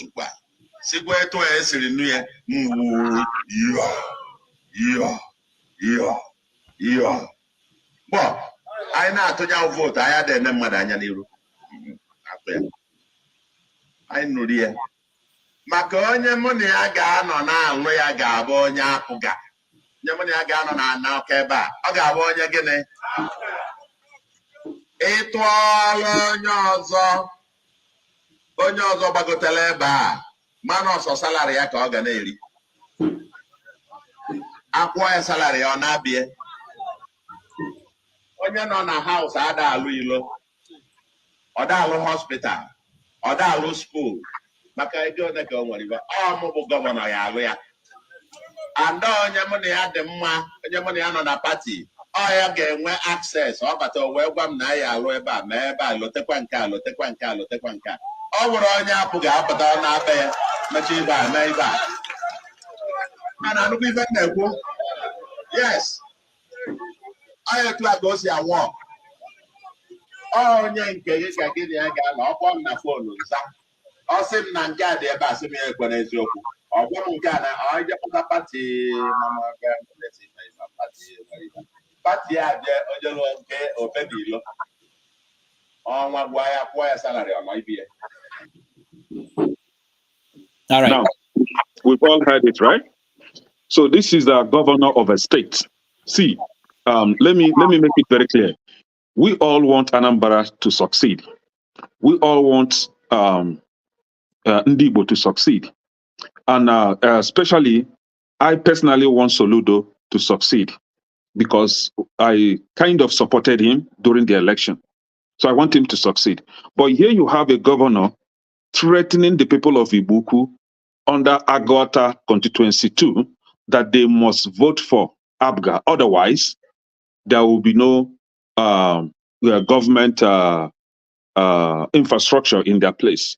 Matter of fact, that if they vote for any other house member that is not of ABGA party, there will be no development in their constituency. And then to prove what he just said now, there is a local government in Anambra State, I think is Atani area, Obaru, Rice, Obaru. So there is this house member from Obaru that has been complaining of a unmotorable road in his constituency. This guy refused to give him a listening ear. You could not even go to that side of Anambra State in your car until the guy now had to step into ABGA. That was when Soludo was able to go and fix the road. So he laid that threat, he made that threat, and he fulfilled it. Now, we have a guest here, and this is it, because sometimes you say that the elders, what the elders see sitting down, the child will not see it, even if he climbed on the tree. Most of our elders are blind, very blind. They don't see anything. You see that they are blind, or they are just like unrepentant, dishonest people completely. Now, we have a guest here that came here to defend that Soludo is continuing, that he says that government is continuing, which I agree, and that Soludo did not abandon any project from Obiano. It's not true. There is a community in Anambra State where Obiano started off a library, very big library, for the people of that local government, Oyi local government, in Obunike. Soludo abandoned that project today. That library project is abandoned completely. Nothing is going on there. And that was started by Obiano. Now, we have also a governor that not only wrote a letter threatening or campaigning against P2B, he also went on national TV. We are not stupid. We are not dumb. We have ears. We can listen to what people say, and we can analyze what people say. But this guy literally claimed that obedient were threatening his life. He said that not only that he condemned or went against P2B, he even went as far as saying that his own citizens are threatening him, are threatening his life, just because of his personal problem with P2B. Now, and then this, our guest now is telling us that Soludo campaigned for P2B and that was why P2B won in Anambra State. It's not true. The entire of Southeast states, P2B won 98% votes in the entire of our Southeast. So was it Soludo that went to the state like Enugu, Abia, Imo, and Ebonyi to campaign for P2B? Another lie. Now, this guy was telling us that P2B, Soludo, is fixing Anambra State. I want him to tell us one good project that Soludo has built and completed in Anambra State. He's talking about Onitsha. Do you know the project that this guy was referring to, Onitsha? A road that is not more than 4 kilometer length. And then with, you know how you build your house in the village and you build a water fountain, right? He built a water fountain in the middle of the road. That is the project that this guy is talking about. What other projects? The flyover that is building in Ekulobia, substandard flyover that I just hope that flyover will not be a death trap to the people of Ekulobia. Just to make sure that the only place he developed is his own local government. That is it. Now, let him tell us one other project that Soludo is building in Anambra State. One. None. He's just taxing the people to stupor. Soludo has his own touts that collect money for him from most Anambra State markets. They will wear uniform, wear masks to cover their faces like criminals, and they will go about taxing people left, right, and center. And I heard, which I have not yet confirmed, that they are about to taxing Anambra State people if you own a generator to provide electricity for yourself.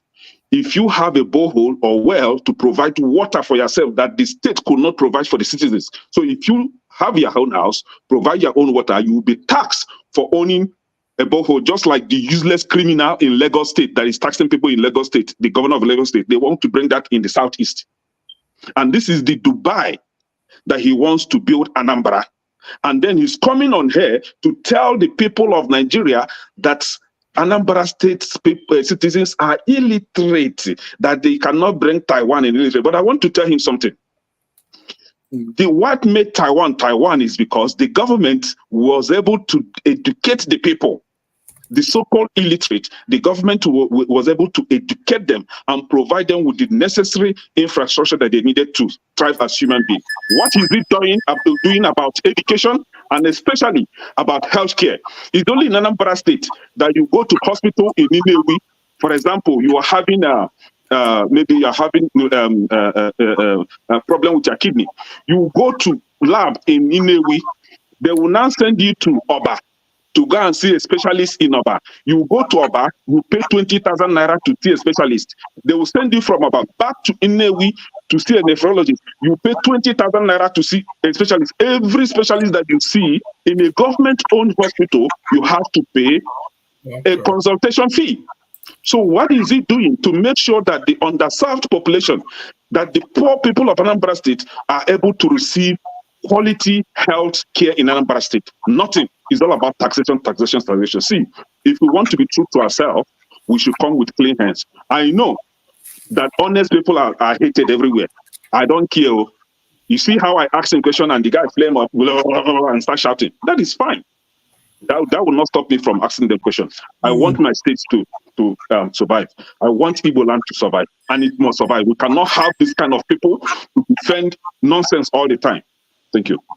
All right. Thank you, Kene. Okija. Henry, I don't know, Soludo has the right to support any candidate, he wants. But the problem with that letter was that it was unnecessary. For things like, when it comes to things like that, he should try to stay. A governor should try to stay, even if support someone else, he should try to stay. Like, sorry, Rudolph, 30 seconds. He could have mute himself. He could not say anything about Peter Obi. He could have muted himself. That's what I'm saying. Yeah. That's what he should have, stayed silent, instead of, coming out there attacking Peter Obi, attacking his supporters. So that was unnecessary. But he got what was coming to him. So since then he has shut up, about Peter Obi.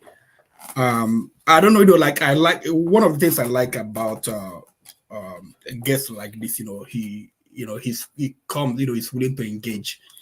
That's a positive. Unlike what we have seen from Soludo himself, he doesn't want to engage, and he believes that he knows everything. He has, there's I battle with our people in Okija forums, over Soludo. A lot of them there, they said, he's doing this. They will post video. They will tell you things. Yeah, it's true. There are certain things I would say that he's doing. But if there is insecurity, security is the bedrock of every or any development. If you don't have security, whatever you are doing, it can build all the roads.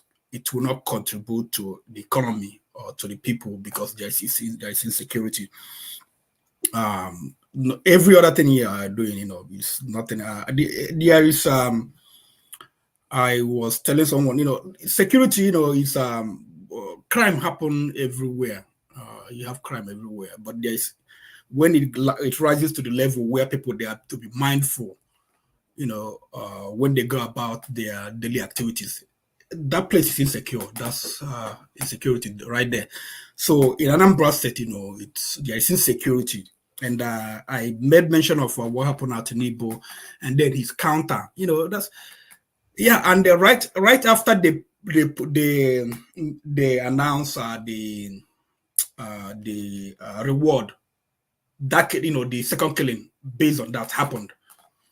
So and I told him that's one of the things I didn't like about his answer. When things like courtism, when gangsters, I don't even call them courts, they're just gangsters. When something like that happened, you're supposed to know that there'll be retaliation, there'll be things else will follow up, and then that's okay, because the schools and the town itself, the presence of the school. I went to Unizik, so I lived in Oka. I knew when I was at Unizik, the school court structure already started entering into the communities. So young people in the communities, they started setting up their own structure based on what was happening in the schools. So Oka has been rife with gangsters, courtism or gangsters. So they're supposed to know that even sometimes, two of them, like the students and the local courts, they get together to do their hits. So he was supposed to know that, they're supposed to know that things like this would occur, and they're supposed to be proactive. But all along, there has been the issue all over the place. Like my main concern is security, nothing else.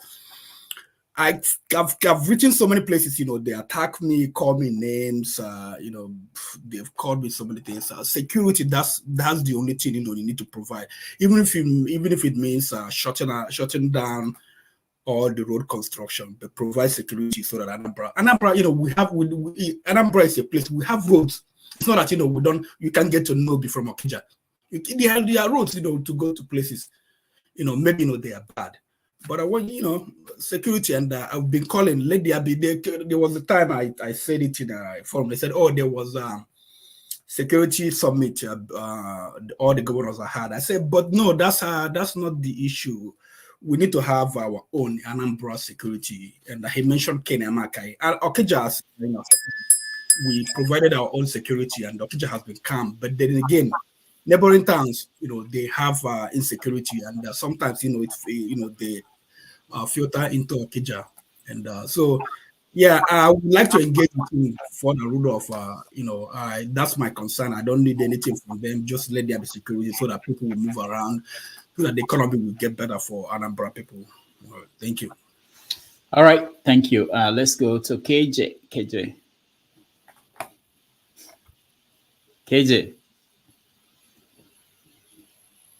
All right, Jonava, you're next. Yes, good afternoon, Dr. Rudy and fellow panelists. I think I watched you guys from the beginning to the end. The interaction was nice. KJ is sleeping, coming from church, I guess. So most of the thing is Anambra stuff. I just watch is a local thing, and I wish Anambra people well, and they should have a security so that people can move freely. Only thing is that some of us have invested time here, and we want all our guests to come back, or because they come, there's no reason of education. It's a civil discussion. There shouldn't be any. I want to have hard questions. Nigeria is a very tough place. So I wish Anambra people well, and I hope my neighbor KJ, who is close to me, more or less my brother, we also wish that all part of Nigeria we need security so people can move freely. That is a major thing. The only person that live in Lagos and is afraid of going around and is still live in Lagos is righteous man. Thank you. All right. Thank you, Janaba. KJ. Okay. Thank you. Thank you so much, Dr. Rudolph, for that interview. I listened extensively. And Kulata, I have something to say because I am indigenous person of the Igbo land, so I'm IPOB. I wear that as a badge. I have no reason whatsoever to say anything contrary. Now, I want to say to Rudolph that the only thing I seem to have enjoyed so far is that your guest is very educated. He's very, very educated. He's sound in his command of English and maybe also Igbo language. But again, it portrays to us the thing I've always said on this panel.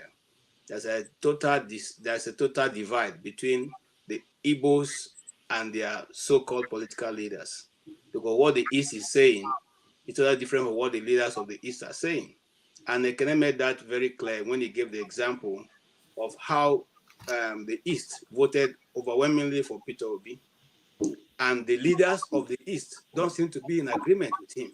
It's a bit concerning, because Soludo outrightly went out against the candidacy of Peter Obi. Everybody knows that. In fact, that was one of the examples the Nigerian people were using against the Igbos to say, even Soludo is saying that it is not the turn of the Igbos.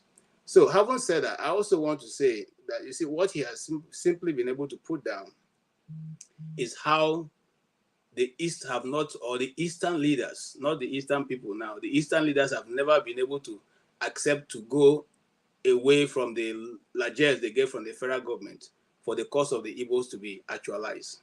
And that's why they can never put on a good defense for for Nnamdi Kanu.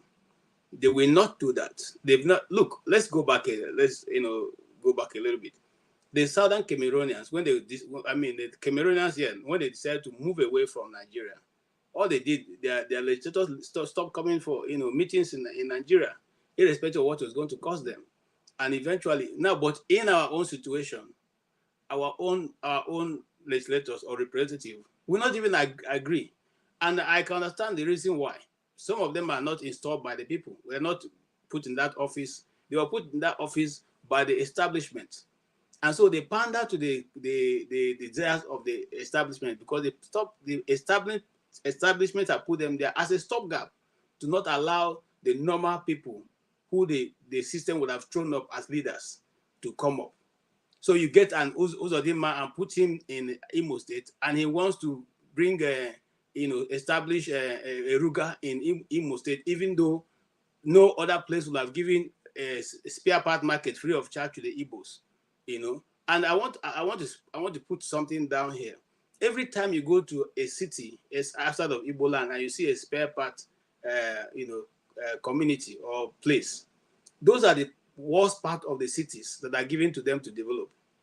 And as soon as those places are developed, they are moved out of it. And I give you, so that nobody comes tomorrow and begin to point hand at me. If you lived in Abuja, I was in Abuja in 1993. Okay, the first place you see was the Area 1 and the market. That is the spare part market, which was booming. It was one of the major part of the town. When that place was a swampy place, very bad. Where the church, Dunamis Church, stand today was just only Dunamis Church and one other church, and then the rest was spare part market.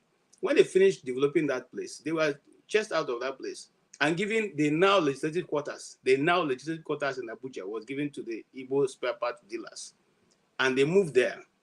And the moment that place became developed, all the water and all the places, they filled the whole place and made it habitable. They were moved again to the place where they are now. Even where they are now, they were moved further down. Okay? So once they develop the land, they take it, divide it for themselves, and move them to the next development area.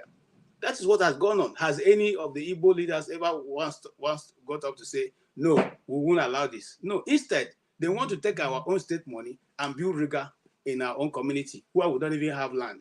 Meanwhile, there are lands every other place. So what am I trying to aim at? I'm trying to say that the Igbo, the East, is yet to find leaders like who can stand out and defend the cause of the Igbo man. Because if that is done, I don't think we'll get the back end of the stick, all right? The short end of the stick. What we are having now is people who don't care, who just keep pandering to the center so that they can get, that's why they can come and speak. We cannot be in APC, we cannot be in LP, and you can see that even before we even get to 2007 and 2027, the story is already changing, okay? Because the last election in Abia State showed that Labour Party is not even anywhere any longer. So now, what am I trying to say? I'm trying simply to say that we appreciate his intellectual capability to put his point through, but that doesn't necessarily mean that what he's saying is in accordance with what is going on in the East. I rest my case. Thank you. And finally, Ndubisi. Thank you, Doctor. My fellow parents are great, everyone. Well, my main concern is the insecurity in the East. It is becoming horrendous by the day. I know it's not widely spread, but generally everywhere. In Imo State and many parts of Anambra, it's just there. Just like Okija said, Okija and I share boundaries, so to speak. I know some people whose parents passed on. They've not buried them. Some decided to bury them in the city. And imagine an Igbo elder, being buried in the city because of insecurity. And I'm sure these governors, they are all aware of this. They should make every effort necessary to restore peace in the East. And sometimes it appears to me as if maybe there are some external hands in these things. Because all through when Nigeria has been in economic downturn, pain, I know most part of the East that has commercial viability are always booming because there was peace. And many of us return home every celebration time to come and unwind and be with our kids and kin. That is the only time we have to share moments with them. But now they are the ones living the village. In some places near my area and even in my own place, schools are no longer functioning. Can you believe that? Education that Igbos embrace so much are no longer are available. Those men who are always causing trouble there, some of them have taken away roofs of schools. They burned down houses of some people, and the place is largely deserted, like a ravaged area of war. Many people have taken their kids and kin away from the village. You can only find few elderly ones now at home. And this thing is they are quite aware of it. That's why I asked Dr. Mefor about it. I said they are making every effort. But like KJ said, all these people we have as leaders in the Southeast, why can't they be courageous for once and come together and team up and go to the man at the center, since the center controls everything? I think that we can no longer continue like this, that they should restore peace in the Southeast. And by all urgency, they should release him now because if they release him, I'm certain that the prevalence of those things going on in some parts of the East will come down to a reasonable extent. They have continued to delay his trial. Every day they look for one thing or the other to give us an excuse for keeping him there. And they have gone to court. They couldn't find any way to rope him in to convict him.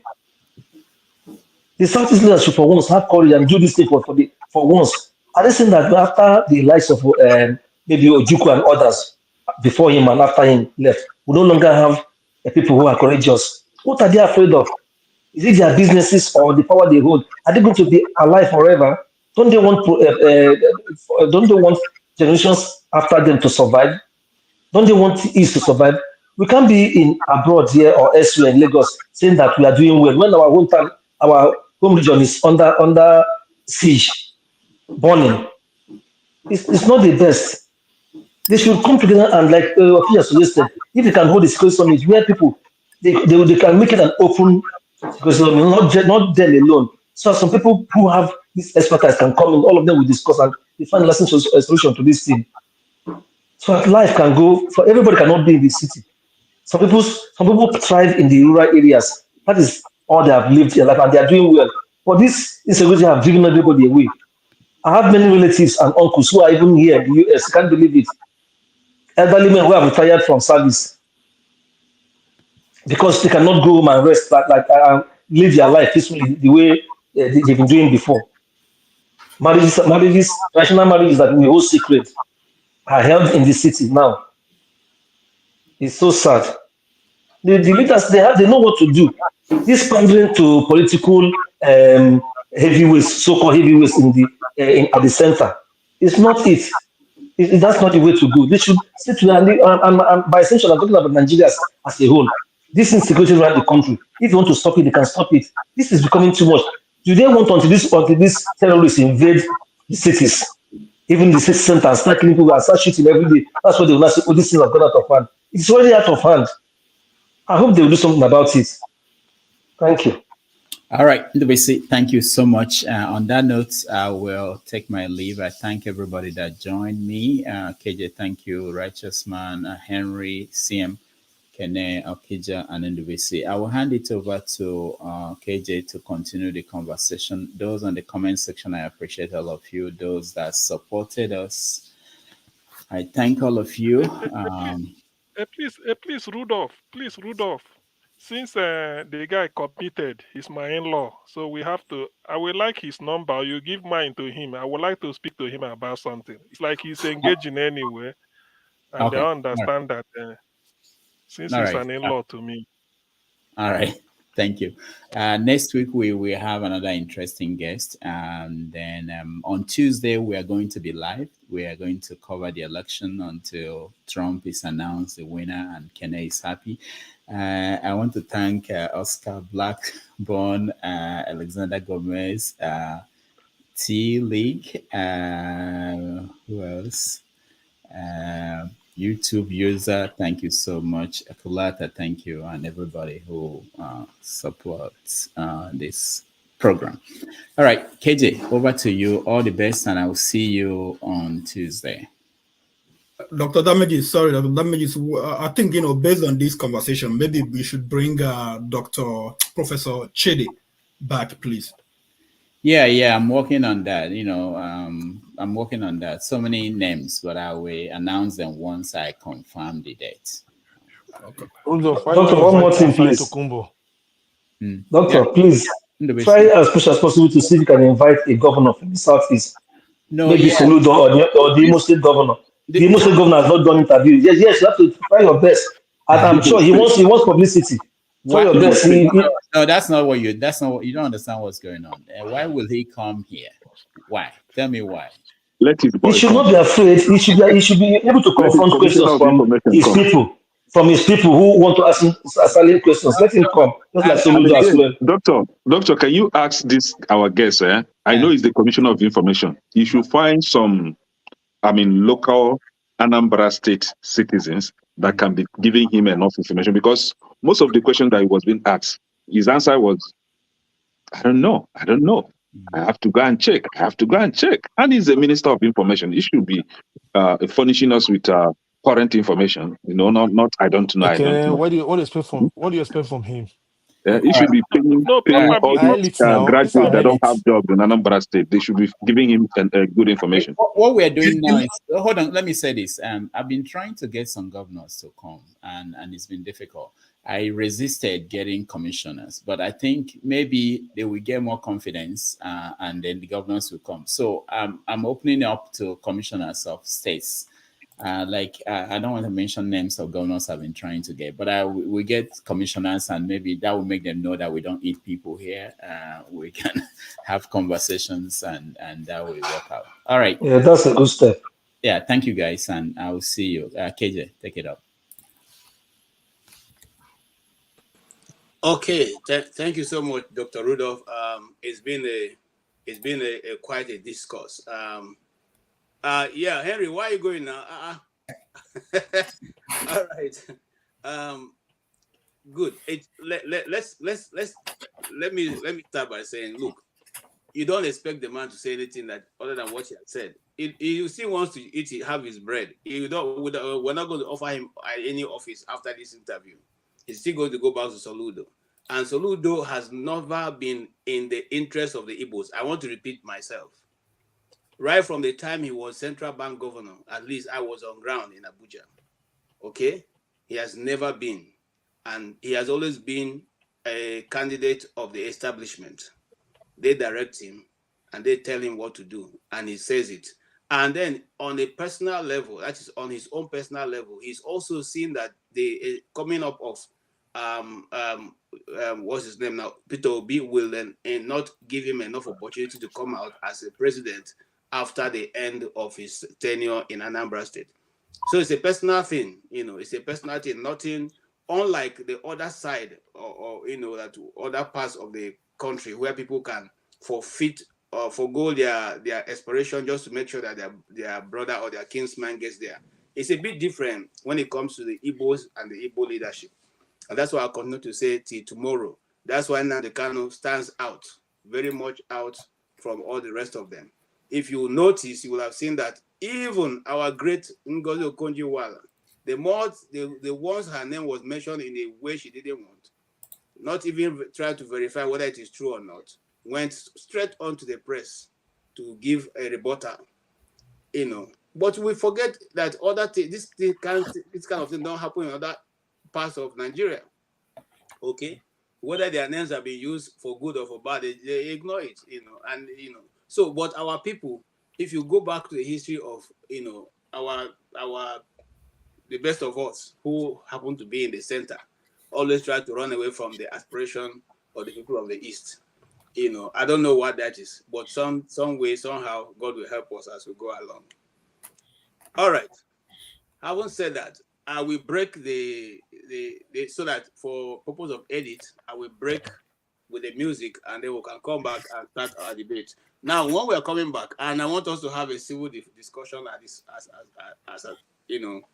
it's nothing.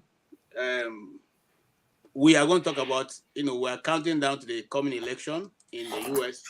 We're also talking about the recent, statement that the children have been put in jail, in jail and all that. So we're going to, but generally our focus is going to be on which way are you in?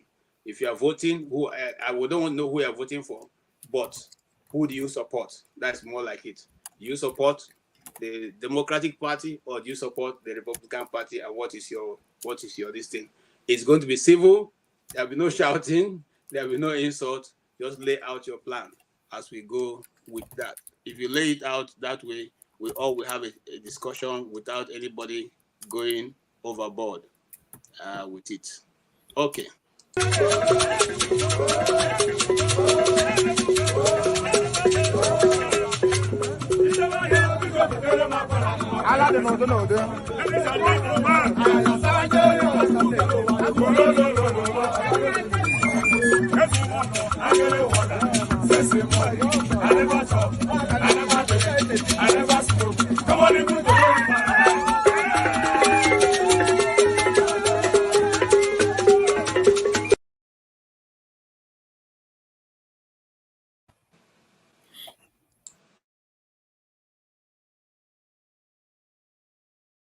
Adam, are we doing well?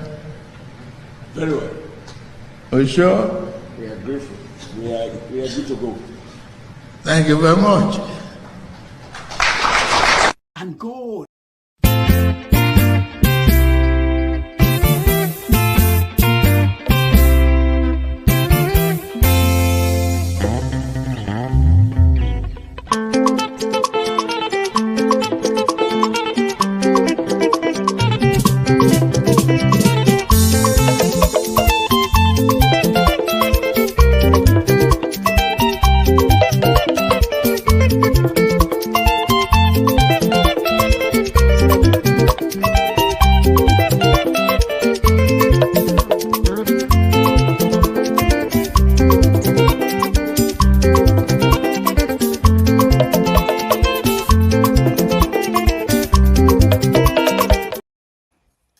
All right, great people. It's good to see all of you this beautiful Sunday.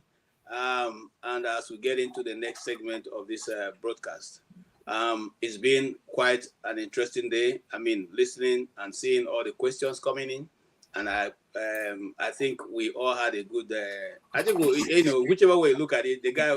I enjoyed his ability to have control of his language and. Well, it's not short in Igbo land. I think people in Igbo land speak very well. So, yes, let's go right on. The American presidential election and also the race for the Senate and the House of Rep is going to go on in the next 3 days, 2 days from today. And many are predicting that it's going to be one way or another. I have said not to take a position, but I'm going to ask questions. So, KJ, let's take a census here. You, 3 of you are in US. Let's take a census. Who is voting for Trump? Who is voting for Kamala Harris? No, I don't want to take everybody. Any for that to be exposing certain people who wants to. I'm sitting on the fence. I can vote. I'm a moderator here. I'm not going to take any side. So I'm only just going to ask each side a good question. And that's all. Are you all are free to do that also? Let me start from Righteous Man. Righteous Man, what's your take on the coming election?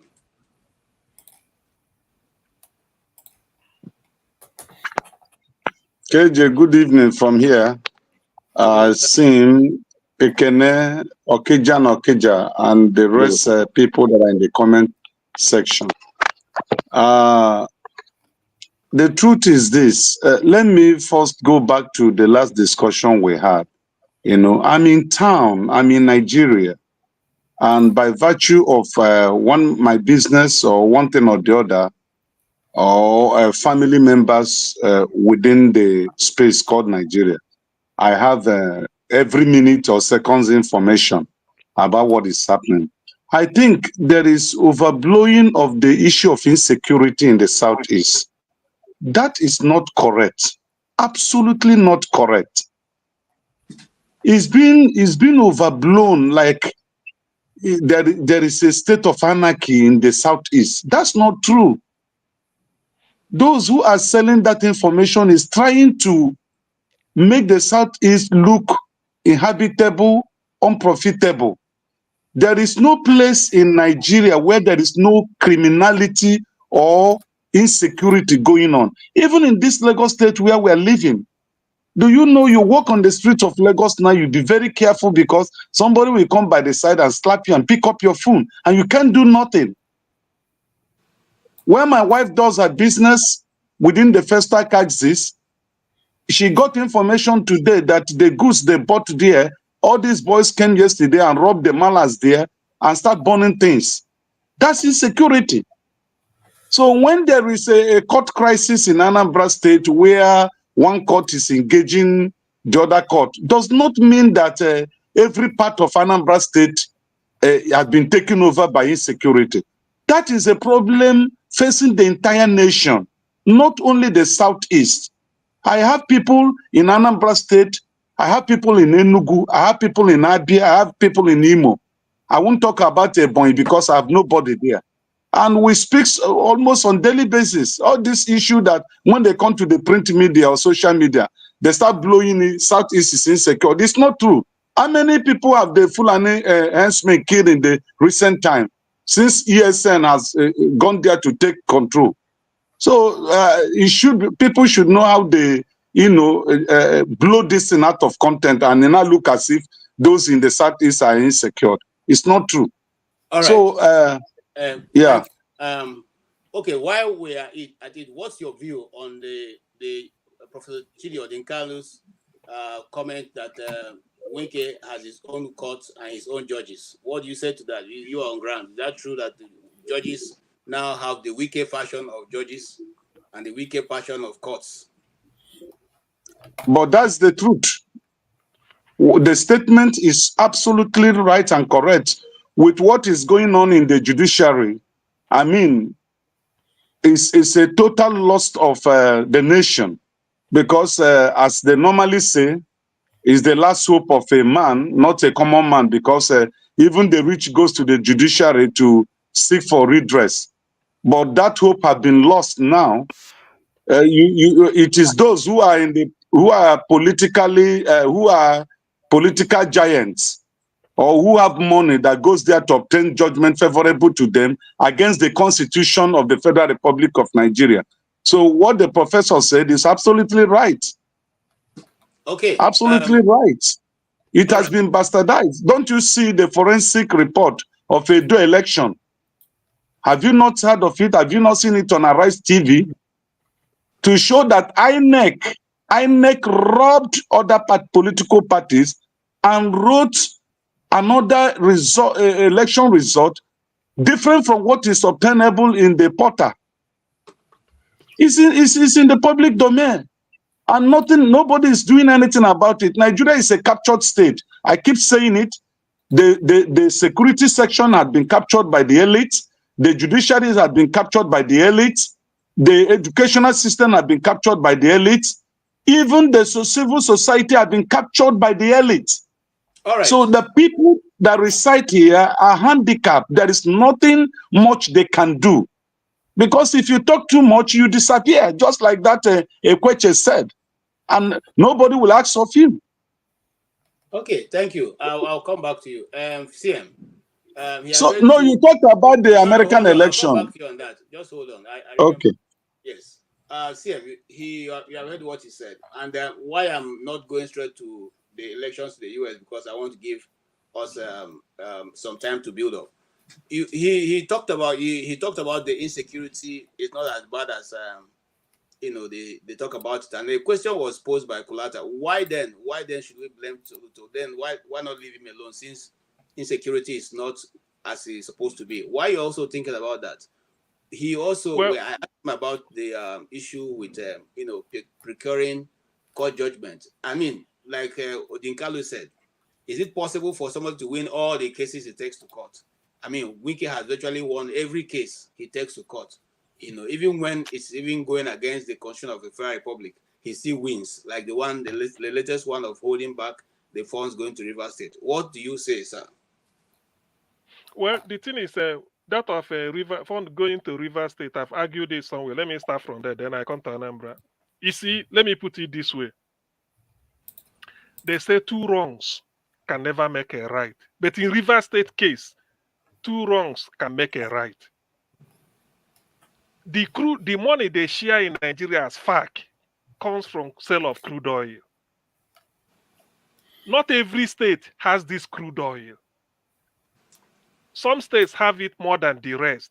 When you count Akwa Ibom, Bayelsa, Rivers, okay, let me say Bayelsa, Rivers, Akwa Ibom, Delta, Edo, Ondo, Anambra, Imo, and Abia.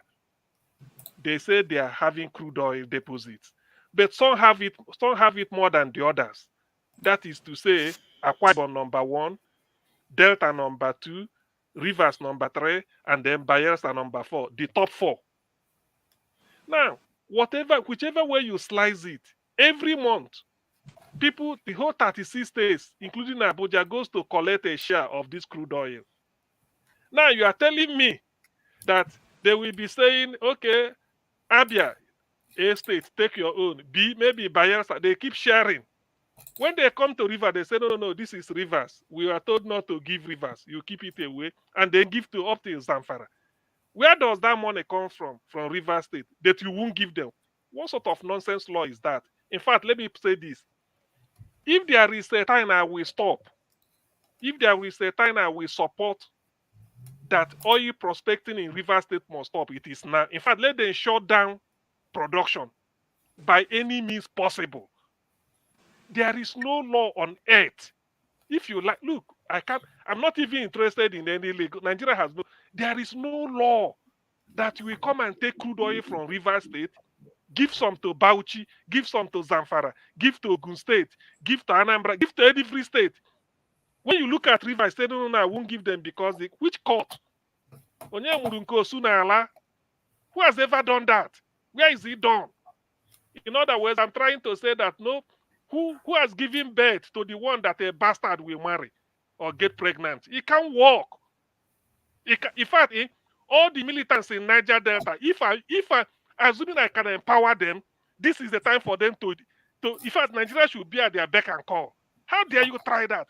What they want to do is, if you fail to give Rivers their allocation, Fubara won't pay salary. Then the people of Rivers, they will say, Fubara is not working, he couldn't pay salary. Weekend that is still, that's why this week sometimes I look at the man, say, he don't they shrink anyway. So maybe, who knows, he don't they shrink. So if you weekend is in Abuja engineering all these things, people from his Umopreko village, Obiakpo local government, are civil servants in River State.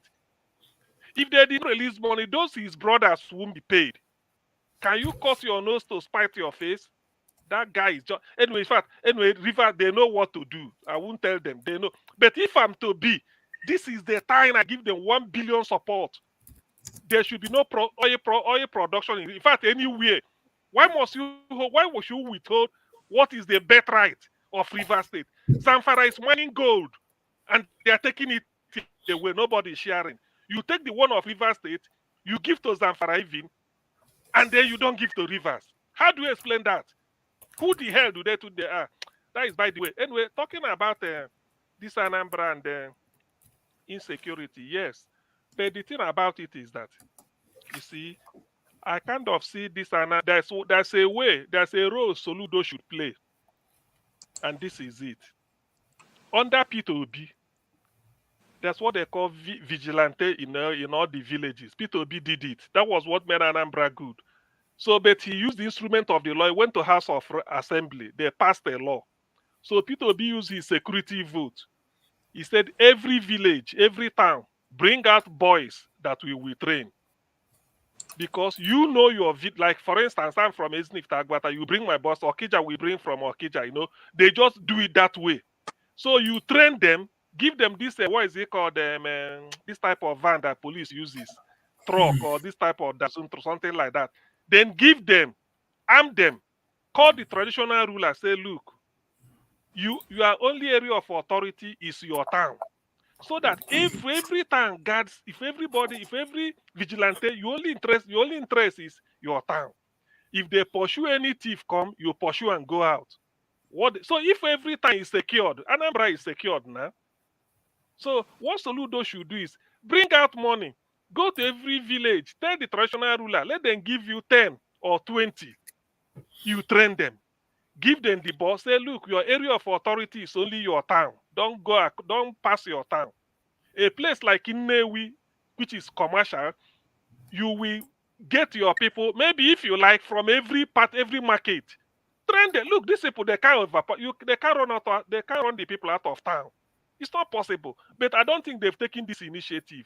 That is what is with you. If you are waiting for police from Abuja, they can play party politics. You know, say it's not in our party, or they forget about that. But vigilante is your right, because the state assembly has authorized you to establish, and it's done everywhere. So train them. It will work. At least it will reduce the insecurity, even if not absolute 100%. At least we must come down drastically to 85 to 90%, because everybody, you wake up in the morning, your duty post is your town. You are not leaving your hometown. You are just parading with that ball, with that van. Everybody, you are parading the whole nook and cranny of your town. Nobody, you must smoke out everybody there. So that's what I will want Soludo to do. Okay, thank you so much. Yes, can I coming Yes. to you? Will you say Well, that what is going on with the case, the court case, is a question of for the want of a shoes, the war is lost? Because in this case, Wiki has gone ahead to procure a judgment that will inflict pain on everybody in River State. Is that the best way a leader should show that he or she is concerned about his people? okay.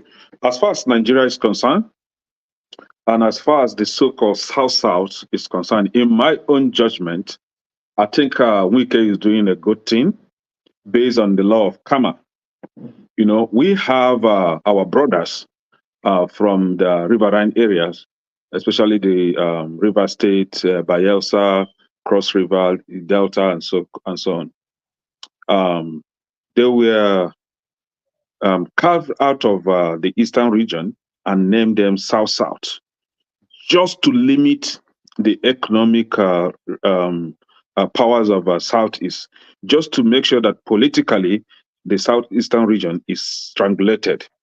And now these same people have been trying to disassociate themselves from anything that concerns the southeast or the eastern region, as we had it, or anything that has to do with Biafra that we all were in the same country called Biafra, before.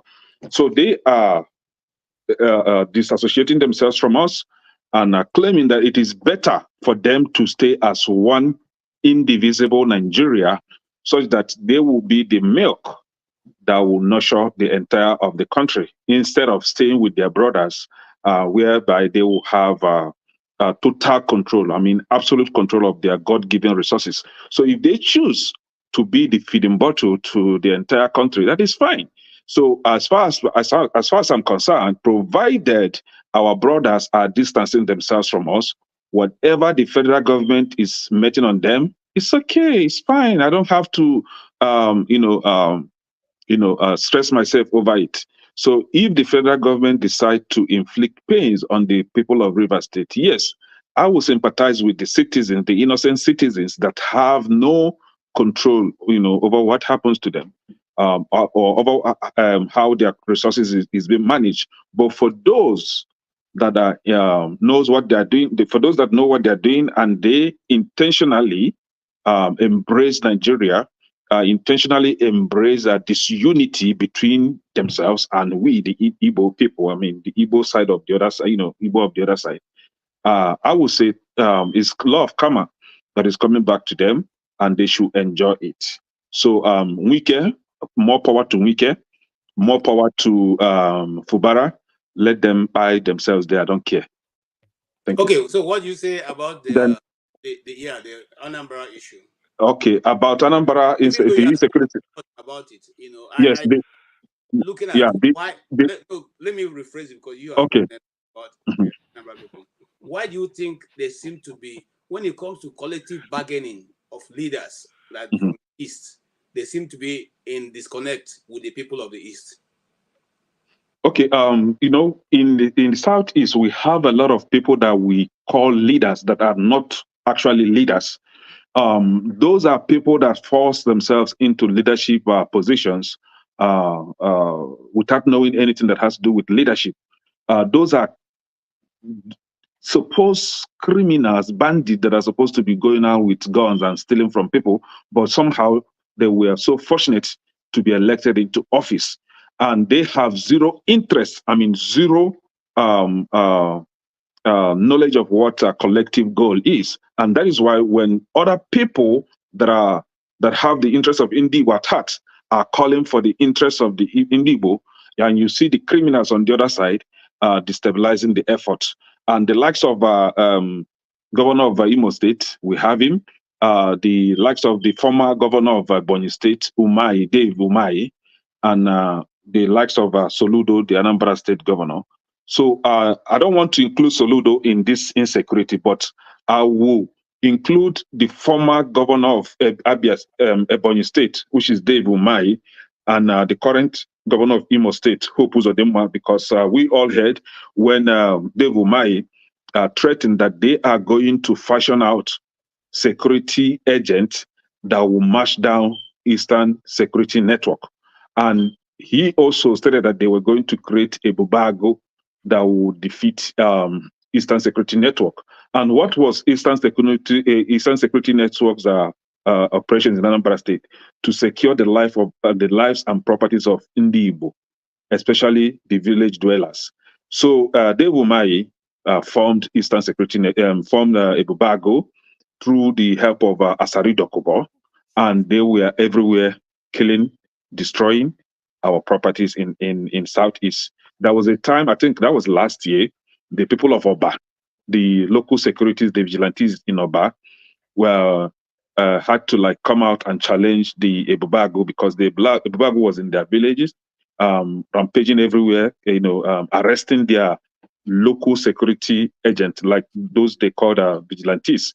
And the people of Oba challenged them and kicked them out from Oba. And they were doing that with the aid of Nigerian police and Nigerian army.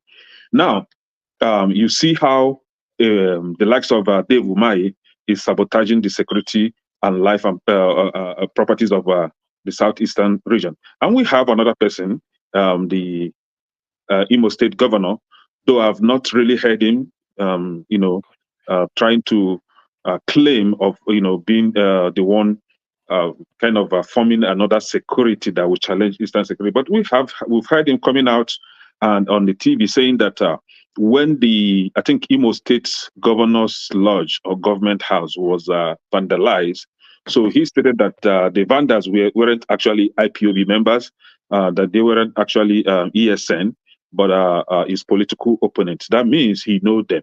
And because he knows them, he should be able to tell us who they are or combat them and bring it to an end. But today, what we are seeing in Imo State is where the army, the Nigerian army, the police are busy aiding terrorism and banditry in Imo State. In Abia State, as soon this guy, Oti, assumed office, Oti was able to begin to fish them out. There was this popular market in Abia State that he went and was able to unravel, how the Fulani dwellers there were kidnapping people, even killing some and keeping their corpses there. And this was done through the aid of Nigerian police as well. So when it comes to the Southeast, we have a lot of supposed criminals that are claiming to be leaders. And that is why we have what we have today. Yes, it is okay to say that people are overblowing the insecurity in Southeast, but the fact remains that insecurity is insecurity, regardless of the magnitude, right? There are insecurities everywhere in Nigeria. Yes, I agree with you, but Southeast happens to be one of the safest places, regions in the country. But why are we seeing a sort of a surge in insecurity? It might not be as big in magnitude as we are hearing, but insecurity remains insecurity. I, for one, have been going to Anambra State, and honestly, I've never experienced that, and I pray God I will not experience one. I drive safely. I mean, I can go from Anambra to Imo and Enugu at any point, anytime. I've never encountered this, but these days you hear people posting stuff on videos online and all that. But the truth remains that there is no smoke without fire. There is insecurity everywhere in Nigeria. There's insecurity in Southeast. But I think we, the people of Indigo, should be able to begin to call these people out whenever we see them. And starting from the so-called, what they call them, the village president general. You know how they have president general of village and all that. So they are, I think most of them are the miscreants. That we should start from them first, because they are the ones that know you. They know you come into town. They know your whereabouts. They have their boys on ground that can track you down and kidnap you for ransom. So they should start from them. All right. Thank you so much. Okija. What do you say? I don't want to ask you a further question, but what do you say? I will. What I was looking for before ended was where Amechi was saying, no matter what you do to the Nigerian people, nothing will happen. Okay, in other words, look, the system is hopeless. So anybody can do anything, no matter who the person is, nothing will happen. All what the Nigerian people will do is just to say, leave them. So he has now decided not to do anything, just to relax his life, because nothing will happen despite whatever anybody does. Do you agree with that statement? Put that in your answer to also the previous questions I've asked before. To be honest with you, I don't really care about what happened in River State. I don't care. They get what they deserve. Nigeria in general, everybody, they get what they deserve. If they are serious about changing their government, they should do that. I don't care. I care about where I live, so that's why I battle every day. There's an election coming up in the US, so I join Kamala Harris supporters group, and I make calls to Battleground State. That's my fight. Nigerians there, they should do their fight. That's their problem. I'm more concerned about Anambra State, so that was why I came to this show today. Because I still have my ancestral home there. I have people there. So River State, whenever they get ready, let them just take over their state. That's their problem. No, but Okija, it may spiral. It may spiral. That is what we are saying. It cannot be. If it's like a wildfire, you contain it only in rivers. We say okay. Yeah. So that's why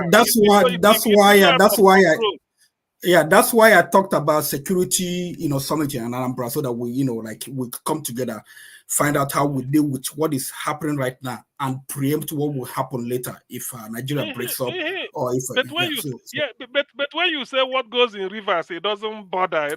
That's why I'm concerned. When you say, that's what I'm telling you. That's why I want security summit in Anambra, so that we deal with all these things. Because when you have security summit, you talk about what has happened before, what is happening now, and what could happen tomorrow. So that's why. With rivers boiling, you think it will? Yeah, with Nigeria boiling as well. I think they should have government in exile. They should have a shadow government. From the way things are happening. What if Nigeria breaks up now? What do we do? I mean, are we going to start? Looking left and right? We should be ready. Have shadow government.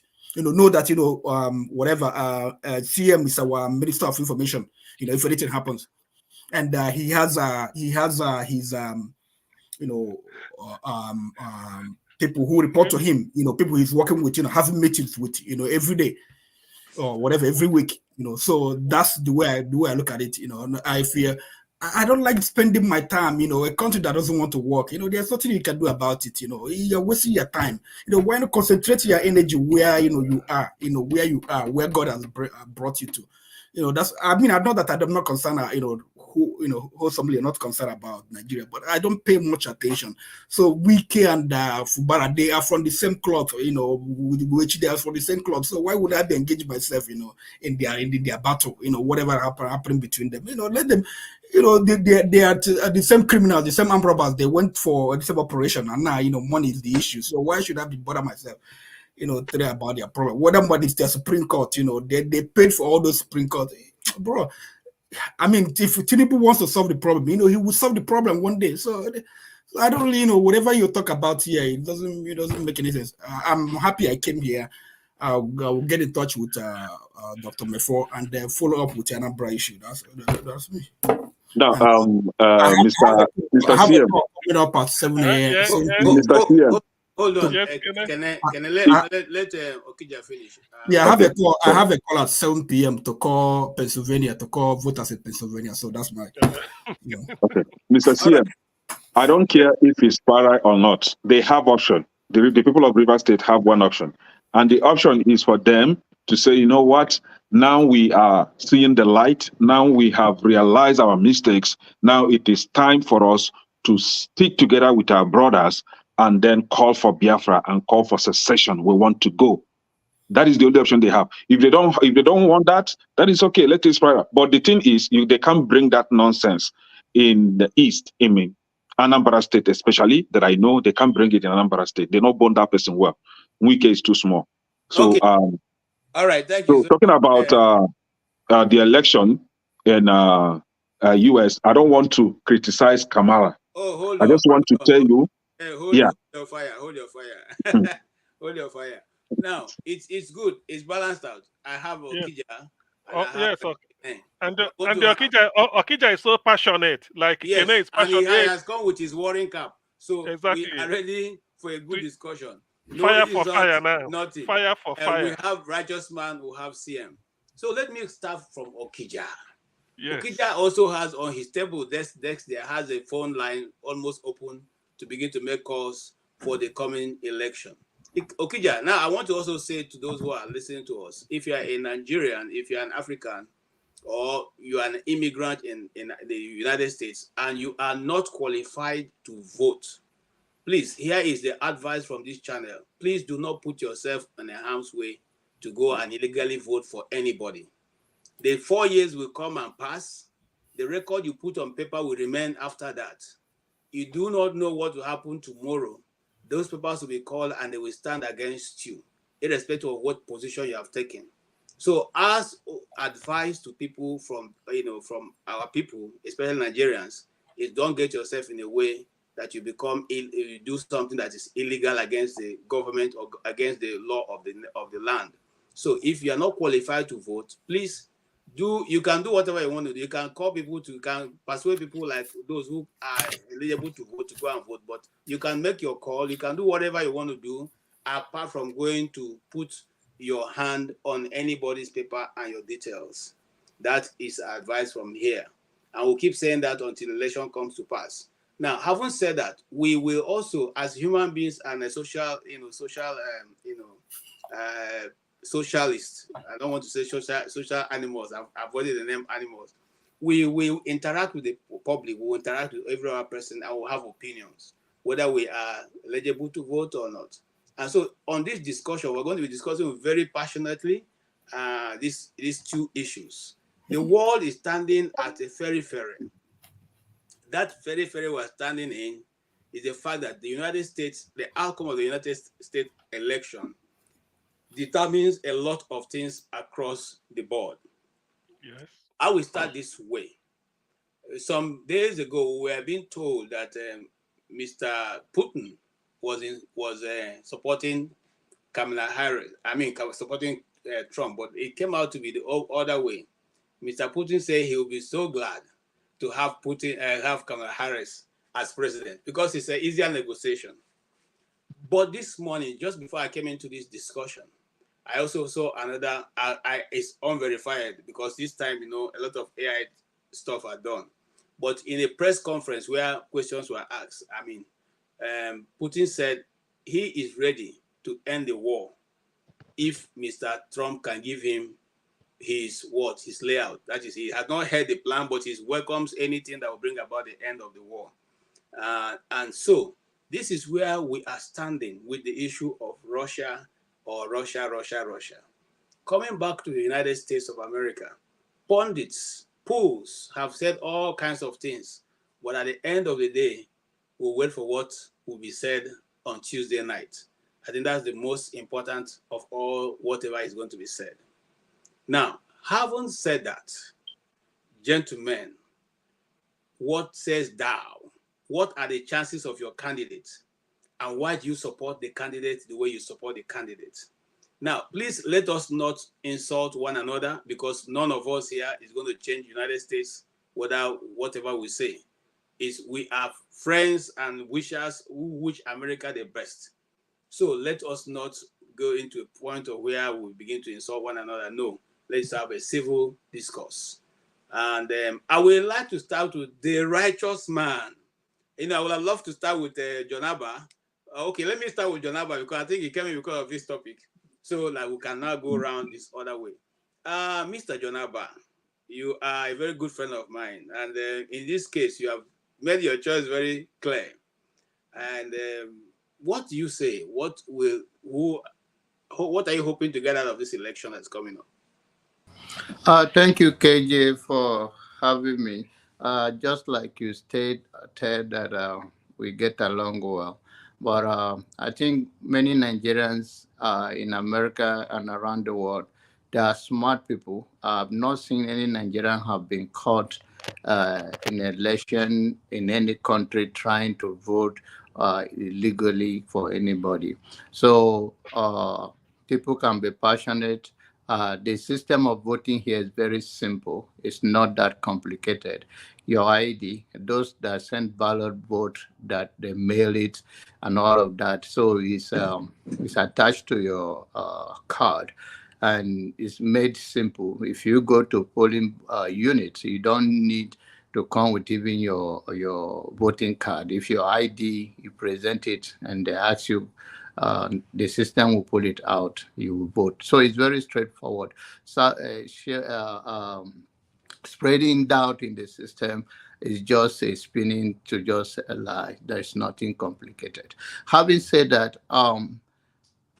United States of America is bigger than any single individual. It's an institution that no man can just run it down. So I'm confident of who I am, how I work to take care of myself and my family and my loved ones, that meaning that whosoever become the president, whether it's announced on Tuesday or take a couple of days before the announcement will be made, it doesn't really bothers me much. And what I know is that it's not about personality with Trump, it's about policy. And anyone that buy into it, they're entitled to it. I've laid out why I will not support Trump. Trump, in the modern history of America, is the only president that caught Nigerian I-30, which means you cannot bring your loved ones, your relatives, from Nigeria. So I will not be that evil to see that if I cross a bridge, then I cut it from my brother or my fellow Nigeria based on one person's fear of a black people, and those that he chooses to target is Nigeria. Trump also is the one that have a Muslim ban that created chaos around the world, that people cannot come in. Trump, in the modern history of America, is the only president that take his people January 6th to go and attack the Senate, the House, because he do not want the outcome of the election. And it is out there. Amazing thing is that the world, everybody have a choice. But when something have evidence, I don't think it is of any wise to doubt what has a proof. And coming to all that is going on from the history of his business, whether it's Atlantic City, the gambling city, to everything, Trump University, Trump Steak, Trump everything, he showed the character of who he is. He always want to cut corner. When the 9/11 happened, he claimed to be a small business owner, and none of his property was damaged. He collected the money. It's a man that has no integrity, in my own judgment, and is not fit for a purpose in the highest office of the land. I can understand that so many people, amazingly, that the poll is still closed. Having this public record, talk the way he talk, I don't see any leader of the world, even the dictator, that talk that way. So, and being American is the country that is the most national, and all people are here for a better life, and everyone that live here have been part of the system, contributed in one way or the other. So I will not, and so I know my fellow citizens will not be coward enough to think that anybody will come to the poll to to scare them off, because that is what they are trying to do. But anything, I'm confident in the system, just like the system that removed him when he's trying to do everything to stay in the office. Personally, like I said, I am confident that whatever comes after November 5th, which is Okay. Tuesday, will be fine. Thank you so much, Jonaba. And like I said here, I am just trying as much as possible to ask the necessary questions both for the Republicans and the Democrats. So I'm a moderator here. I have no view. And so if you see thinking, Mr. Mazi Prince, I have no view right now. I'm moderating. Thank you. Yes, Righteous Man, what do you say? You are living in Nigeria. You must have a different view of whatever is going on in the United States. So what is your take here? Are you with us, Righteous Man? Is Righteous Man there? Okay, let's move on. Can I? Yes. Yes. Thank you. Like I stated earlier, I don't want to discuss Kamala Harris because personally, I think she's very inconsequential. This is somebody that claimed that she's black. When she was voted in as a senator, she received a staff of office claiming that she's of Indian heritage. And then current investigation now revealed that her dad is an Indian Irish and her mom is Indian. And we all know there are blacks in blacks, colored skin in India. So she is Indian, not black, just like you and I. And then to actually verify my claim, when she was a district attorney in California, all she was busy was to wrongly prosecute and sentence black men, our brothers, just like you and I. There is one Jamal Truelove that has been speaking. He's everywhere on the internet. How she sentenced him to prison, and this innocent guy was later discovered to be innocent. And a lot of them have been speaking up now, and that is why the black men in America are against her. No black man, no reasonable black American who want to vote for her. And then, like I stated earlier, I don't want to discuss her. I just want to make this straight. But I'm here to give reasons why I want to vote for Trump. It's for two reasons. One, because of my respect for God. And then because of me as a human being, how I live my day-to-day life and how I want to bring up my household or, fix my household. Now, the thing is, when it comes to respect for God, recently when Kamala Harris was campaigning and her crowd, her fans were now singing, Jesus is Lord. Jesus is Lord. And the only thing she could tell them is that they don't belong to this campaign, which means her campaign does not respect Jesus. Her campaign does not give a damn what you, a Christian, believe in. So if you're a Christian, you are a believer of Christ. You're a believer of Jesus Christ. So she said that nobody should mention the name Jesus Christ in her campaign ground. So now, it is now left for you as a Christian to see if you vote for a candidate that don't give a damn your religion, that don't respect God, that don't respect Jesus Christ. It's up to you to decide that. Now, we have a candidate, on the other hand, Donald Trump, that have raised his hand and say that no name is above the name Jesus Christ. And he has proclaimed that Jesus is Lord. And because of that, he has bought my support for him. Now, secondly, like I said, one aspect, and the other aspect is because morally, I will not be a party to indiscriminate, I want to stress the syllable, right? Support for abortion. If you truly claim that you respect reproduction, you should respect reproduction in its entirety. If I want to procreate, I will not use CD.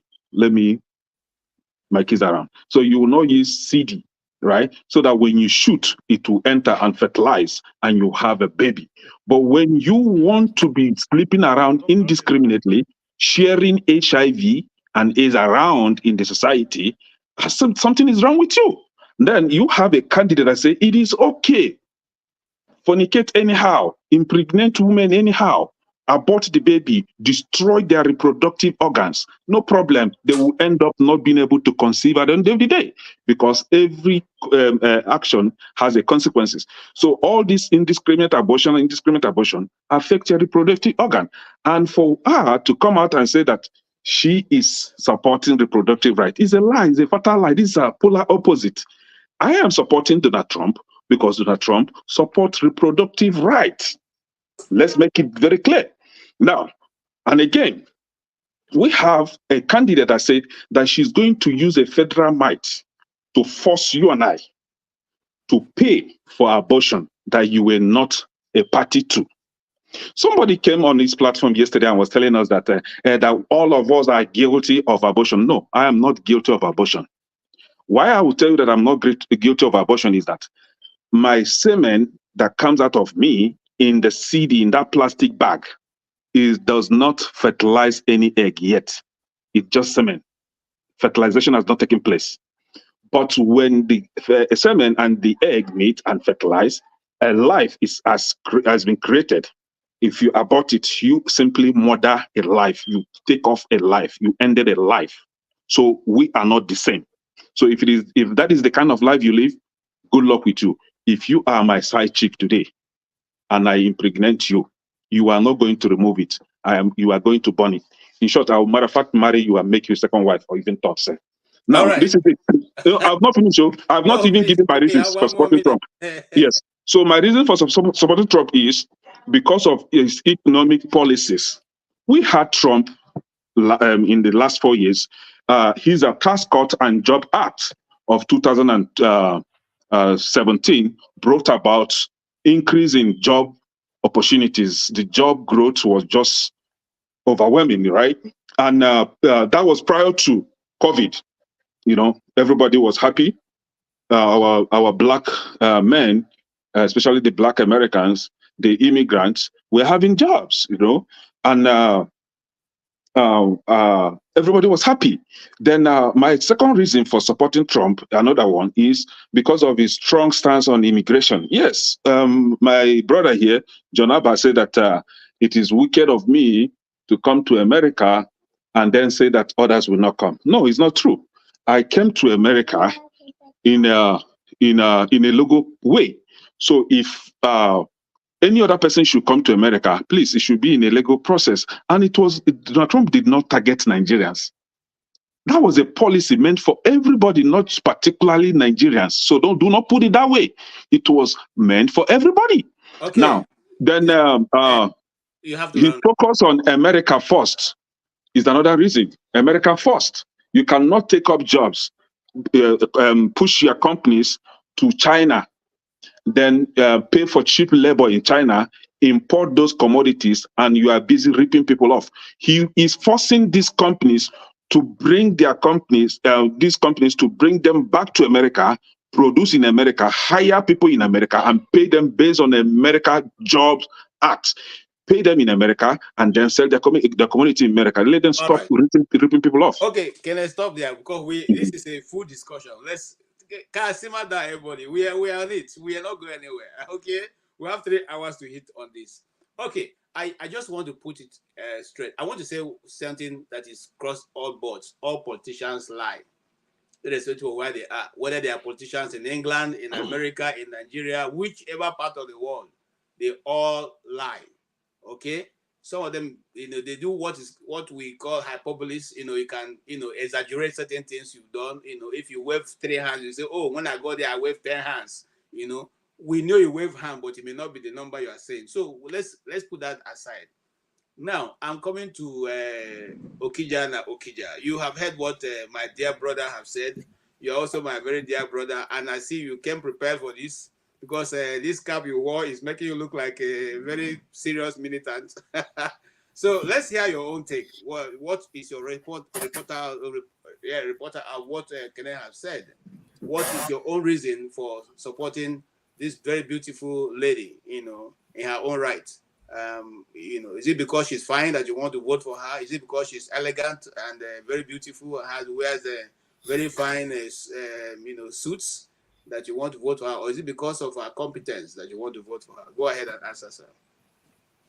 KJ, I sent you something on Trump Nigerian ban. I sent it to you on WhatsApp. So you can check it and see Trump banned Nigerians, during the Muslim ban. He banned Nigeria February 2020. He banned Nigerians from bringing from immigrating to the United States. So you could, use visa. You can come with tourist visa or you could come with a business visa, but immigrant visa, you cannot. So like a Nigerian who's here cannot bring his father or mother, or can bring his children born in Nigeria, or bring spouse, from Nigeria. So he did that. And then Biden came and reversed it in January 21, 2021. January 21, 2021, he reversed all those bans. It affected me personally. It's not something that story. It affected me personally that when the person was coming here, it was the embassy kept giving the excuse that they had so many people, so many lines because of ban. They explained to me, through the intervention of my senators. I wrote to two of my senators. So they asked me to bring their record. I sent something and they speeded the visa appointment. So something I'm familiar with, not some stories. Anyway, the thing is, I can see that you guys, don't have to, fall for anything. You have Putin told you that he supports Kamala. You don't understand war. You don't understand how warfare goes. He is telling you that because you think, oh, that she's weak, so that you will vote the other way. He's that's what he's using you people, but you people don't know. Just like the mentality you have that mentality of Trump.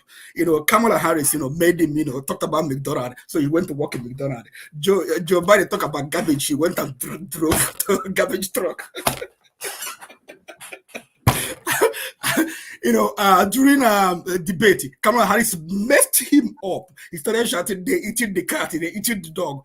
I mean, I don't understand. When you talk about, he goes into the room to negotiate. When you go into the room to negotiate, she's going with the might of the American military. She's not going just by herself.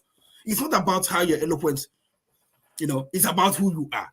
America, you are America. That's why, even if in Nigeria, like something I was a time, I was police, wanted to harass me in Nigeria. And luckily I was going to the embassy and I had my US passport. I said, look, America, I'm going. They said, leave this one alone. No. They left me alone. So it's not like because I was big and huge. It's because some things that go with you. You guys keep giving excuses, like record. They talked about Kamala that she locked people up. She was the first district attorney that started a smart on crime policy. Okay, in all her, her record in California, she sent about 1,200 people or so to jail based on marijuana. I mean, to conviction on marijuana. Only 45 went to jail. Only 45. The 45 that went to jail because they accompany other crime. What they call it, presumption, I forgot what they call it in prosecution. But so the other factors, maybe gun was used, things, other crimes, attached to it. So that's why they went to jail.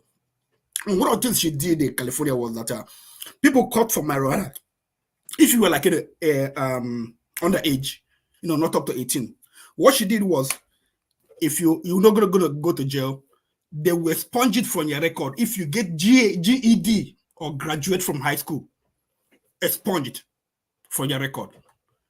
Before, such crime will go on your record and it will stop you from getting government assistance. You can't get food stamp, you can't get a SNAP, you can't get a loan to go to school.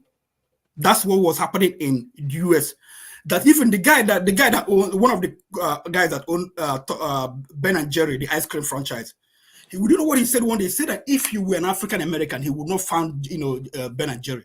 They asked him why. He said when he was young, he was in the park smoking marijuana.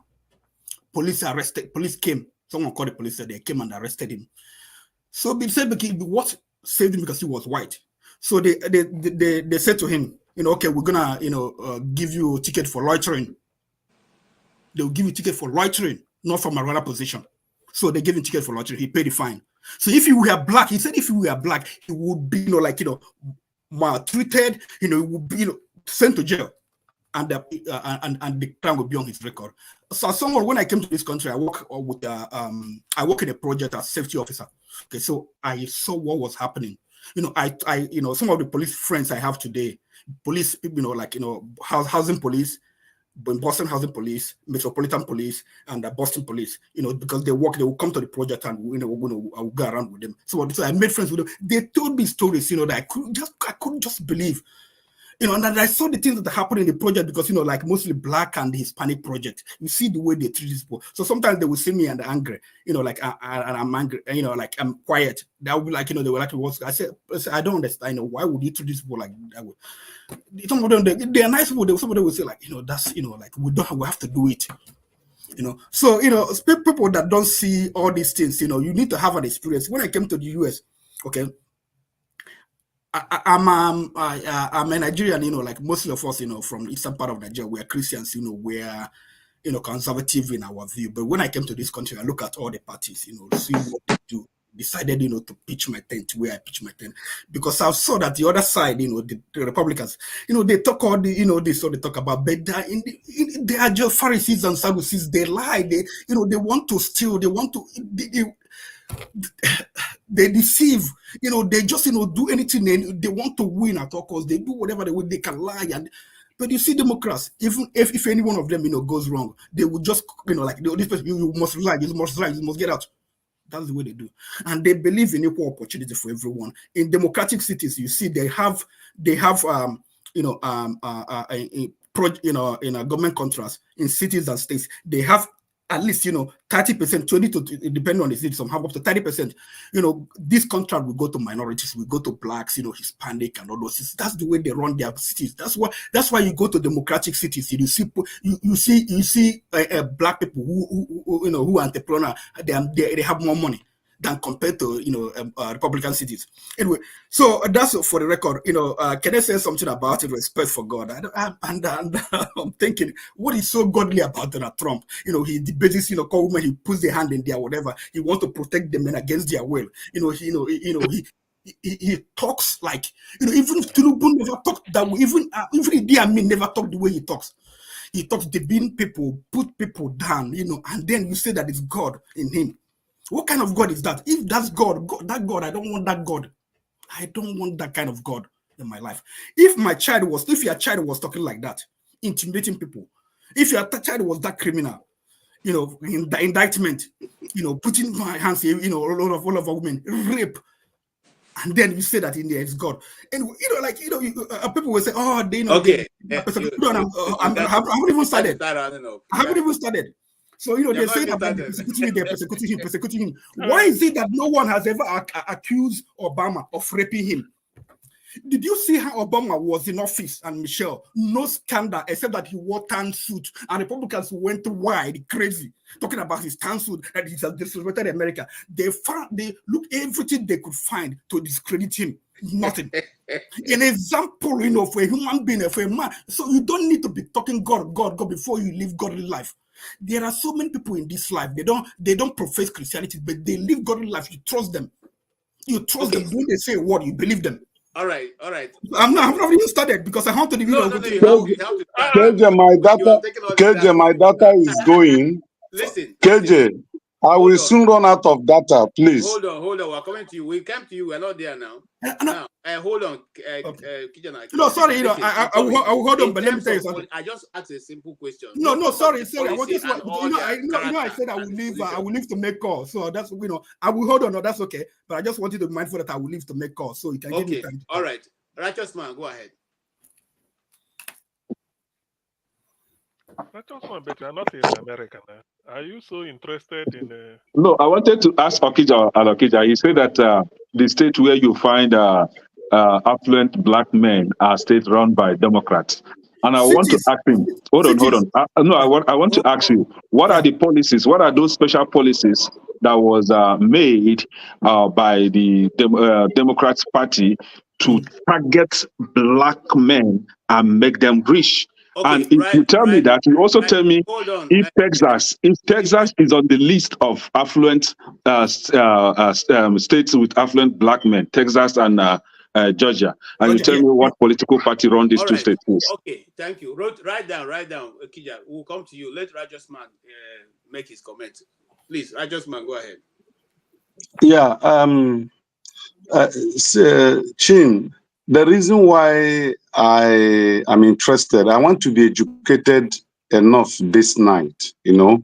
That's why I've been waiting, you know, for a time like this. I'm not an American, I have not been there, but I have traveled to other parts of Europe and African continent and some part of Asia.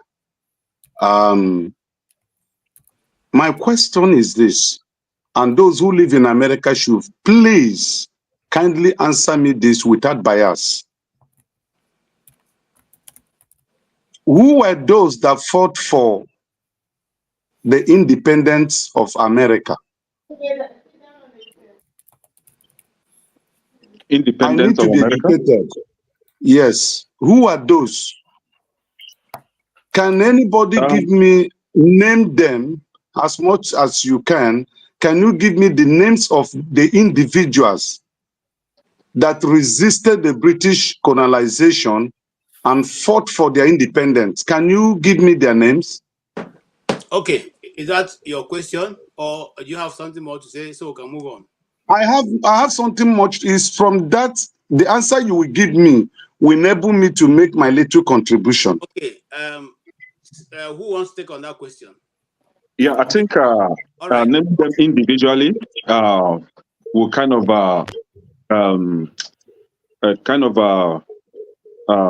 talk down on other people like the military leaders and African Americans as well, because everybody was in together to fight for the independence. But if I should mention some that are known, are the known ones, we have the likes of George Washington, Frederick William, I don't know how to spell his last name. We have Samuel Adams, Patrick Henry, Phyllis Wheatley, and some African Americans as well.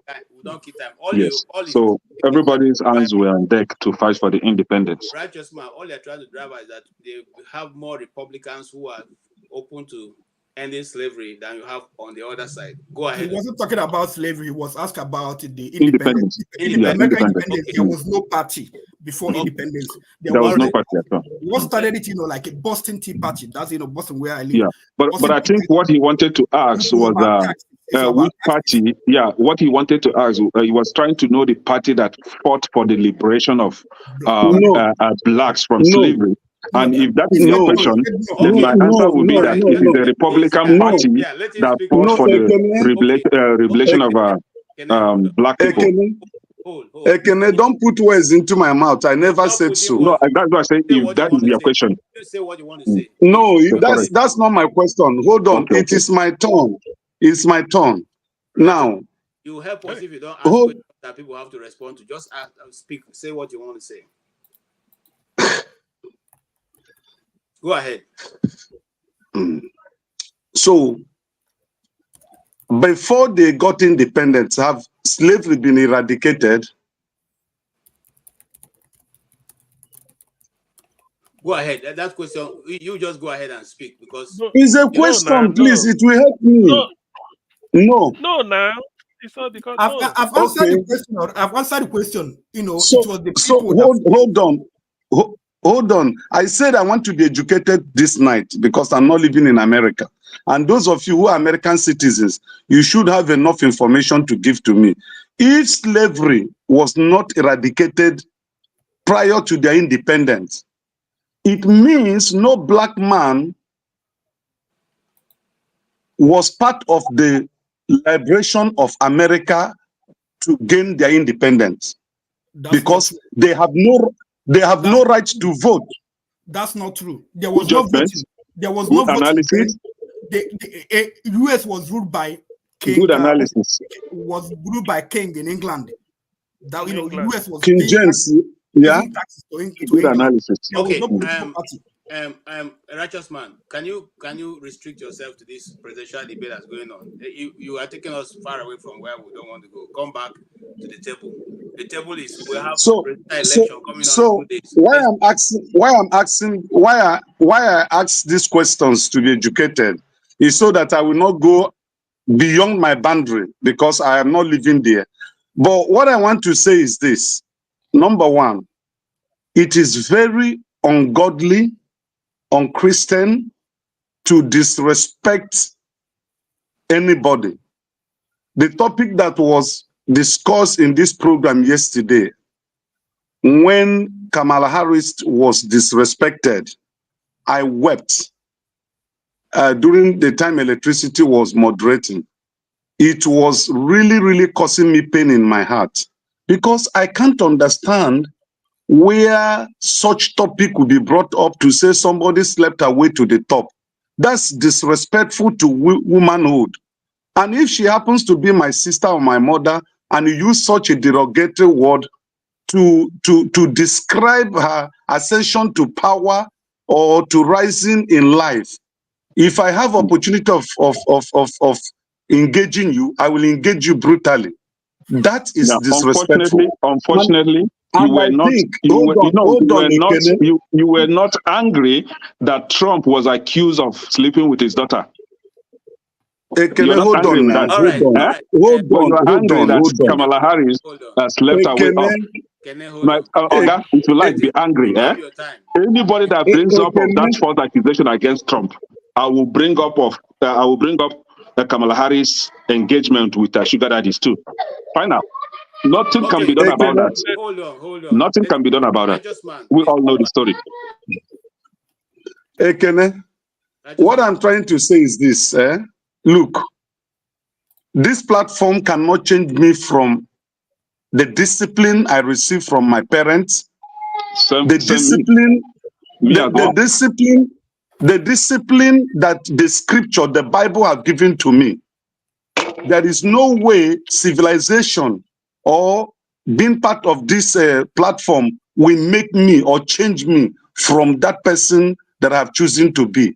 So I speak out my mind. It doesn't matter who it affects or who it doesn't affect. What I'm saying that the topic we discussed yesterday was disrespectful to women. We are talking about today's topic. Don't talk yesterday. We are talking about the moderator. We are talking, if you want to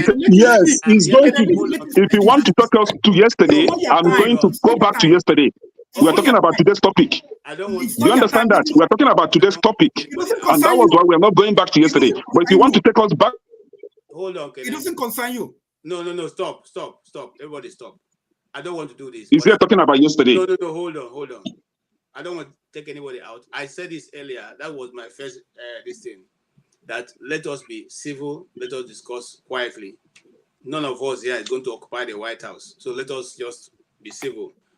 Righteous man, I wanted to say something before Kenneth got in. This is a new discussion. I don't want to go back to yesterday. I wasn't even there when whatever was discussed. I just asked a simple question. We have 2 days to the election. What is your take? Why are you voting for who you are voting for? Forget whatever. And I am moderating these issues. I have seen that most of you want to discuss about their personal life. It's part of the questions are written down. Ask everybody. You have a time to lay out your own, what you feel and what you don't feel.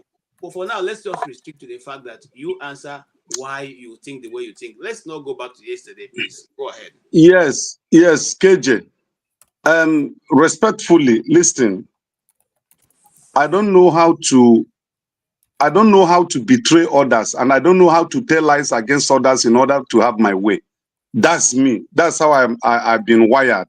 Now, if you guys in America is voting, if you don't like Kamala Harris or Donald Trump, that does not mean that you will come publicly and say things that you as a Christian, a God-fearing individual, will utter from your mouth. That's the angle I'm coming from. Whoever that wins the election.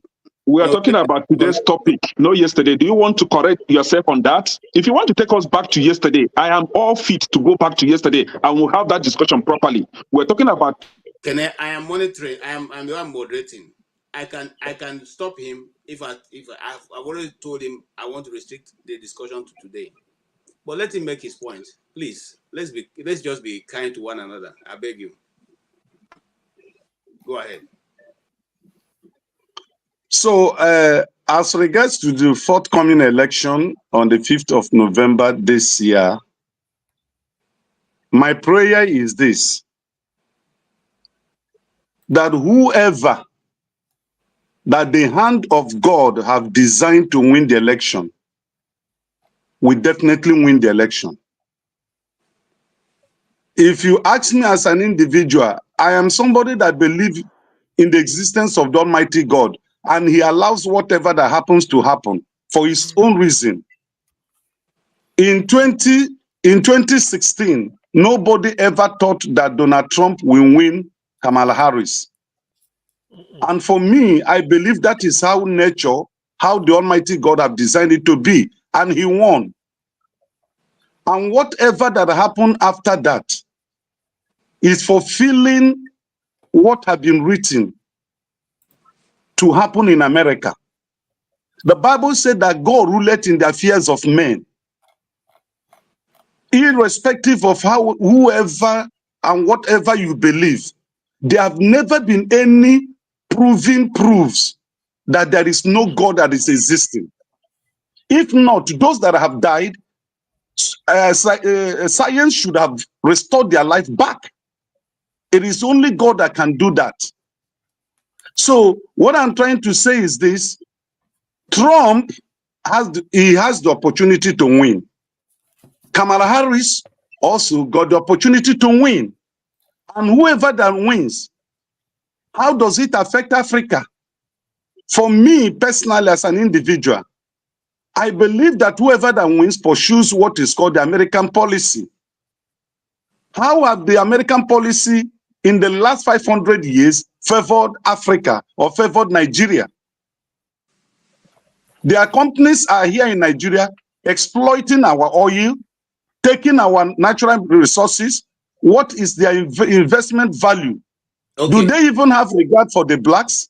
All right. I've not finished. Those who spoke took time. No, hold on. Because you are going in a direction I don't want us to go. The direction you are going to is what is applicable in Nigeria. And that's not what the question we are we're putting ourselves in the situation that is just like this, just like a situation room right now, which you are going to be holding from now till the end, till the night of the election. Tomorrow we're going to be here. Next tomorrow we're going to be here. We're asking you, what is your view on what is going on right now in American soil? We have 3 or 4 candidates even running for this election. The one that the most popular to is Donald Trump and Kamala Harris. Are you for or you are against? Who are you voting for? In fact, it's not even a question of for or against. It's who is your choice and what is your reason? Yeah, it's simple. Don't go to that Nigerian thing. We're not concerned about Nigeria. We're not even electing a Nigerian president. This guy is going to be an American president, whoever is elected. He doesn't give a, I don't want to use the word about Nigeria. He's coming to implement the American policy, just like you said. So restrict yourself to that argument, okay? And you have 2 more minutes to round up, sir. So I will round up by saying, or I'll make a continuation of my statement by saying, both of them have not professed that they are believers. And if I'm in America and I'm going to vote, I will vote the Bible. Just like John Hagee, that in San Antonio, Texas, normally preach. John Hagee is my pastor. He will always encourage his congregation, when you're voting, vote the Bible. So I've not had Trump confessed that he is a believer. I've seen him holding the Bible. I've seen him making some statements, kind of protecting the Christians. But I've not had him said, I am a believer. Neither have I had also Kamala Harris declaring faith in Christ. I've not. So whatever that happens as an outcome, it doesn't affect me as an individual. That is why I'm speaking the way I'm speaking. But in the past, when Donald Trump was the president of US, 2016, to 2020, when President Buhari was the president of Nigeria, Donald Trump spoke to President Buhari then. I still have the thing in my archives, where he told him about the killing and the burning of churches in Nigeria, that he should do something about it. And that is where my interest lies. Okay? I have the clip. I can retrieve it and forward it to you. It didn't happen. Then no, go ahead. Don't forget who is talking. Just go ahead and round up. We are taking too long. Go ahead and round up, sir. I have rounded up. Continue. Okay, righteous man, you just hold on. We get back to the issues you raised. I just don't want it to be rowdy, so we can all be able to make sense of what we are discussing. Yes, CM, go ahead. No, Okay, Mr. Richard, I don't thank know. you. I didn't bring you in. I don't know who brought you in, but you are in a singlet. We don't allow people in a singlet, so if you can put on a shirt, I will bring you in. Okay. All right, go ahead. Okay. I think without doubt, in the past, I used to look at the American president from the what is in it for Nigeria. That is the way I used to look in the past, but these days I've changed, because I cannot be expecting an American president to make a policy that will favor Nigeria when a Nigerian president does not even consider Nigeria in their policies, in what they are stealing. So I believe America is for America. But in trying to broaden my appeal, I'm a European, both by residence and by citizenship. So what I will do is I'm just like somebody, a concerned person who is outside piecing in, not in piecing out, unlike Kene, John Abba, and you, all of you that are in US. So I will look at it from the European point of view, that Europe will have a meeting and the American president is expected. Who do you think they are going to respect when they see the person in terms of their influence? That is what I'm going to say. It's Trump, because they've discussed it here. Not because I'm not talking of whether what Trump will do for that will benefit Americans. I'm talking of European at the world stage, because America is the leader of the world as of today. Forget about the challenge of China or anything. America is still the leader. Europeans see America as the leader of the free world, because all it will take is for European Union want to carry out something democratic or whatever it is in the Middle East, anywhere, they will look up to American leadership as a guide. They may not come out. So whoever is going to be president of America must realize that there's a burden on him or her to carry when it comes to playing America's leadership role in the world. So this is what we guide. If I'm to say I go for Trump, it's not because of, I'm not trying to use any moral, whether somebody is any morality, I'm not bringing. I'm only talking as a European. I'm a European statesman. I'm a prime minister of one country in Europe, and they believe they depend on America. It's true. They may not say it, but the Europe looks up to America as the only, as something like for moral compass, for leadership in the world, in a complex world. They look up to America. Even economically, whether World Bank, IMF, or anything, they look towards America. And who better to do it than American president? So I remember when Britain wanted to get out of EU, there were advice here and there. Obama has to come here and talk to them, although they disregarded it. But it means a lot for them to host Obama a state visit. And they put the question to him. And the Obama advised them openly not to leave EU. But they said in the end, they want to flex muscle. They said, no, after all, why are we a sovereign country? They left. But today, somehow, British economy has not recovered from what it used to be before June 26th, 2016. So whoever becomes the American president as a European, I'm looking at for somebody who will also lead when it comes to transatlantic treaty alliance and everything. In fact, in NATO, America is where they look up to.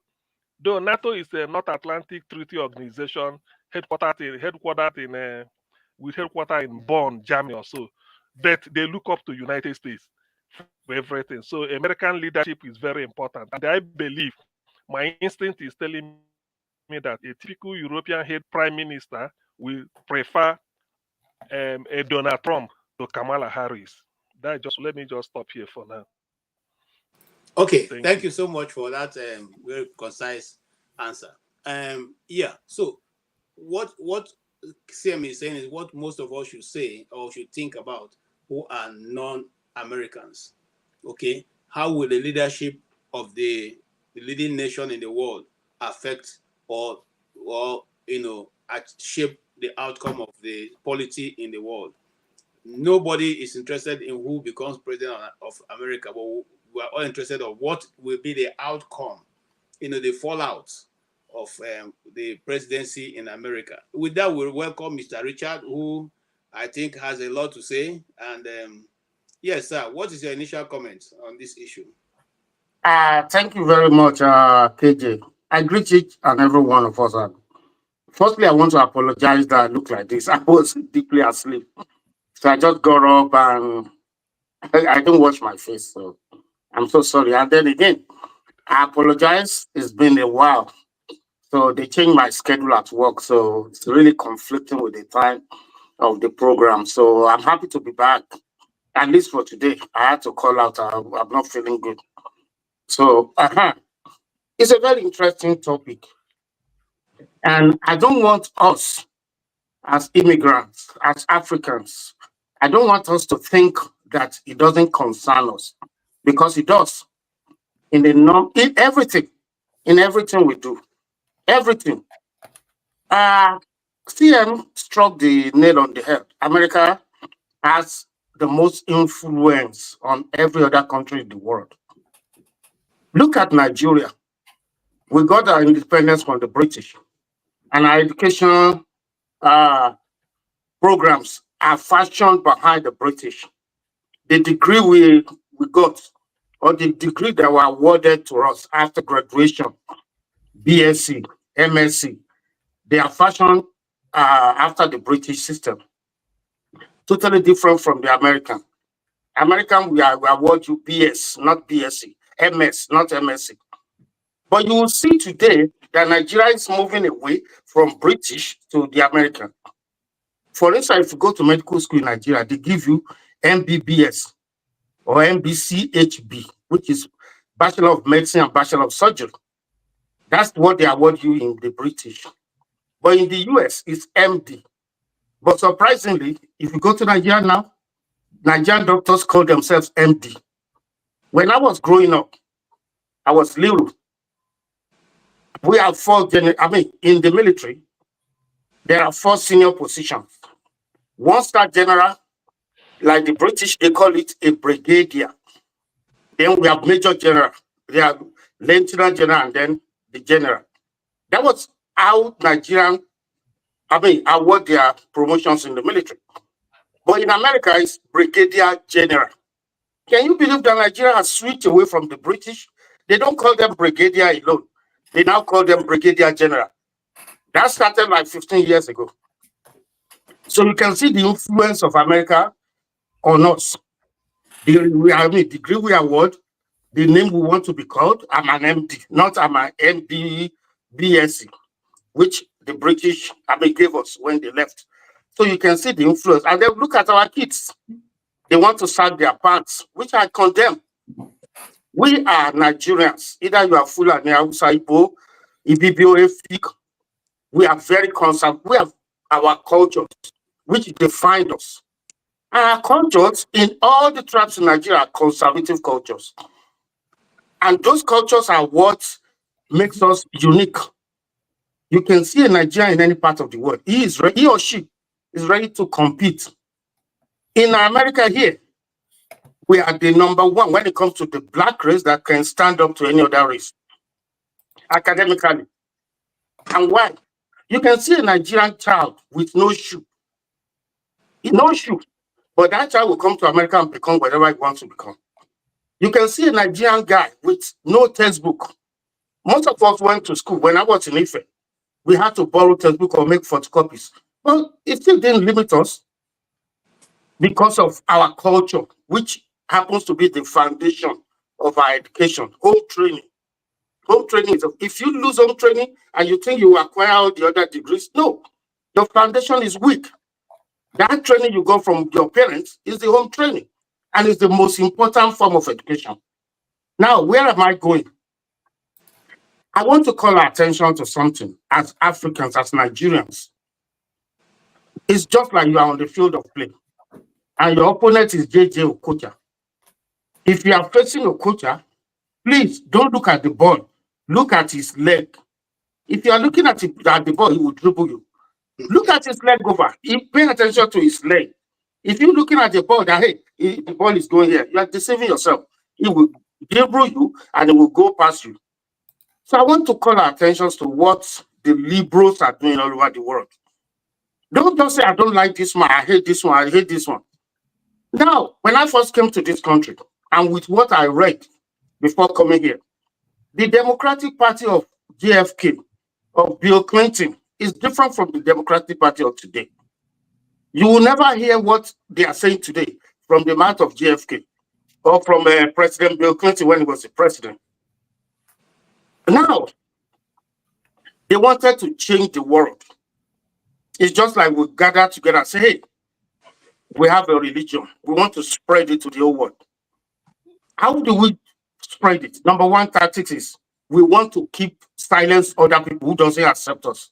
And that's what they're doing today. At your place of work, if you say anything against maybe the gay or LGBT, you'll be fired. It's a way of forcing people to accept them. I have my moral conviction. Why do you want to impose yours on me? Now, they know most African Americans in America are Democrats, but they are conservatives. You understand? LGBT, they were the last to accept LGBT. That is why they had to sponsor this devilish man, Barack Obama, led by one rich billionaire in New York City, George Soros. He was the one that put in billions. They sponsored him so that the African American community can accept the LGBT. Now, when Obama got there, you were saying Trump was using derogative words on other people. Tell me, if what Obama said to African leaders is not derogative, that hey, if you guys don't accept LGBT, there will be consequences. How dare you telling heads of sovereign countries that have their own sovereign power that if they don't accept LGBT, there will be consequences? Tell me, let me tell you, if Kamala got there, she's going to repeat the same thing. Hey, we give you, like Egypt, they gave them 10 billion every year. If you don't do this, we'll stop the money, or we won't sell you a military weapon. It's a way of forcing your devilish culture, your beliefs on other people. That if you don't do this, there will be consequences. How dare he, stupid Barack Obama, telling us what to do to change our own culture? So who is he? For goodness sake. Now, I wasted my 14 years, my first 14 years in America, in New York City. Let me tell you how this, and I'm so happy that my brothers and sisters, African American, are now claiming that they want to get out of the bondage. They are now saying, and I'm so happy that that's happening during our time. Let me tell you what happened in New York City, 2007. I was still new in America then, and I came with an open mind. Now, majority of the city council in New York City are Democrats, 99% Democrat. And they are largely blacks and Latinos and some white liberals. Now, the blacks, they said, I want you to pay attention to this. They said, hey, our children are always having problems with the police. Yeah. Each time they suspend them from school, during this maybe 2-week suspension, they will do stupid things and they will be caught and maybe processed, maybe sent to jail. And that will haunt them in the future. So they now said that even if they commit any crime in school and the school suspend them, that they should not serve those suspensions. You understand? In as much as they return to school by themselves. Let me explain what I'm saying. For instance, if KJ or Sorry, CM. KJ, would this go on for? We start speaking about almost 15 minutes now, please. Okay, 1 minute more. 1 minute, I will round up. For instance, this is what I'm saying. If CM is my teacher, and he comes to school and I raise my middle finger, and he goes to the principal to report, and the principal calls me to his office and says, you are suspended from school for 2 weeks. And the suspension is to start from tomorrow, Monday. And if I come to school, the law in New York now is that school has no power to chase me out. So how do you think the teachers will be respected? That's the way the Democrats are destroying my black people. To them, before, they think they love them. But look at what we are getting now. In New York, in DC, Washington, DC, the capital of America, only 2%, fact check what I'm saying, only 2% of African Americans in school can read at their grade level. Less than 2% can do simple arithmetics at their grade level. Another law they passed in New York City school is this. If CM is my math teacher, and it comes to, we know when we were growing up, we did not like our math teacher. You need to round up because you are okay. taking a bit. Okay, some seconds. I want to allow you whether you are going to pivot back to the presidential election as it stands. Because the question now is, we have 2 days and we are now in a situation room and we are counting down to the 2 days. Who should carry the day and for what reason? Okay, personally, I will tell you, I want Donald Trump. And the reasons are what I'm saying. Number one, I don't agree with the liberal. I don't have no problem with the old Democratic Party, but with the current liberal Democratic Party that takes the power from the parents, and they say the teacher can just tell the kid that, hey, you are a man. Don't you want to be like a woman? Okay. You do something to my child without my knowledge? That is, again, what is going to be a topic we'll discuss here, is that you are talking about the policies of both parties. We'll look at the policy of both parties in different terms. But let's move ahead. Thank you so much, Mr. Richard. I appreciate your coming in at this point, and you have made a very valuable contribution also to the panel. Please remain with us. Don't go away. Yes. I will go to Kennedy, then come back to Okija. Or Okija, do you still have time? Why me? Oh, no, why? Yeah, I have to go. I have to go in 4 minutes. I have to go in 5 minutes. Jonaba, let Okija speak, then you can speak. Okay, please. I have to go in 5 minutes. All right, Mr. Okija, go ahead. Sorry, Jonaba, thank you. I've heard that, CM, I have to respond to you. You said they will respond from more. That's what the same thing they said about Obama. Just like I said, the United States, the president goes, that's, the power of the United States goes, before and after the president. So the same thing they were telling you when they were campaigning, Obama, he will not be respected because, probably, he's black, but he was respected. He had a good relationship with Angela Merkel, and, European Union were, benefited from it. Richard, you were talking about devilish culture. I really don't know, what you talk about, devilish culture. Individually, people support issues. I don't think, there are so many things I disagree with Democratic Party. So many things I disagree, but that's not. I'm not into culture, culture war. That's not my thing. I'm thinking about, people that will help the whole community, in terms of, finances and democracy, peaceful government. For instance, I'm a Christian, and when I argue with people, I tell people that I prefer democracy over Christianity, and that I would like America to be a democratic, plural society, where there is, rule of law, and where every religion is respected. So they asked me, why do you want that? I said, because, as a Christian, I see beyond where I live. I see, in terms of the gospel of Jesus Christ, that what he wants is for the gospel to be preached to all nations, including India, Japan, China. So if you start making America a Christian state, and Saudi making Saudi Islamic state, and this will making this their country Hindu state, that Christianity will not penetrate all those places. That is possible. It's good that America will make America, a secular state, so that push other countries to make their countries a secular state, so that gospel can be preached in India and preached in Saudi Arabia. So that's the way I look at it. The Great Commission, not about just because what you see. That's that's the way I look at it. Individually, we can believe believe so many things, and then you know, but still, you know, it's a country, it's not a church. You know, you can I can disagree with you, you know, but when is the economy? Once you give me good economy, I will work with you. Democrats, they've been able since 1989. About 51 million jobs have been created in America. Democrats, they created 50 million out of those 51 million jobs. It's, you know, it's a fact. All the policies, it's a fact. You can go and check it. Clinton said it, and it's a fact. You can go fast, check it, go online and check it. So it's not, you go online and check it. Then again, also, all the policies that have helped people, like, you know, food stamp, you know, like, you know, social security, or healthcare, you know, all those policies, you know, CHIP acts, consumer protection, they've been enacted by democratic, you know, presidents. You know, every one of them. You know, you cannot mention any policy, you know, enunciated by Republican that helped the community people. The CHIP Act, you know, by the enunciated, you know, helped, you know, like bringing cheap manufacturers back into the U.S. Under Trump, you know, U.S. lost so many jobs in manufacturing. Under Biden, they've been coming back. You can go and check it if you want. I can give you, you know, because maybe, you know, you are the one in the echo chamber. You don't read all these things. Okay. Economy. I want to ask you a question.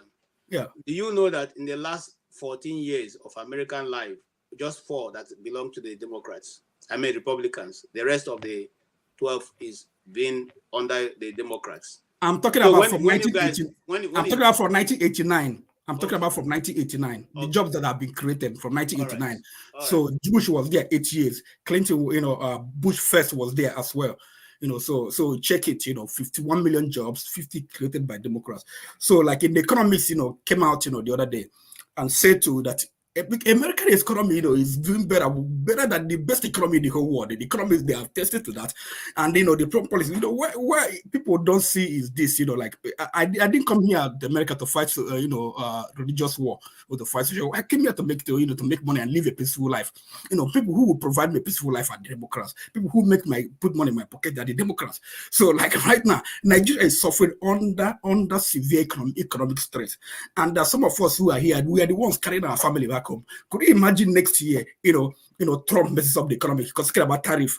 And you know, like, you know, I read this article by and CEOs of companies like Dollar Tree, they're talking about they're going to hike their, you know, their fee, you know, whatever they sell because of, you know, Trump tariff. So could you imagine that, you know, what you used to buy like $1,000, they add tariff about 600%.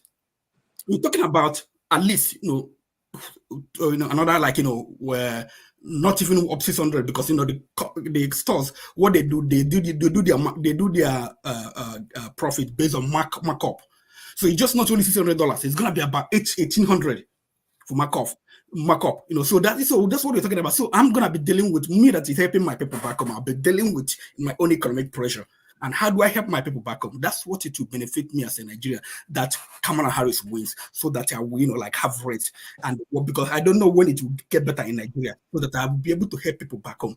So like I said before, you know, you stop Nigerian from coming here. And he said that he's going to bring all those bans again. So I don't know why you want me to vote for somebody who will, you know, work against me. He's talking about the police that will give them qualified immunity, so that police will do whatever they can, stop and search, frisk you, do whatever they need to do. When I came to this country, I faced all those things. You know, we used to drive when we were young. We used to drive, you know, like I live in Massachusetts. We used to drive to, you know, New Hampshire, you know, to go clubbing, and they would come back. Police, they would just stand there looking for us. You know, they would keep stopping us, you know, searching us, you know, bring us out, our pocket, our cars, for no reason, just because we were black. You know, they did it in New York. So could you imagine what it will be now when Trump comes in? They give them qualified immunity, so they can do whatever they want to do to you. So even like in the case of George Floyd, where the police, you know, like, you know, killed this guy, that qualified immunity, police will say that I feared for my life, and that's it, qualified immunity. He's free. Could you imagine the situation? How many times have you seen black people gone down in the videos? You know, could you imagine what was happening before videos? And then you want me to bring a president? You know, I am, you know, like me, I'm a black man, you're a Nigerian. So you want me to bring someone that will, you know, put that on me? I don't know what you're talking about, bro. Okay, round up, sir. what's Ekene talking about abortion? Listen, the issue about the human care is quite different. It's not only about, like people got pregnant, they want to abort it. It deals with miscarriage, just like our brother yesterday talked about his own experience. Like, if you have never seen a miscarriage, if you have never sent a go to the hospital with a woman, you don't know what you're talking about. So just don't talk about anything abortion. It's about the overall care of a woman. Okay, so many people have died. This woman died in Florida. In Texas. She had a miscarriage. So the baby was still living. So they went to hospital. They couldn't attend to him because they said, there's still a heartbeat. Can you tell us what Trump said about abortion rights? Can you tell us what Trump said about abortion rights? Yeah, I'm talking, please. No, what Trump said about abortion rights. Please, we're talking, please. You have your time, please. Can I don't? Yeah. We have time. So while they were waiting, the 40 hours, gone, and she had infection. 3 days later, she died. Just because, so this is what some of the things we are talking about. People especially I see people from Nigeria, they talk about abortion. This, do you know the level of abortion in Nigeria? Do you know, like, there was a time I went to Nigeria? Yeah, just a reporter, just a fast check. That story you told, a popular network has debunked that story. That is not true. Which one? The last one you told about the woman who was. What's her name? I have the video. I will get it across. You see? Yeah, I will send you. It's not only her. It's not only her. I will send you so many videos. It's not only her. I will send you so many videos. Okay. Okay. That's so this story that she told had been debunked as not being. No, it was not debunked.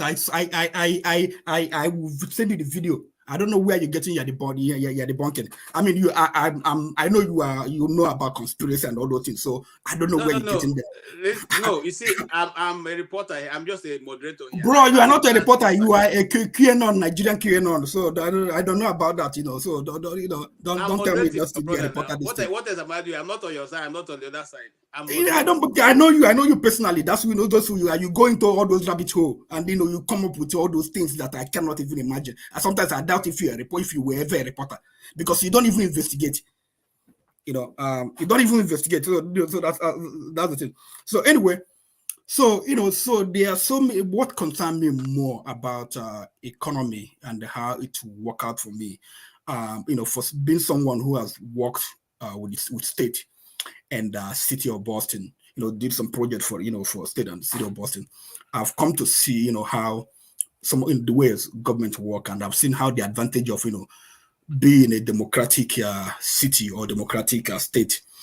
I've seen how the contracts, they do their contracts, try to help the minorities. I've seen people, take advantage of all those things. So economically, it work out better for me. And again, I have democracy. Democracy will be preserved. I don't need someone who will be a dictator. I don't know someone who he talks. We don't know what he's talking about. The U.S. intelligence agency said that Russia, messed with our election.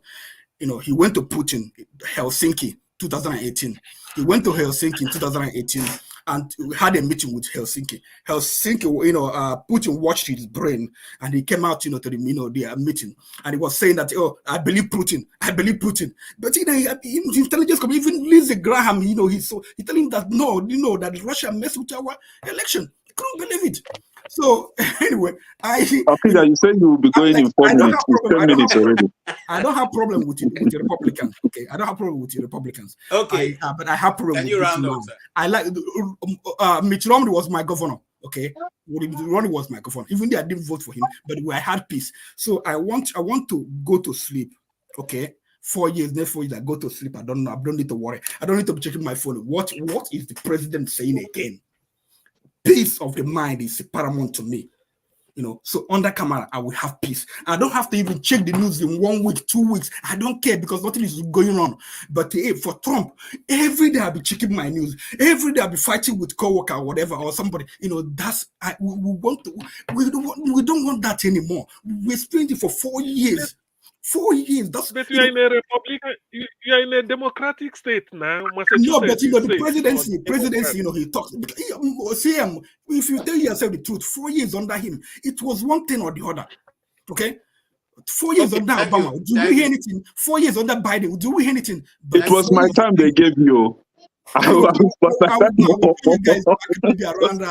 join you guys maybe around. Okay, Jack, it was my time. So let me come in here. I come in peace. No, hold on. Hold on, please. Let Jonaba go. You come to you. Thank you so much. He's going twice though before me. No, Twice. No.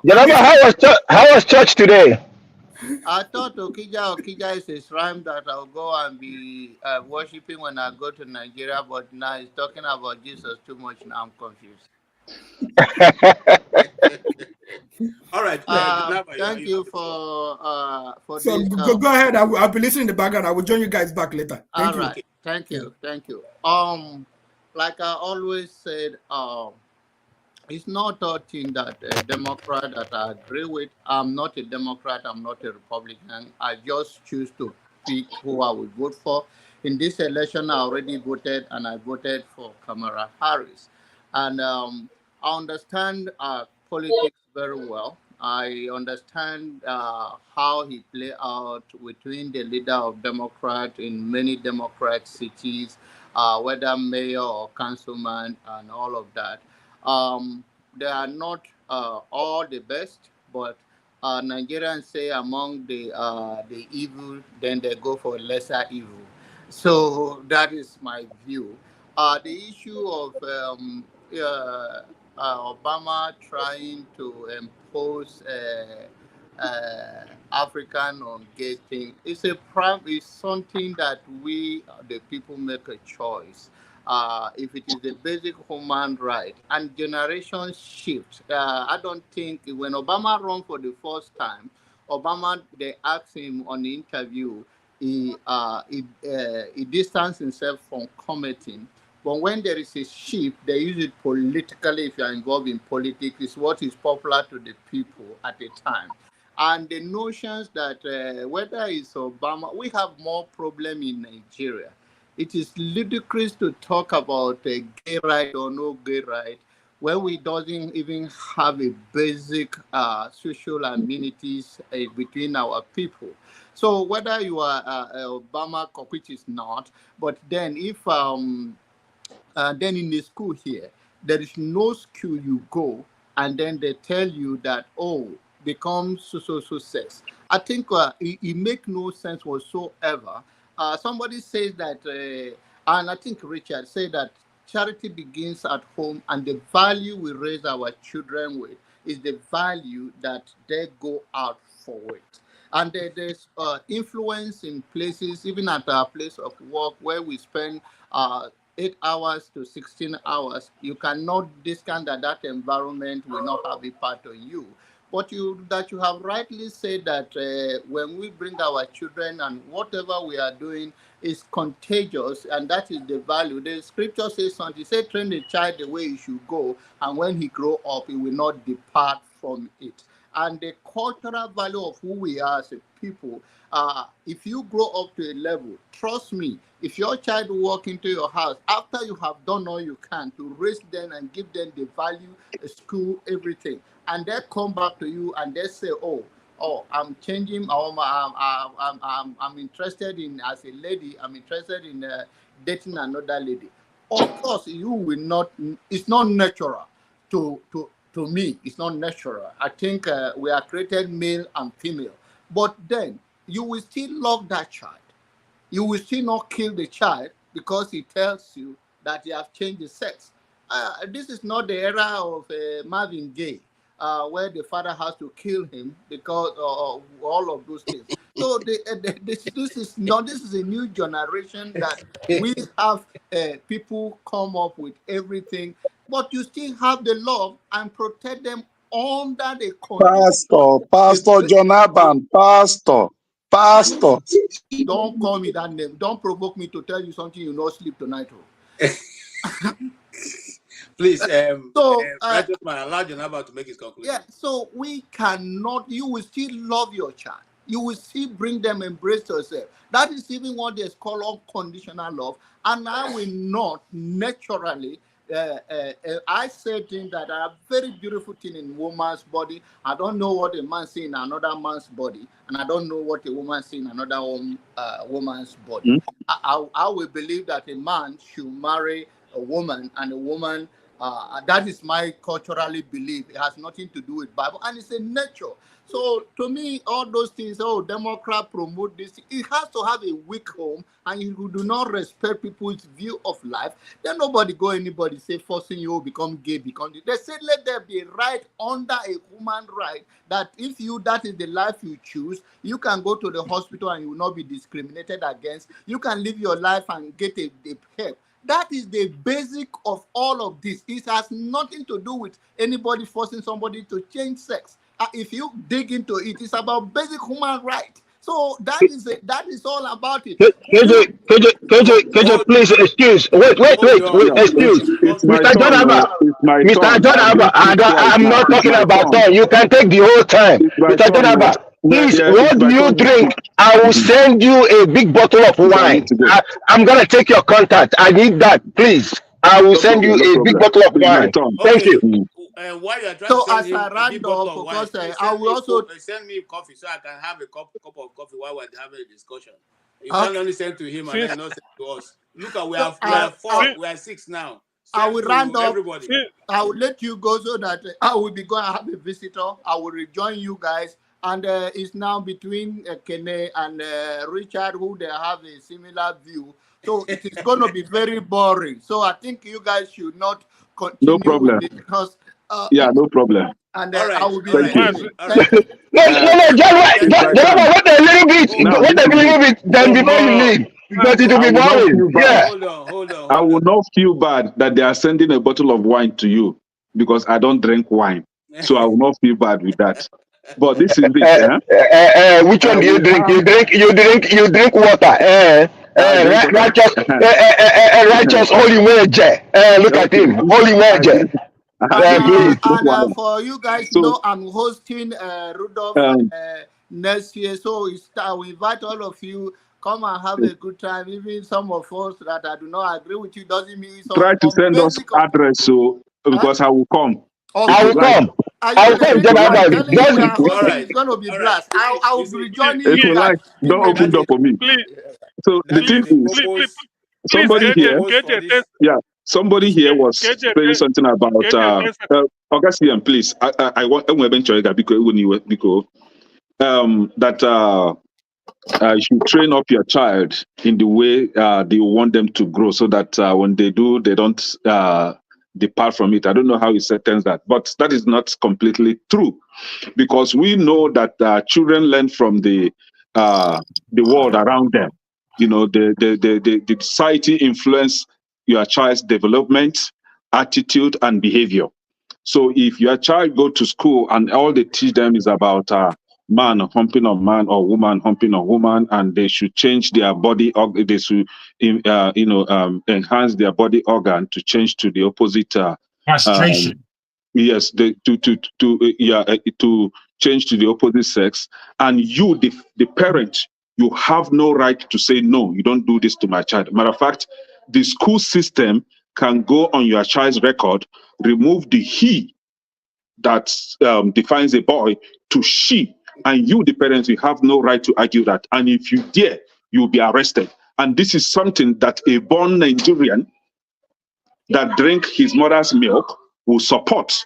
Now, other than, tell us, I want these Democrats to tell us, other than abortion rights and gay rights that these Democrats are pushing, what other agenda do they have for the people of America? Nothing. Nothing else. Okay. Nothing. Because if somebody is claiming about job creation, that is a lie. During Trump, right? And you can go on Wall Street Journal to fact check me. During Trump reduced unemployment from 4.7% to 3.5% prior to the COVID. COVID affects everywhere, nationally, globally. Every country was affected. Now, when Biden came in, those that lost their job, those that left their job during COVID, returned back to their jobs. And this is the job that Biden is claiming to have provided for the people of America. Are we that dumb? Now, you are talking about that Trump wants to restrict people from abortion. And that was why I asked Okija to tell us what is Trump's opinion over abortion. This is what, and people tend to hide the truth to push a false narrative.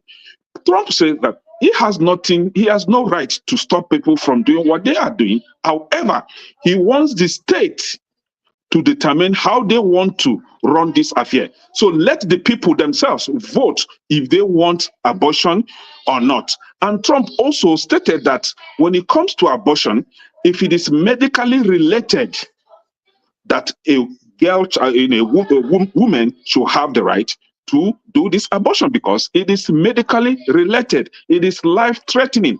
That is his stance. But you see people coming here to lie that Trump wants to end abortion and all that. Thank you. Thank you. Okay. All So right. Thank that you. Trump So, wants to end please. abortion. See, hold on. Trump, when Trump was the president, through his 4 years administration, there was nothing like war globally. He was able to make peace. He happens to be the first president that went to North Korea and have a chat with the president. Matter of fact, Trump deployed the Abraham Accord in the Middle East and was able to make peace in the Middle East. But what are we having today in this Democrat government? War everywhere, doling out billions of dollars in the name of fighting war that has not benefited this country. And those are the excesses that Trump wants to cut. Trump says that you cannot be doling out money over wars that has no benefit to this country. Does your own stock stop? KJ, this is why I don't want to come. Because you keep talking and talking and talking and talking. Can you put this enemy of the truth? So Trump says that you cannot be doling out money when the people, American people, need this money most. Okita came here to tell us that that you find affluent black men in a Democrat-run state. It is not true. It is in the same Democrat-run state that you find the highest level of homelessness. California happens to be number 1, and New York number 2. This is where you find black men literally on the street without home, without food, nothing for them. And the government of the day is giving them drug to further kill themselves, to further ruin their life. Why will he be giving them drug kits to continue to get themselves addicted to drug and destroy their life instead of taking them out from the street? All you are offering them is drug. See, we are not, some of us are not honest with themselves, but it's okay. Whomever that wins, whomever that wins, if Trump wins, fine. If Kamala Harris wins, that's fine. But what I wish our people that voted for Kamala Harris, me, I voted for Trump with pride. For what I wish for those that are supporting Kamala Harris is, if she wins, God forbid, your children will turn to gay and lesbians and homosexuals. They will turn to whatever this government support. Your children will turn to it. Your children will be aborting their babies indiscriminately because that is what you vote for. That is what you pray for. And so shall it be. Okay. Thank you. Okay. Please 10 seconds. Let me say because I want to leave. Mazi Prince, you know now, you just promise those where you go send something. Me, CM, I would have promised you, but you said UK when they left Brexit was on Trump's regime, not Obama. So let's back check that. Okay? No. It's Obama. I said not Trump. It's Obama. No. They left during Trump. They left during Trump. But that's by the way, though. That's by the way. We will talk about it later. Okay, CM, can you make your point? CM, make your point. Okay, anyway, I'm not good. What is important to me is you collected address, those you will send something. Me, now they ask now. Me, what of we will talk about that now. We will talk about that. All right. We will talk about it. Let's go on. Okay. So my own thing is this. You know, Kene, you are my brother, but you talk and talk. You keep repeating yourself. Whether Trump wins or Kamala wins, it doesn't take anything away from me. Yes, I'm a proud Democrat. Yes, I have voted. And my household, we voted for Kamala Harris, period. I am not going to come here and say things that I know that I didn't see Trump do. or I did not see, I did, that I know that he didn't do. I'm not gonna come here and talk about Trump sleeping with the daughter because I know he never did that. But he said if the daughter was not his daughter, that he would have loved to kind of date her. That is a fact. It's not lies or any. It's not any other thing. He said that in this man's show. Go and listen to. You want me to show? I will send you. Yes. In this. What this guy's name? I didn't interrupt you. I didn't interrupt you. What is this guy's? This guy. What's his name? This guy. I forgot his name. If I remember his name, I will say it. Apart from that, okay. You see, 2 days ago, or was it yesterday, Trump was in a campaign. And what was he doing with the mic? This is somebody who is to be a president. Look at what he was doing with the mic. We all saw it. You want me to send you the video? I will send you the video. It's right there. It's not me that said it, though. It's right here. He's doing it. Apart from that, you see, when we talk, when Obama came in, America was losing to the extent that even the big insurance company was gonna fall down. It was Obama that liberated them, gave them loan at no interest, which they later paid back to hold the economy. Most of the stuff that Obama did paid off after he even left office. So when you come and tell me, please, I didn't interrupt you, please. When you come and tell me Trump did this, Trump did that, it's all lies. I base on data and facts. Mr. Richard, when you talk about Democrats going to Africa to tell Africans, they never told Africans to convert to whatever it is. As a matter of fact, today what is happening in Africa, even in Nigeria, some pastors, some of your celebrities are sleeping with each other. That's a fact. It's not a lie. The only thing Obama told them, KJ, don't come. KJ, don't come, though. Don't come. Let me take you out. I want to moderate you. See, we are keeping our discussion to what is happening in the next 2 days. Okay, but when he said it, you didn't stop him. Listen, that's when he said it, you didn't stop him. I'm only correcting him. It's not a new thing. Thank God it's only 2 days. Thank God it's only 2 days. If you want to remove me, I can easily get out. I don't even. That's why. It's not a personal thing. I have nothing against you. It doesn't matter. But when he said you didn't stop him. Why do you think I want to remove you? For what reason? Hold on. When Richard said it, I'm only replying to Richard. Did you see me calling your name? Okay, go ahead, sir, please. Okay, so the narrative that you people call yourself, to the extent that you call your own person devil, Satan, this is because of the narrative they put in your head, and then you call them. Some people say, "Oh, Obama did this. Obama killed what's his name? Gaddafi. He did this and did all that." What America does is this: no matter who is in that seat, they are not even the one that decides. We have a set of senators in which even a gay person is involved. Lindsey Graham is the most, the ranking person in that intelligence that decides if America can go to war or not. So I don't get it. I don't get it. Please, let's not have a headache over nothing. It's only 2 days. Can we just be patient? Can we be patient, please? Whoever wins, we will come here and we'll celebrate the person. That's all I'm asking for. So if you have the time, we're still going to be here tomorrow and next tomorrow. Next tomorrow is going to be a 24-hour broadcast. To be so that's what I'm saying. And Kene, you talking about California having a lot of black people on the street. That is false. That is lies.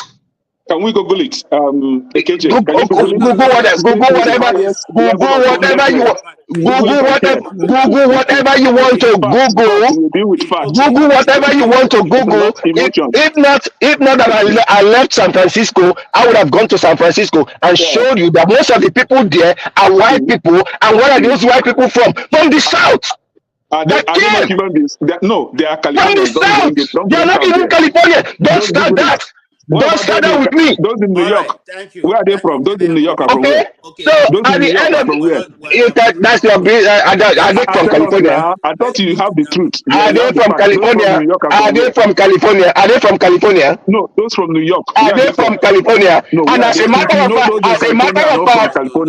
matter of fact, my tax, me paying tax is even funding some of your states. You use that money they use to paying my tax is funding some of your states. The homelessness in this country. That is what we are talking about. The money that they are using to cause war everywhere. So at the end of the day, are you talking about oh, that is you talking about those homeless people in California are not from California. Can I make my point? Can I make my point and go? You talking about Democrats making war and all that kind of a thing. They what they call it, the Ukrainians started digging trenches during Trump. As a matter of fact, Trump even gave them javelins.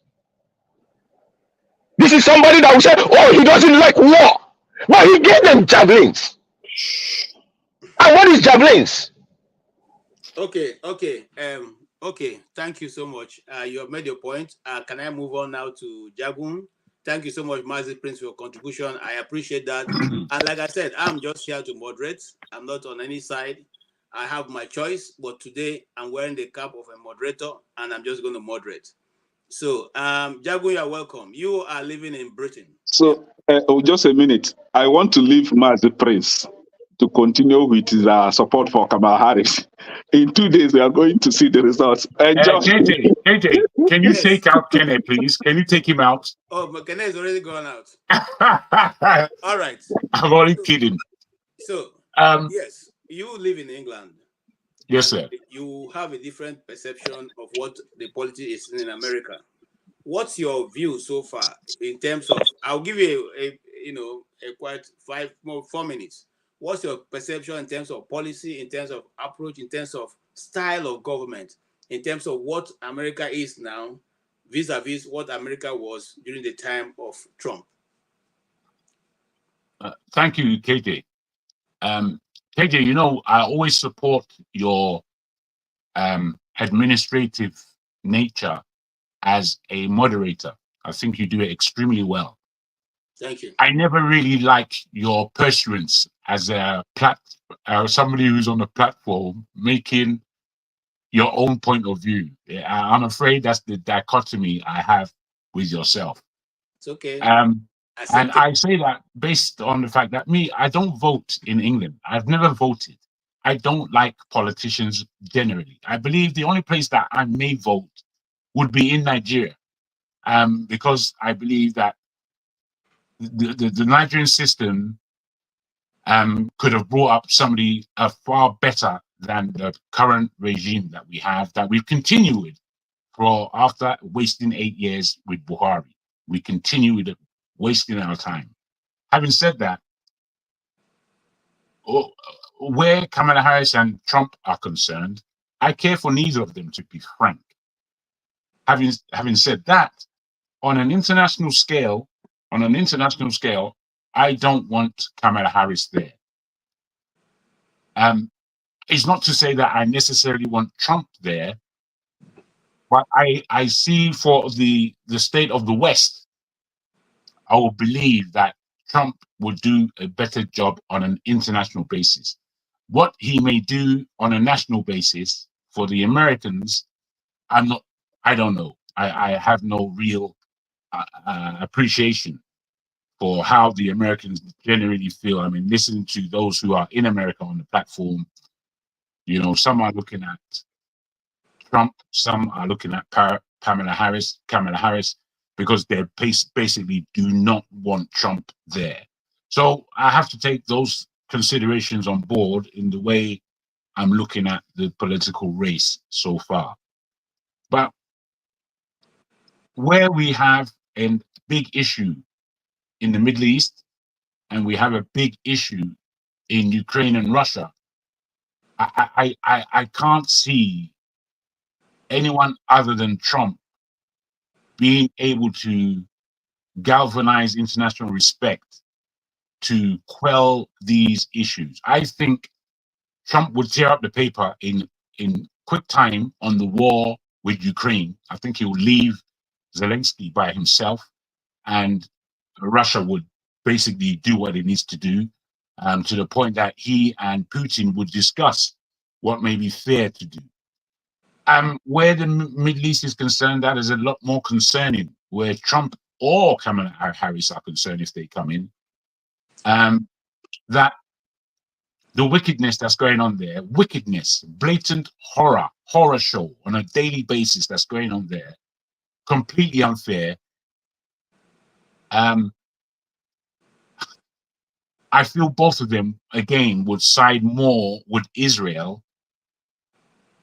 And you know, where that question is, that's where I would look to, because, you know, every day we're looking at this genocide. Every day we're looking at it. And the 40,000 deaths that they are saying have been committed against the Palestinians so far, I don't believe that's the number. If you see the level of rubble that is left through the campaign of the Zionists in Gaza at this moment, it's a lot more than 40,000 people. A lot more. I mean, people are saying that they're bringing out bones of those who have not been counted, children, women, and men, on a daily basis. What their estimation is, and I've seen the breakdown, is they reckon it's about at 300,000 dead. And I don't know if we care enough as humanity. We've had pretty interesting discussions on this platform, and I've really disliked the conduct of people like your colleagues, forefather to a degree, to a big degree, but to a much further degree, your man in electricity. There are people that adjudicate on this platform without fairness, without balance, with a lot of stupidity, if I may say so. And it's as though they don't really want to hear opposing views or other views. You know, people are trying to put me in a position of being, I don't know, a troublemaker. Okay, fair enough, troublemaker. Fair enough. You know, but I don't believe I'm without nous or without structure in my thinking or in my delivery, in my speech. I don't think I'm without, but yet people will prefer to castigate. Now, I'm just saying this because that's the way the world is going. The world is going whereby certain mouths will and should be shut up. And whilst, you know, to some degree I may agree, more though, I prefer that people are able to engage in argument and there will be a winner within that argument. There should be. I agree with you, and I thank you so much. You've made a lot of, you know, you actually brought it to a point, so that anybody who is international and on this can feel part of the analysis you have put forward.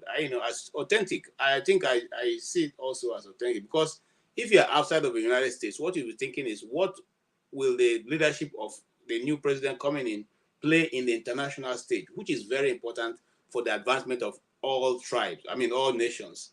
But if you don't see that way, then you become a little bit myopic, in your understanding of how things should go. Because at the end of the day, everything comes together. And I want you to be your authentic self. This platform is for every idea, as long as we are respectful to each other. Everybody should be able to say how he or she understands it and not be taken, should be afraid of expressing himself. One of the things I fear the most is when freedom of expression, of speech becomes, gagged. That means that we're heading to a very dangerous world. Well said. So yes. I thank you for that contribution. And I'll go to Odi. Odi, you had his own input. We started by saying that we have 2 days to one of the most crucial events on planet Earth, which is the election of a new American president. And they are very 2 powerful candidates, even though there are about 2 other ones that are also not as popular as the other 2. And the question is, who are you supporting? And if based on who you are supporting the person because of the policies, or are you supporting the person because you just feel that it's going to be better for your personality as a person, an individual? Why do you support the person? Hello, friends, and hello, co-panelists and people in the comment section and viewers. It's nice to be here again. I think I'm coming too frequently, but I think we've got many heavy events coming up, lined up, so it's good to have my own say. I agree with you guys that one thing we have is freedom of speech. That's one thing I like. I'm happy that the West has provided us, I remember growing up as a child in Nigeria, during all the military regimes, there wasn't a lot people could say, right? Because you knew what would happen if you said those things. But I think Jagun brought some important points regarding, what is in this for our people, right? Personally, I'm happy I'm going to vote with my son for the first time, on Tuesday.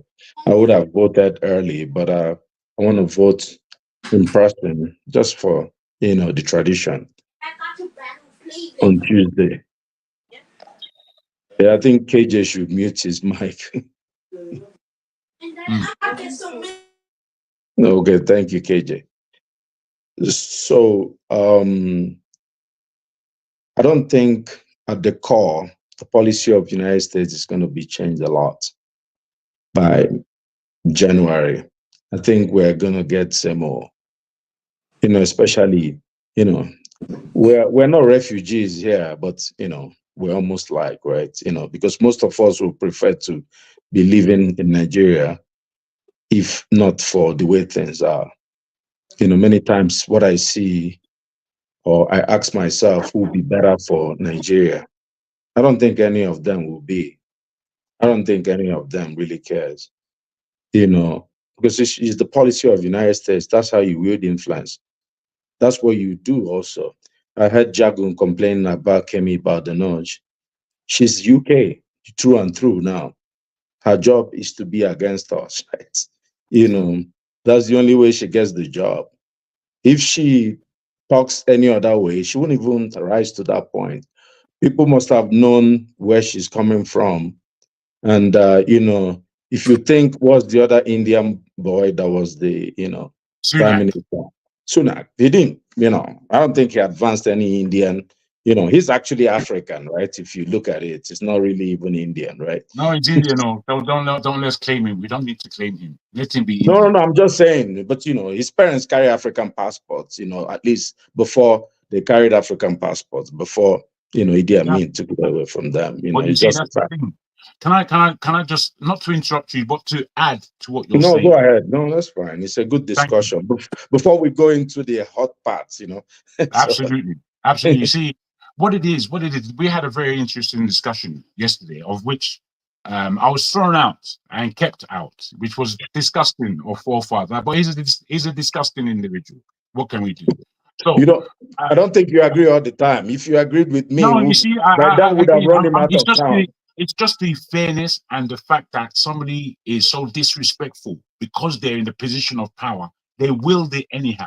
It's disgusting. Well, thank you. But you got to say it more often, though, because many times when you talk, he puts you, he's this like, loving over you, and he's trying to massage you, and then he gets away with it all the time, again and again. I'm happy that someone like you has observed that, because I don't get a lot of fair balanced commentary coming to my station. So I thank you for that, Odie. I just want to say this about the difference between an Indian and an African. Yesterday we had a very interesting discussion, of which the wonderful utterances of our dear Bumi was the most salient comment made, whereby a young woman approached the whole idea statistically about the children that are being captive in Nigeria, and possibly many will die because they've said today in the news that they're looking at the death sentence for many of them. And this is very Nigerian because they don't fight criminality. What they fight are weak levels of people. They're going after weakness, and because they've gone against them. So that is disturbing their pride, which is how forefather behaved. Forefather, when you go against him, that's when he will go against you, which is an idiotic way to think. Having said that, but if I can, I'm just saying this. Richie Sunak, he's a Hindu, an Indian. When he went into number 10 for the first time, he did one Hindu ceremony for himself. Now, bruh, if now say some Nigeria come do some, if I do some level, bruh, they go castigate that guy, come and make it die. Or more. So those people are able to keep their culture. They proper from India to Tanzania in Africa to Brighton in the UK. They have kept themselves. Now, this woman was born in Wimbledon. She came, this Bernadotte creature, she came to study in Nigeria until she was 16, returned to university. I actually heard a speech of hers when she was 18 years old. And believe me, she blew my mind. It was wonderful coming from such a young person as to what she had to say. And I said to myself, this woman, she's going places. The next minute now, she's in Parliament looking at, coming from the conservative standpoint, and she's a conservative. Most black politicians are in the Labour Party. What she did now is to castigate all the black politicians on the Labour Party side. Now, I didn't disagree with her because I agree with a lot of her points. Having said that, when I stood back and looked at it, it was as though she was a guard dog for the Conservatives against our people. So, as you rightly said, my brother. The Blackstone, can you mute yourself, please?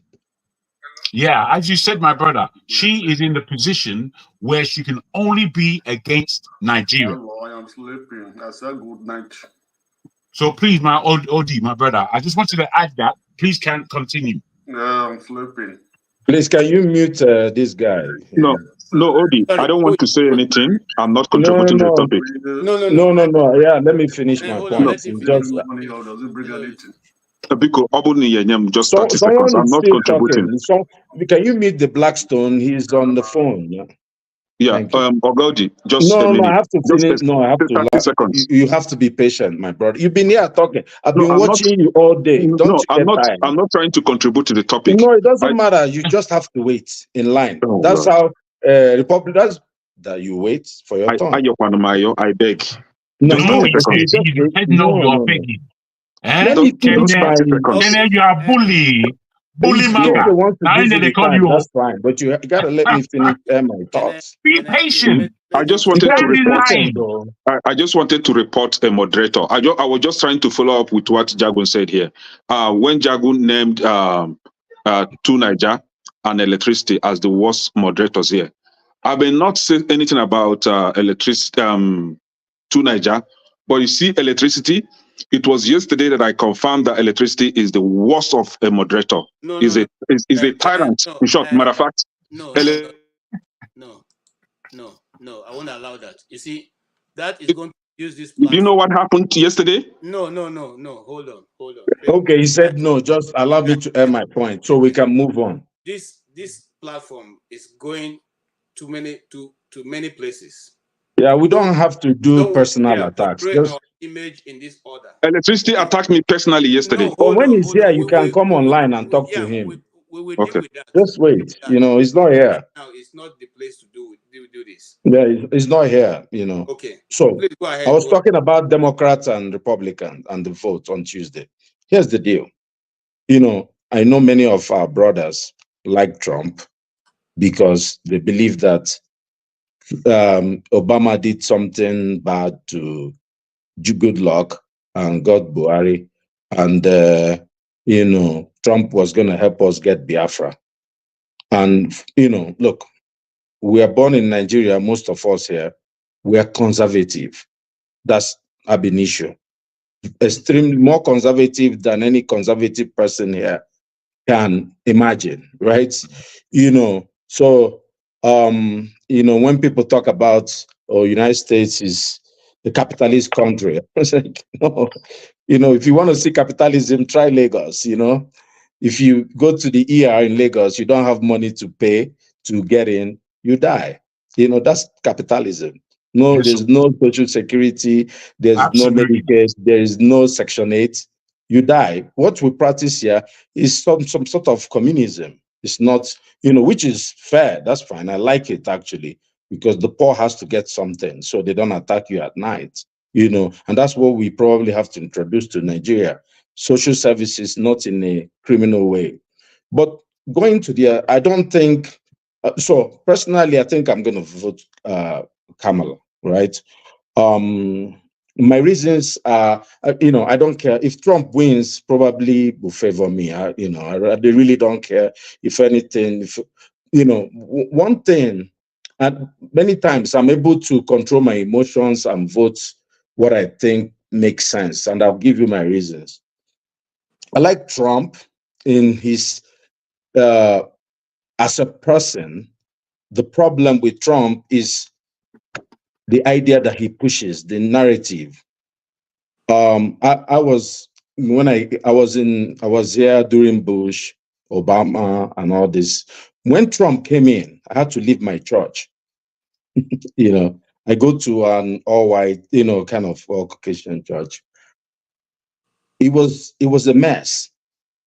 It was like I was like a junior human being. We were all fine when Trump came. Look, you go to Bible study. I went to Bible study one day, and we were just there chilling, and people went on a rant. What I was hearing, these immigrants will have to push them out. They can't come in. We were discussing, if you know the Bible, we were discussing Acts of the Apostle. And we are talking about, said, immigrants were pouring in. Someone from Acts of the Apostles started making equivalency to Mexico. Immigrant. I said, do you guys realize I'm one of those immigrants? Yeah. So you don't forget, like I'm coming from there somewhere else. You could see everybody was shocked. Of course, I left the church. Because when you come to church, like it will be 90% church and 10% discussion about Trump and what he's going to do. And no, it wasn't like that. There's a division between states and religion. Let's focus on what is important. And you could see people that you help now felt they were superior to you. Like, look, if you don't think there's tribalism in the Western country, it's not as much, then you're lost, my brother. You see, if an average Fulani person in Nigeria, when I say this, maybe John Abba will disagree, but believes when during the military, believes they were better than every other person. And this is what happened when these things, you allow them to permeate. For me, look, I'll tell you something. And I apologize, John Abba. There is, the idea, because we are in everything we align. You talk about whether it's gay, abortion. Nobody has, even Nigeria, the law is if you're gay, they want to jail you. This. So we have more advanced laws than everything that the conservatives may propose here. And if you think that the conservatives are not aligned with let's say the Republicans are not aligned with the Democrats in the issue of abortion, then you're not paying attention to what's going on here. There may be some division in abortion, not about choice of sex. The West has moved on from that already. Okay. Go and look at the vote. Thank you so much. Thank you. Let me just round up. Let me round up Round on up. some. That'll be great. So here's the issue. If you look at many of our folks believe they want to punish, the Democrats. Like I mentioned the other day, it's like someone saying they want to punish the Democrats and elect Trump. So about Gaza. When Trump says explicitly, if you elect me, I'm going to remove the handcuffs from Bibi. And then you said you think you're punishing Trump as an Palestinian American to go and vote for. Well, you're punishing Kamala to vote for Trump. It's the same United States policy. Nothing is going to change. They're going to support Israel, which I'm not really. It doesn't change anything for me or the price of Gary in Nigeria. The question for me is who's going to help us? Kamala has maybe people around her that may be able to help. Hey, Trump doesn't care about Africa. If you think he does, then you better wake up. That's the way I see it. Okay. And we'll see what. Thank you so much. We are You gradually. guys are conflicting your stance on this. No. Can I please? They are all the same. Trump is against Africa. What are you talking about? Jefferson, it's your time. And what you make of all that Odie has said, and then what's your own position concerning the coming the most two hottest days in the history of the world for as this year? Monday is crucial, and Tuesday will be the day of the reckoning. What do you say? Yeah, can you guys hear me? Yeah, we can hear you clearly. Okay, so yeah, morning, afternoon, evening, everyone. It's nice to meet you all. So basically, how will I put it now? This just reminds me of our Nigerian elections. Our hopes are being boosted, and hopes are high, expectations, and all of that. We don't need to go too far. The American system have been organized. No matter which politician goes there, they can't just change things overnight. Even if they want to do that, they'll follow up they have policies. Some politicians will always want to have their will and all that.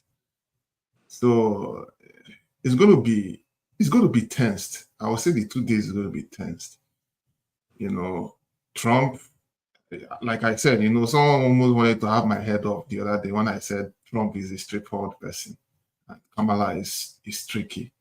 Someone wanted to beat me up for that, but I said, okay, no problem. At least you know what you are dealing with in Trump if you are dealing with him, because he will do what he wants to do. Kamala Harris is always changing the goalpost. That's why I see it. Again, I also want to say that we don't need to stress ourselves or anybody. Like before I just shortly came in here, I don't know if that guy from California, is it that Mazi guy? He was almost shouting for a candidate that don't even care about any of us. You see, just like Nigerian election, even here, the American election, we don't really need to kill ourselves for any of these politicians. We don't need to. I think we have come past that level now. I mean, in America, there is some level of sanity in the policy. In terms of how they do things on the global scale, I'm kind of concerned because even the the Democrats right now, the way they are handling things on the international scene. In fact, they don't even want to deal. In fact, right now, the rest of the world are trying to look out, carve a niche for themselves and make the decision for themselves. They don't really care much about America, and that's one thing that that we need to understand. Everybody's going to move on, even as much as America is the global police or whatever. Everybody is moving on. And if everybody is moving on, we that are and I know that we're immigrants, right? Most of us are immigrants. I know that America has given us a good lifestyle, but we also need to see beyond that and see how we can take advantage. Like we see our brothers from China, from India, and all these other countries. When they come here, they look at the technological disparities, take something from here and move it on back home. I think we need to be looking out for that, because at the end of the day, if we can position ourselves and make it better, I don't think this will really matter. But I know we have not reached there yet. So I just feel that, at the end of the day, it depends on what the American people want. I've just said that, well, Trump to me is straightforward. He might be crazy in his ideology, but he's straightforward. But the other lady, she is nowhere straightforward. That's my only opinion. Thank you. Okay. All right. Thank you. Yes. We're going to be rounding up now, because True Nigeria is supposed to be coming in to start a broadcast soon. And like I said earlier, we'll be here tomorrow. We'll be here 24 hours on Tuesday. Rudolph will start that broadcast, and we will run the commentary. So if you can, it will be good to join us in those 2 days, so that let us observe it, let us see how it progresses and all that. Yes, I would like if you can try to start making your closing statement. I'll give everyone 5 minutes to be able to say your closing statement, so that we can round up and let the other team take over. Yes, Jonaba. Thank you once again for having me and to have this summary. Like I mentioned earlier in my submission, if it's straightforward, is for a man in Oval Office, the most powerful nation on earth, the leader of the free world, will be in the Oval Office during COVID, that thousands are dying. And when you have a conference in the White House conference room, is to tell that they should drink bleach, that he's that loose, that he does not understand the consequences of his word and impact. Your word is your word. If you do not understand that, it's not a man that I can take him because he said anything and know what I'm getting. So if I know what I'm getting, then I should go and drink bleach. So it's not about know what you are getting. It is about the every office, especially the United States of America, the most powerful nation on earth. You cannot expect someone to be on inch in saying anything he wants to say, and you say you see what you got. And what you got is for somebody in a rally in United States of America telling the people attending the rally that protest that they should kick them out. Not only that, like I mentioned again, that is the only the president in the White House that suspended I-30, which means your relative in Nigeria cannot come here, and he targeted Nigeria, and he have his reason for targeting Nigeria. The world cannot deny the charisma of Nigeria cannot be stopped by a petty parent like a tyrant like Donald Trump. Donald Trump, we are all immigrants, including Donald Trump. The only people that are not immigrants in America are the Red Indians and all the Indians that we all met here. Fortunately, they met them here before us. So America is a land whereby everyone from all over the world come and make a better life. For a man to stay in the White House and have such a mindset, targeting other people that doesn't look like him, what did he do? He asked Noe to come for free because he wanted to make America more white again. What did he do? What did he call Mandela? Mandela is well celebrated around the world. Even those that disagree with him, when he passed away, they went there to say goodbye to him.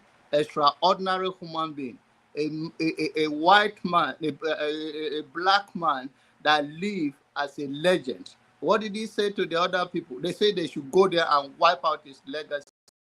So Trump is an inch. He has no respect for black people, and those that believe he say what he said and he's just saying what you got. That is your opinion. I don't have a problem with it, but I believe. Sorry, Jonah, but with due respect, sorry, I don't mean to interrupt, but with due respect, even the lady that claims that she has respect for black people. I'm not. Can I say? You can say that. It's going to get to you. You make your case and make. When it gets your own time, you make your own. You make your case. I'm not voting for him or her. I voted already. Doesn't change that. I voted, and I'm proud to vote for her, and not on her issues on anything or Democrat. I'm not a Democrat. I'm not a Republican. If somebody appeals for me to me, and I choose the one I want to vote for, I do that. So in my wrap-up statement, I have my reason that I've laid out, and any one of you, you have a choice. The issue of Palestinians and the Jewish people is deeper than we think. Anybody come to that Oval Office, they will not change for anything. That is the United States Treaty with Israel. That will not going to change. They will have even personal opinion, but it's not going to change in Congress that much. That is how it is. So the issue of Trump is going to be good for Africa. Africans should do more for themselves and know that this world, you fight for what you believe in. Don't wait for any nation, any tribe, anything to come and fight for you. All they believe this person will do this thing for me, will not do this for me. I don't believe in that. I believe in fighting for myself, and I empower people and stand to the value I believe. I'm not expecting from Donald Trump or anybody, not even Kamala Harris, to decide for me how my life is going to be in the next 4 years of his, or Thank if you. I'm a president. Thank you, Jonaba. I appreciate your contribution, and that is your choice.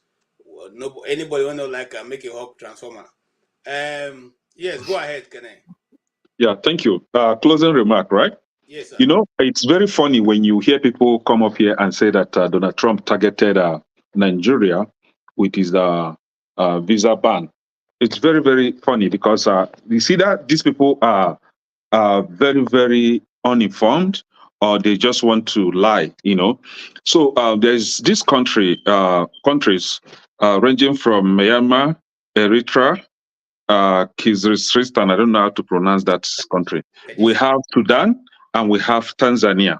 So these countries were banned from what they call chain migration long before Nigeria. Nigeria was later added. So Nigeria was not targeted. And the question is, why was Nigeria even added on that list? We have a country that some governors, northern governors, went as far as other northern African countries to import terrorists just to fight off a government that they dislike.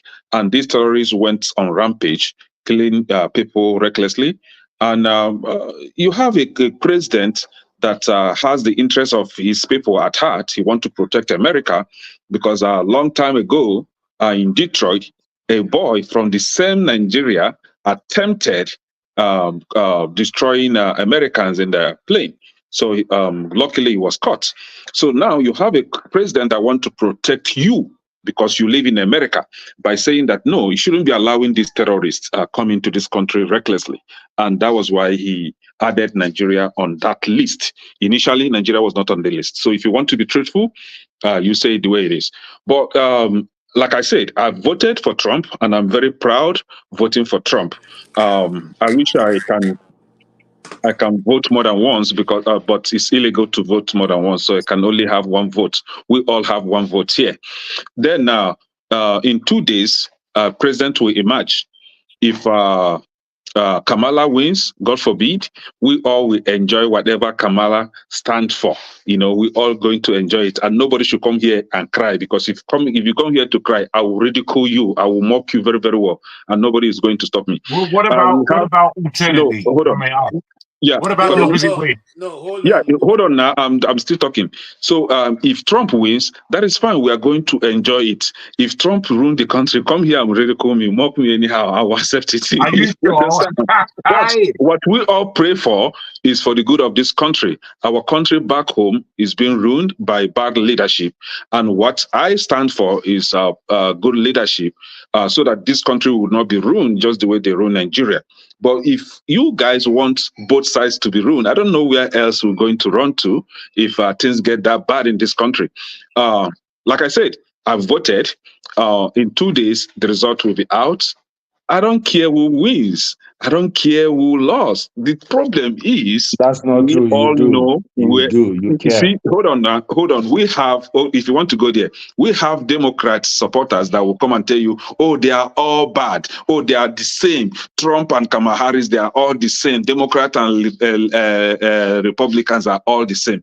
If they are the same, why can't you respect my opinion or my decision for voting for Trump? Why can't you have rest? Why can't you be happy that you voted for your candidate and allow me to vote for my candidate? Why does it hurt you when I say that I vote for Trump? Why do you feel pained and you go to the level of insulting me for me voting for Trump? Why do you curse me for voting for Trump? Why can't you enjoy your Kamala? Let me enjoy my Trump. Let's have peace. We are not fighting. That's your own behavior. That's how What you is his name? behave. Trump is not my father. Trump is not my uncle. I can only say the reasons why I support Trump. But whenever I say that, I get insulted. I get bullied. It's a typical of Democrats. Please, you guys should be more civilized to respect opinions, differing opinions. We must not all believe in, the same thing. We have different way of thinking. Actually, our brain is not the same, so we think differently. All right. Thank you. Your submission. I appreciate your contribution, and that is his choice. And the last time I checked, he still has the right to have his choice, and that's why election is by vote. You vote your choice. Yes. Let's go over to I will do forefather last. Let's go on to Jagun. You can go to the man who hasn't spoken, and then I'll follow him, if you don't mind. Okay. All right. Odi, do you want to speak now? No, Odi. This our man with glasses here. I can't see it. I can see him. Oh, okay. Yes. All right. Odi, you want to speak? No, let me go if you're not going to him. Okay. Thank you. Because Thank I you. know Thank why you. I'm keeping both of them at two. Okay. Fair enough. Yeah. Yeah. I'll just again like to say this. I know that this is about the American campaign for presidency, but again, we have to understand that we're living in a global village right now. We really, really are. The world is small, compared to when I was growing up. Very small. And in traveling the world, I see the power of America. I see the power of its soft power and its hard power, its business power, its intellectual power. And within this, we are all heavily influenced and affected by American global reach. So given this position that we find ourselves, what I believe is that we as a people, especially on this platform, we only care when something involves us. We really do not have a real attitude of fairness. We only give a damn when it's us. We cannot speak for the small man. We don't know how to do it. We have no concept of compassion. We inflict pain on other people and think it's okay because I'm doing it. But when that same pain comes to us, we want people to be on our side whilst we are complaining. This is the attitude that we have on this platform. It's the attitude of the planet. People do not behave well, generally. People do not speak the truth. They don't. People speak their myopic, idiotic opinion, and they believe it to be valid. And when you enter and break their rubbish opinion down, they hate you even the more. You understand? That they will block you without rhyme or reason. And the pathetic nature of people like that is the people that are bedeviled. They are the people that bring this world down. At the end of the day, it doesn't matter who is voted. What matters is that you and me have our own responsibility, our own cadence, our own understanding, and we are involved. It is not them. We like to point the finger a lot. Sometimes you got to look in the mirror and really see how ugly you are. You have to look in the mirror. And I'm saying all of this because somehow we exonerate ourselves We are able to exonerate ourselves from blame, able to exonerate ourselves from being involved in a way that says that we have agency. So I'm saying all this because I believe that we Black people, it was yesterday that I saw that we Black people still have very much a slave mentality, a slave spirit. We behave like slaves. We don't mind being the underling. We're looking at somebody to help us. Woe is me, poor me. How can a country like Nigeria have agency when the people don't have any agency? People come here talking rubbish the whole time and they believe that they have nous. People, they don't have nous. And I say that as a responsible individual myself, because I know how to, I know I'm going to finish. Yeah, I know you have how. 1 minute. You have taken Thank you. 4 already. I will take that 1 minute. I know how to look in the mirror, and I do it on a daily basis. I know how to check myself. I don't need forefather to be my dad. I'm twice as old as he is, but he believes he could be somebody's dad. I will end it there. Thank you so much, Jagun, for your contribution, and it's quite appreciated. When people come to this platform, does not mean that they've given their leadership to whoever is moderating. Does not mean that they've given their estate, so to say, to whoever is moderating. It simply means that for the period you are here, we will all share and converse with each other, and after that, we all go to do our various businesses. So we appreciate those of you who come and to share your time. Well, you're not being paid for it, so we appreciate it. However, we still also will appeal to you guys to follow the simple rule we put, so that whoever is moderating finds a bit easier to be able to moderate, so that it doesn't get into conflict to everybody. Thank you so much for that contribution. Yes, Mr. Odi, right? Yes. Well, just in conclusion, I know people may be upset. I think let's just keep it respectful. We're going to continue to come here and share our opinions. And, I don't really agree with the idea of mentioning, that we have, slave mentality. Why? It's my sorry, I beg your pardon. Say what you need. Sorry. Yeah, no, I have the right to disagree. I'm just exercising that right to disagree. Sure. So the idea for me is, we ought to understand that every generation has leadership in the world, leadership in a country. There is a leadership in this. There's leadership in the world. The West is ruling. America is in control. Maybe not 100%, like you did have some empires before. What will if you look at an average Palestinian or even in Egypt, they're still waiting for people to give them this. When they go to G7, G8 discussion, they discuss about things that concern you and they pass orders to leaders. This is how the world is run. What do you think happens in the United Nations? There's an executive council. They overrule everybody. One person vetoes everybody. You suck it up. If you don't like it, jump into wherever you want.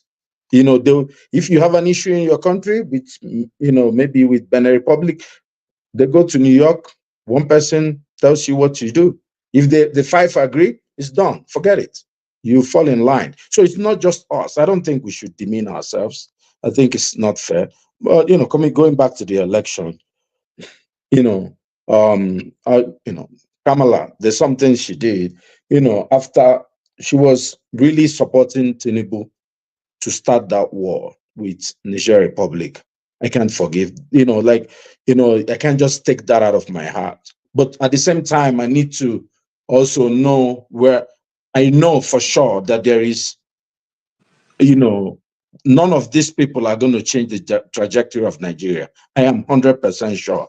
And if you think they will, then maybe, if you look at Kamala, maybe should have some type of relationship but for her she called Tinubu. She posted on her X platform that she had a very good conversation. Go and read it. It's explicit. They were all backing Tinubu to start a war with Niger Republic. Why? Because they were going to protect their base in Niger Republic. You know, so when it gets to that point, my brother, you know, look, me, I thank God that I'm American and I'm on this side. I bless God, you know. But I'll tell you something. One day, you know, all we can do is to keep speaking up. Don't think they don't hear us. They don't hear our point of view, our disagreement about their foreign policy. They do. But at a point, we all have to vote as a bloc also for us to decide, to get concessions. If you go to Canada, the Sikhs get concessions, you know, because they vote as a bloc. So maybe at a point, instead of fighting each other, then we'll have to, let's say, it doesn't matter whether it's Republican or Democrat, let's just choose one side and make our demands and tell them, well, you're going to hold this guy's foot to fire. If we vote you, we just come in and say we have 5 million, we have 3 million votes as Nigerian Americans. If you vote for you, you make sure that those guys conduct free and fair election, because don't think they don't look up to them. If not for Obama, good luck would have been there and PDP would have been ruling. But he said no. So we can make those demands, but we need to get our acts together. We need to, instead of fighting each other, think about what will help our people and Africa, All right. you know, at some point. Thank That's my submission. Thank you so much, Mr. Odi. You always make a good point. So whatever it is, let us choose. However, choose with sense. All right. Niger is a scam. Yeah, good evening, everyone. Jagu, why are you laughing? Niger is a scam. You know that. No, I didn't read the last. What's his name? I couldn't see. Yes, Yeah, absolutely. I couldn't see the forefathers don't say scam. nothing. I couldn't see the scam part. But when I see Niger, but I didn't know when KJ read it out now. I begin now. Absolutely. Nigeria is a scam. Everybody knows that. So All right. no doubt about that. So today, you are going to be talking about, the final days of the preparation for the election. So what's your own view vis-a-vis what you heard ODC and every other person here? Yeah, Mr. KJ, I will say a little bit about Anambra State. Okay, then okay, great. It's your final point. You have 5 minutes, sir. All right, thank you so much. So about Anambra State, I lived in Onitsha, before I came to the United States. I know what is going on in Onitsha, right? But I saw a video sometime last week about an Igbo guy who went to his village with his friend who is a Yoruba guy. I think they went for a kind of business or something. On their way back, they were crossing across Opiweka to board a bus going back to Lagos. So these Agboros, Soludo Agboros, caught them. They said they should have taken the overhead walkway. For that reason, these guys took all their money, even their transportation money. This guy have to call somebody to send him transport money. I don't know if anybody saw that video. Mm-hmm. So, I mean, forcefully, not that, there was a kind of negotiation. No, forcefully. And the Yoruba guy said, I will never come to Southeast again.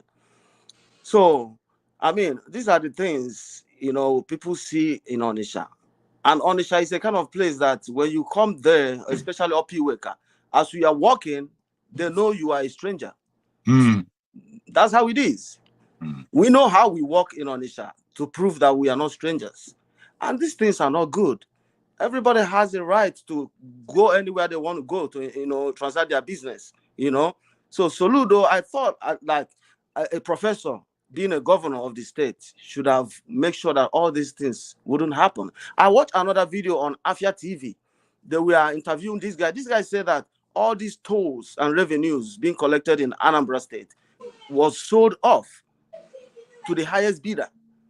Somebody priced 300 million naira every month, but he's gonna collect all these tolls and revenues electronically. There will be no Agboro. And somebody told him, if you don't have money, shut up. So they had to sell it to somebody, the highest bidder.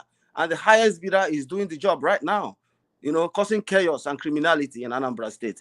We're supposed to have gone past all these things, I'm from Imo State, I'm Igbo, but it's shameful when things like this happen and our people try to cover it up. It's shameful, you know. So another thing is about the election. I hear people talk about Trump in a bad way. Trump don't like immigrants. That is a lie. That is a big lie. I came to the United States when Trump was the president. People were telling me Trump wouldn't let you come in and all that.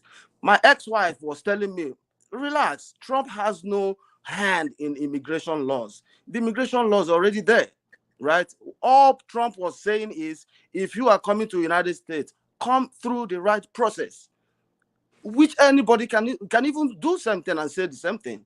We Nigerians, there was a time we were all crying that people from Niger Republic, Chad, were coming to Nigeria. That immigration, they were not working.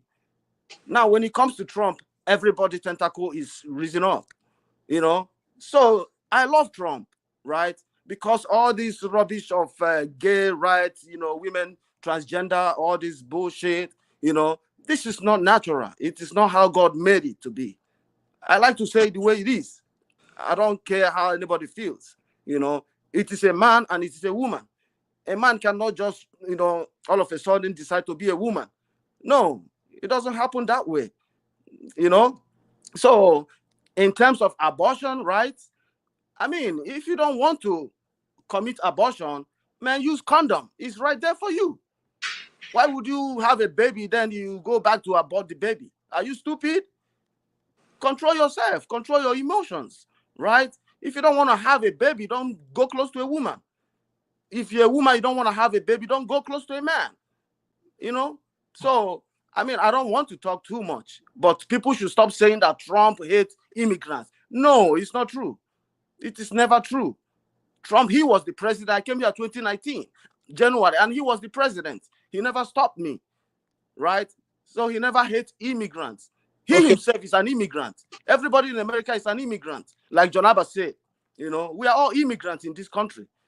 So Trump never hated anybody. Even his wife is an immigrant, right? Thank you.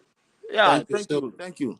Thank you for contribution. Meanwhile, you whilst we are winding down, Forefather is going to continue. So you still have enough time to expand on your ideas and your view when the next session kicks off. All right, Forefather, it's your turn. You have listened. You are taking over. What do you have to say before this section closes? Thank you for having me, KJ, and good one for hosting the show. And greetings to all the excellencies and illustrious sons of the panel, and greetings to the chat and to the viewers. I have to start with the guest. I think the Nigeria scam reminded me of something that the guest did that I thought was good. He spent quite a long time talking about security of his state, and he also mentioned that the money they spend for vigilantes is even more than the Nigerian government spends on the police on the state. And this is a level of inefficiency that needs to be addressed. I also like the fact that he invited the diaspora to work with them. And I think anybody from that state should take up that opportunity just to see. If you are skeptical, be skeptical, check. Because there's no harm in actually seeing. You never know. You might be able to change something. Nobody wants to sit here and watch children in court when you have a chance to stop that type of thing from happening. God knows whether it will not happen in Anambra State tomorrow. So whatever we can do to change stuff, we should take the opportunity to do that. It's not just hope it doesn't change it though. Like something happens in the Nigerian politics that changes the people that get involved in it. So you have to watch out for that. And regarding the talk about the Israeli matter, that was I heard it a little bit. Clearly, Israel is going to pose a problem sooner or later for America, for the West, because the people of those countries are a bit different now. They are not like every other nation. They don't value the rule of law, especially international law. They see taking out a whole set of people and taking people's land as normal. Is not unusual anymore. Sooner or later, there will be a coming together of an issue with that, where the world will say no, and somebody in the US will say no, and Israel will say no too, and then you have a problem on your hand, because that is a culture they have then. And as you can see in Nigeria, culture is hard to break. Once you set a culture going, it's hard to turn around, and that's mark my word, that is a prediction I'm making, that Israel is going to pose a problem sooner or later for the West. Regarding the American elections, I'm thinking America is going to go through difficulties. If you're in America, you may not want Trump if you're black, because things are, all those rednecks, they'll get more confident. they are not going to. They are not going to. Hold on now. Let me finish what I'm saying. Don't worry. They're going to get more confident. They are not going to be afraid to show their redneck. You know the what they call it, something boys that used to come out before when Trump was in office. Things will get very hairy for other populations in America. Even African Americans knew it during that time. I've never seen African Americans travel the world as much as they did when Trump was in office, because he woke them up to who they truly are. And I think that is where the reason why I support Trump coming to office, not necessarily because he's nice to black people. He doesn't care about Africa. He doesn't care about anything. But if anything, he's going to wake black people up to the fact that they have to cater for themselves. And what that means is that our collective consciousness as a people, our collective intelligence as a result will rise. That is what happens when something happens to people, when people feel like they're under attack. Their collective intelligence will rise and they will start acting in their own interest. You don't have to convince another black man to work with another black man anymore. All this argument we're having is going to go away. And that is why I want Trump in office. Trump is going to come in and he's not going to hide anything. That man is going to prefer white people for everything. And that's why when he came into office in the first time, he put so many white people in so many top positions, because they want to maintain control of the country for as long as possible. And he chose young people. When he was choosing appeal court judges, he chose young ones, so they're going to be in office for decades to come. Even when the demographics is changing, some of these positions are life positions. So they are not going to die. They're going to remain there for 40, 50 years. And with life expectancy rising, God help us, whether all the judges that man is going to put in office when he gets into office, how long they're going to be in office, maintaining the power of the white, this current majority. And at the core of it is a fear of Europeans in America. They fear that they are losing their country. If it was you, are you not going to be afraid? I don't know why people don't understand them. If it was you look at what did happen in Nigeria when they heard say northern population is rising. You see people complaining, well, how are these northern? In America, that's how people feel. They feel like they are losing their country and they are going to act. Make no mistake, America is going to go through some serious period in next coming weeks. And when Trump is in office, it's going to be upheaval after upheaval. If Kamala Harris wins, she might go to war. And if she goes to war, that will have to unite America. And that is quite dangerous, because the environment I see right now, the only thing that can unite America is a war. And we know Biden and Kamala Harris, they are not shy of it. And you are likely to get that. You might love them, or they might socially be nice to you, or in America there, they will give you more benefits, a little bit more, illusion of inclusion. They will do that for you. You'll be happy. But when they come to Africa, they will be bad-mouthing Africa. Remember, it was the Democrat that wrote that bill that were talking about manipulating African countries and capitalizing and taking our resources. These are not, they didn't hide it. They spoke it in plain English. They are not hiding it. I don't understand how we can see this. It's like somebody being nice to you at work, but the wealth he's generating is stealing it from your family. Which one is he impacting more? Is it your work you prefer or your family you prefer? So that's how I look at Trump and the Democrats. Democrats, they affect Africa far more negatively than Republicans do. And the Republicans, they rub their racism in our face. They rub the fact that they don't care for us in our face. They force us to think about ourselves.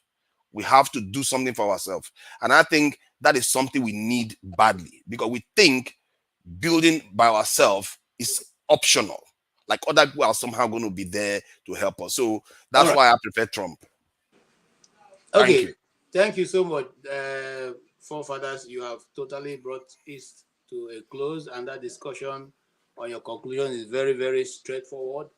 As for me as a moderator, all I need to remind our brothers is, look, if you are not qualified to vote, you can spend your money, you can do your support, you can do a phone call, but don't put yourself in, against the law because you want to bring a particular candidate to the office, because long after they've done and gone, your papers that you signed, the ones that you printed and all will be waiting for you, and that may affect you and your family adversely.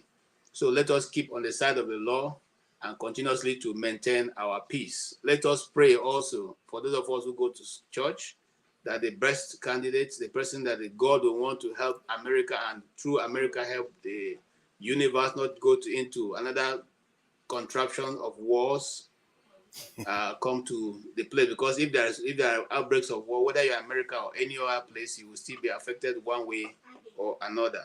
Before I round up, I have a breaking news here. There's a heavy shooting under the River State, on the way at the River State Government House, as pro-government army people attempt to take over the government house of River State. Governor Fibora have declared the curfew, 24 hours curfew, and have the army and the police and all the security agencies to go back to the barracks. Why he has asked his own security forces in River State to take over guarding him because of he's afraid for his life. So right now as it is, the military have declared that the military personnel seen patrolling in the streets of River State will be shot on site until Foboras issues any further orders. Okay. Additionally, Wike's residents have been reportedly set on fire amidst the chaos. All right, that is coming from Rivers State. And you remember we mentioned the issue of rivers here and what Professor Chido Dinkalu said concerning how Wike is able to get judgment in all his court cases. Yeah, I mean, he says it's not natural that you win all your court cases. You know, he's able to have a court, he's able to have a judge, he's able to have the orders that he needs. It's not natural, it cannot be natural. But, you know, these things happen in Nigeria. So when we talk about Nigeria vis-a-vis where we are, we begin to wonder whether we even have a local standing to talk about America, whether it's bad or good. I mean, some things we hear can never happen here, you know, no matter how powerful the individual is. But that is it. That is where we're coming from. And as we go on, I want to just also say, look, let us hope for the best. I wanted to go into discussing the difference in the two candidates, but since we have tomorrow and next tomorrow, we'll talk about each one. So thank you so much for being there, people on the comment section, those who like us, those who don't like us, we welcome all of your comments. Those who think we are wasting our time, it's also good, that's your thought and it's welcomed. We will continue to be here. This is a talking shop. We are not politicians. We do not have any purpose, have any other drive apart from talking about ideas and putting it out there. So if you come and you are thinking we're going to form, metamorphose into a political party, we are not going to do that. Dr. Zamaji's platform is a talking shop. So when you are coming, put on your thinking cap, put on your idea cap, come and let's talk. And at the end of the day, we'll all be better for it. On that note, I hand you over to Forefather and I say thank you very much for being with us. God bless you. Well done, KJ. Well done. Thank you, sir. Well done, KJ. All right. All rules that has been before now is now abrogated. You see, we are all very nice. We are all very nice people here. Can you give me, bro, before you begin, can you just give me a quick explanation as to why you threw me out yesterday and kept me out? Being disruptive. No, I wasn't. That's not good enough. You see, my brother, Kene came on and he said, throw Jagun out. And you wanted me to stay mute. You didn't balance anything. You just threw me out. And then I was in the background and you didn't bring me back on after all my utterances. Bruh, you're disgusting. I don't know how else to say. You must not understand. Wait, we're on a talk show and you gag me, you block me. Bruh, you shouldn't enrage me. You shouldn't do it. I'm too old for that. You understand? You should not enrage. The way you made me feel yesterday, you brought violence within me. That's what you did. And I don't appreciate it. Not at all. I do not appreciate it. I'm not here to play. So don't play with me. I don't know why. See, the thing is, this is how we started somewhat yesterday. You have to allow me moderate. You see what I mean? That's all. If you won't allow me moderate, hence why I have to move you out, because there are people that want order. on the panel. Forefathers, respect his beer. I think I beg. you know you can talk, I but do you heard me. respect. He knows Respect the now. beer. He I knows. beg. He knows. I do respect and don't come here insulting people. I talk to people. All I ask is allow me do my job. Or see, that's all. It's not that complicated, really. People just think it's complicated sometimes. All right. So, what are we talking about? What do we talk about now? Who do we want to gossip about? I wanted to talk about African spirituality, you know, because there was something Kene said one day. Yes, that's better, man. That's a better topic. Yeah. Who is that? Oh, yeah, Jefferson. Yeah. Because African spirituality, we're having this conversation, then because African spirituality in our minds tend to involve Babalawo, an element of human sacrifice, some very, very horrible looking altar that contains blood, chicken, and all kinds of weird stuff that we would, kind of squirm at it now. Then, but Kene said something to me that I found fascinating. He said, that is not African spirituality. That is just a different form where people practice some extreme version of, let's say, medicine. Like, it's a kind of diabolical kind of medicine type that is associated with African spirituality, but that there are other things in African spirituality that we don't talk about, that is the real part of the religion in terms of, when they talk about Chi or Eledumare and or this thing, there are various rules that follow the spirituality itself, just like Christianity, just like every other religion, that we have lost somehow. It's often now associated with all the sacrifices, all the kind of stuff we like to see. We see it in movies too. Nollywood is not helping. Nollywood doesn't portray African spirituality. At all. They are not portraying African spirituality as a religion in any way. They portray it almost like some kind of, charms-based religion that is all about, oh, I want to kill my neighbor's wife, or something like that, where they use it to do something. So I don't know what you think about it, because I want to learn more, because I don't know much about it myself. Anybody that knows more about African spirituality, they can come in and tell us more about it. The actual spirituality, spiritual aspect of it, what their beliefs are, what kind of rules, how they live their lives on a daily basis, how does it work in the daily lives of our ancestors? How did it work? So, Jefferson, I think you want to say something about it. I think you are saying like you know something about it. So please educate me here on this. Okay, I don't have all the answers, but we all learn every day. So basically, African spirituality practice in Africa. Let's start from there first. It's connecting. I'll put it this way: that it's more or less like connecting to the great divine. You see, before Weibo came in, we had a way of connecting to the spiritual. We did things. I don't know how to put it. We communicated with our ancestors, and it was more or less like our spirituality was more or less like we used it to do what they call it, to have you use our spirituality to solve our problems in terms of healthcare, infrastructure, and all of that. So that was what we were practicing. All those things that you see in Egypt, that is being done in Sudan and all that, those are the result of African spirituality. Our artwork was highly scientific. And in fact, even right now, even currently, even scientists in Egypt and all that, they still kind of marvel how we went to that point. We were at that point because before then, we were connected to the great divine, and we were not corrupted, see? We weren't corrupted.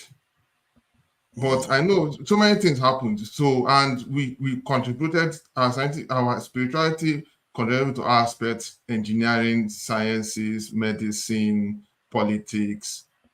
And I believe even our people from Yoruba land and from other parts of Nigeria and obviously Africa, they had also similar practices, you see.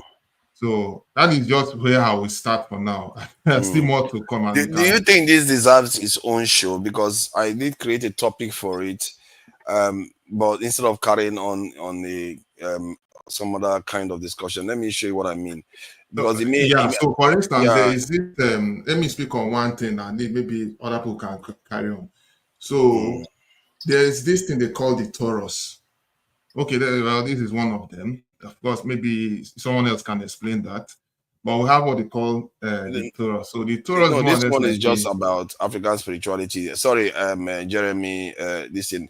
The idea was for us to, maybe we should just round up with what was going on here. Then we move to a different show for this, because I think this is very different.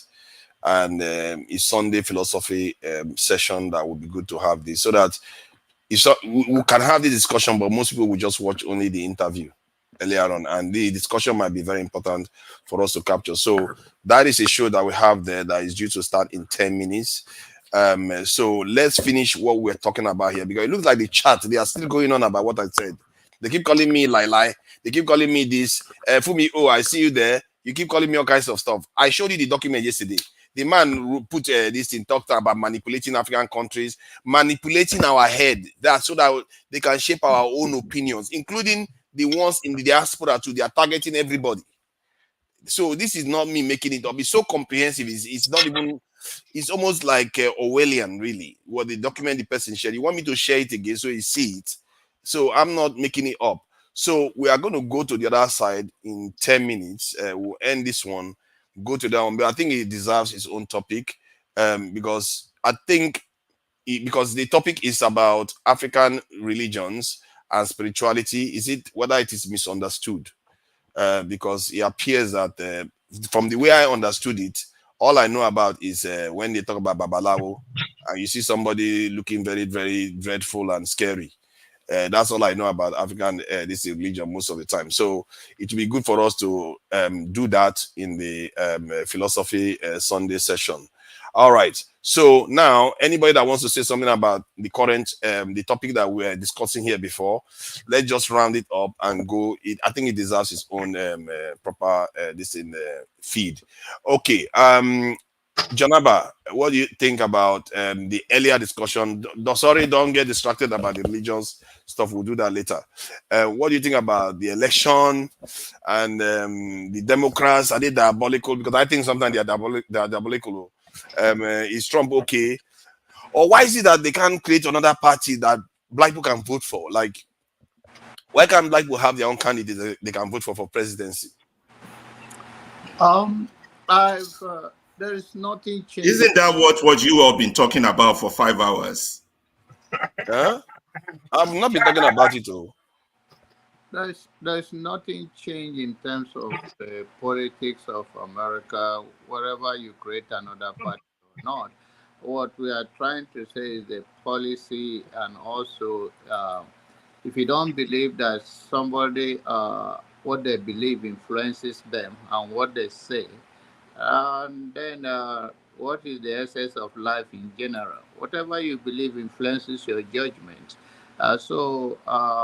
I'll talk much on the issue of this politics.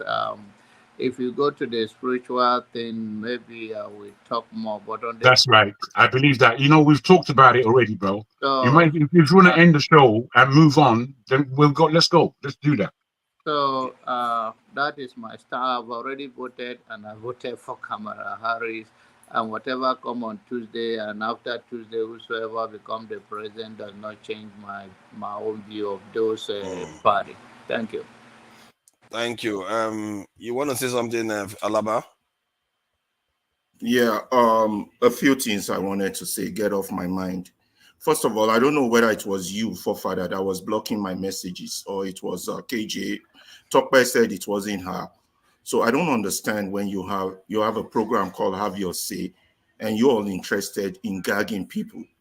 That's just wrong. Oh, no, I never blocked messages. We could differ on opinions. I never blocked messages. But somebody did, and I put it out there, and nobody responded. There's just something Nigerianly wrong with abuse of power. If you can't come in public space and argue your position openly, I mean, there's something fundamentally Nigerian about it. Wrong. Fundamentally wrong. The way you made me feel yesterday, I fully understand your understanding on security. You need security. It's You not need to logical because enough, if or I you're was on the scared. same road as you, I would have torn you into No, shreds, no, into you're direct scared. shreds. So You're too whatever rude. you're scared of, what are Too you rude. scared of? Ridiculous. That you're blocking One my mic, please. messages on the Yeah. comment section. I wasn't One mic, please. insulting or abusing people. That's one. Secondly, we are talking about Africans, black, as God caused us. I noticed among you people, educated people, the Nigerian burning issue right now, yes, you pick your topic, is these children being abused. But in your own educated mind, you would rather talk about the US election. You will No, either Ferreira, I divert, don't think you you're. will I don't rather think you're talk being about fair. foreign policy. Please let me Ferreira, finish. I gotta get you're out not my being mind. fair. Abba, you're trying Yeah, to but block me you know again. you need to That's Gagi. No, Let me tone please it don't down a disturb little him. bit. No, Don't disturb him. Let him It's have not his for the way you. you're talking Okay, about let him It's people not have on for his you the to say. disturb panel. him. Let him have No, his no, say. no, but he's Odi, talking you have about your people on the chance. panel. You will have your We've been chance. Don't discussing worry. this issue As long as for he the doesn't past 2 start days. He abusing can't people, come. insulting No, people, it's if fine. he's no, he's misinformed because so he doesn't go down the But wrong you're path. taking his time. You are taking his time and you're wasting everybody else's. Please. Thank you. There's another we are not Gagi. doing that today. We are not If doing we that today. can't look, guys, if we can't talk about issues, we will never solve our problem. The white man is not going to come from England or from America to come and help you. All this, I'm a big man, don't talk about me, don't talk about issues. You're just prolonging Nigerian problem. I put one thing clearly out there for you tonight. I want you to think about it seriously. I believe you are an enemy of Nigeria. If you think you dispute it, have an open debate with me on this panel. I can have Open an one. open debate We with can you discuss any real day, issues. anytime. That's one. You want Number us two, someone wants to gag me again. Number No, I mean two, you want number to. If you two, want to we have a are debate, men. we can do that. Listen, here we go. Next Number Friday, two, we can we have are a debate. men. We are men. Okay. If we cannot address the fundamental, like for example, if I have a pop bust in my house, and all I do is talk about someone else's house, then there's something fundamentally flawed about me. And we are men. The biggest way you can know a society is how they treat their children. Children were abused, and none of us wants to talk about it. You all want to talk about US election, Kamala Harris, Trump, Russia, foreign policy. It's much worse than that. It's much worse than that. There were people that were try to supporting. redirect conversation to us, and you all get mad. You gag Bros, us. if I can just add this small piece, there were people on this platform saying that it served those children right. I know. They were saying they were making excuses. I sent you a legal but why didn't you say that response when from a KJ lawyer, was here all this while? a Nigerian lawyer, about the illegality of the action. We didn't want to spoil KJ saying that. This is part of your remit. So my own is the one they want to spoil. I don't know what kind of men we have. Spoil my own. No, really. But No, really, what I would like maybe I'm is, too. Wait, sorry. What I would like, forefathers, is to continuously. Jagun, you're taking his time. You see, you shut me down, but now you want to talk. You see, he allowed me. I gave no, but the problem, he allowed me, but you kept talking. No, he you see, the didn't. problem is that we don't look ourselves in the mirror. He's complimenting me. It doesn't matter. I'm dissenting. One at a time. Okay, finish now. I gave him because he's complimenting my comment. That's why I let him go. Unlike you that is opposing my comment. Jagun, go ahead. Thank you, sir. Thank you. Forefathers, with all calmness and honesty, I would actually prefer that we move on to the next subject. Whether you need to cut the show and we move on and we will talk about that. As it is now, you cannot glue what we're talking about now with the next show. So whilst we have a little bit of time, you may think I dislike you. What I dislike is your conduct. That's what I dislike. I don't like it at all. Your conduct is whatever that word is. Now, really, as I said to you before, as a panelist, I prefer you. As a moderator, I like you because you have energy, but I can't stand the way you conduct yourself. It's so unfair and very Nigerian and oppressively Nigerian. It's disgusting. It's disgusting. So there you are. So if you want to move on to the next show, well, let's do it.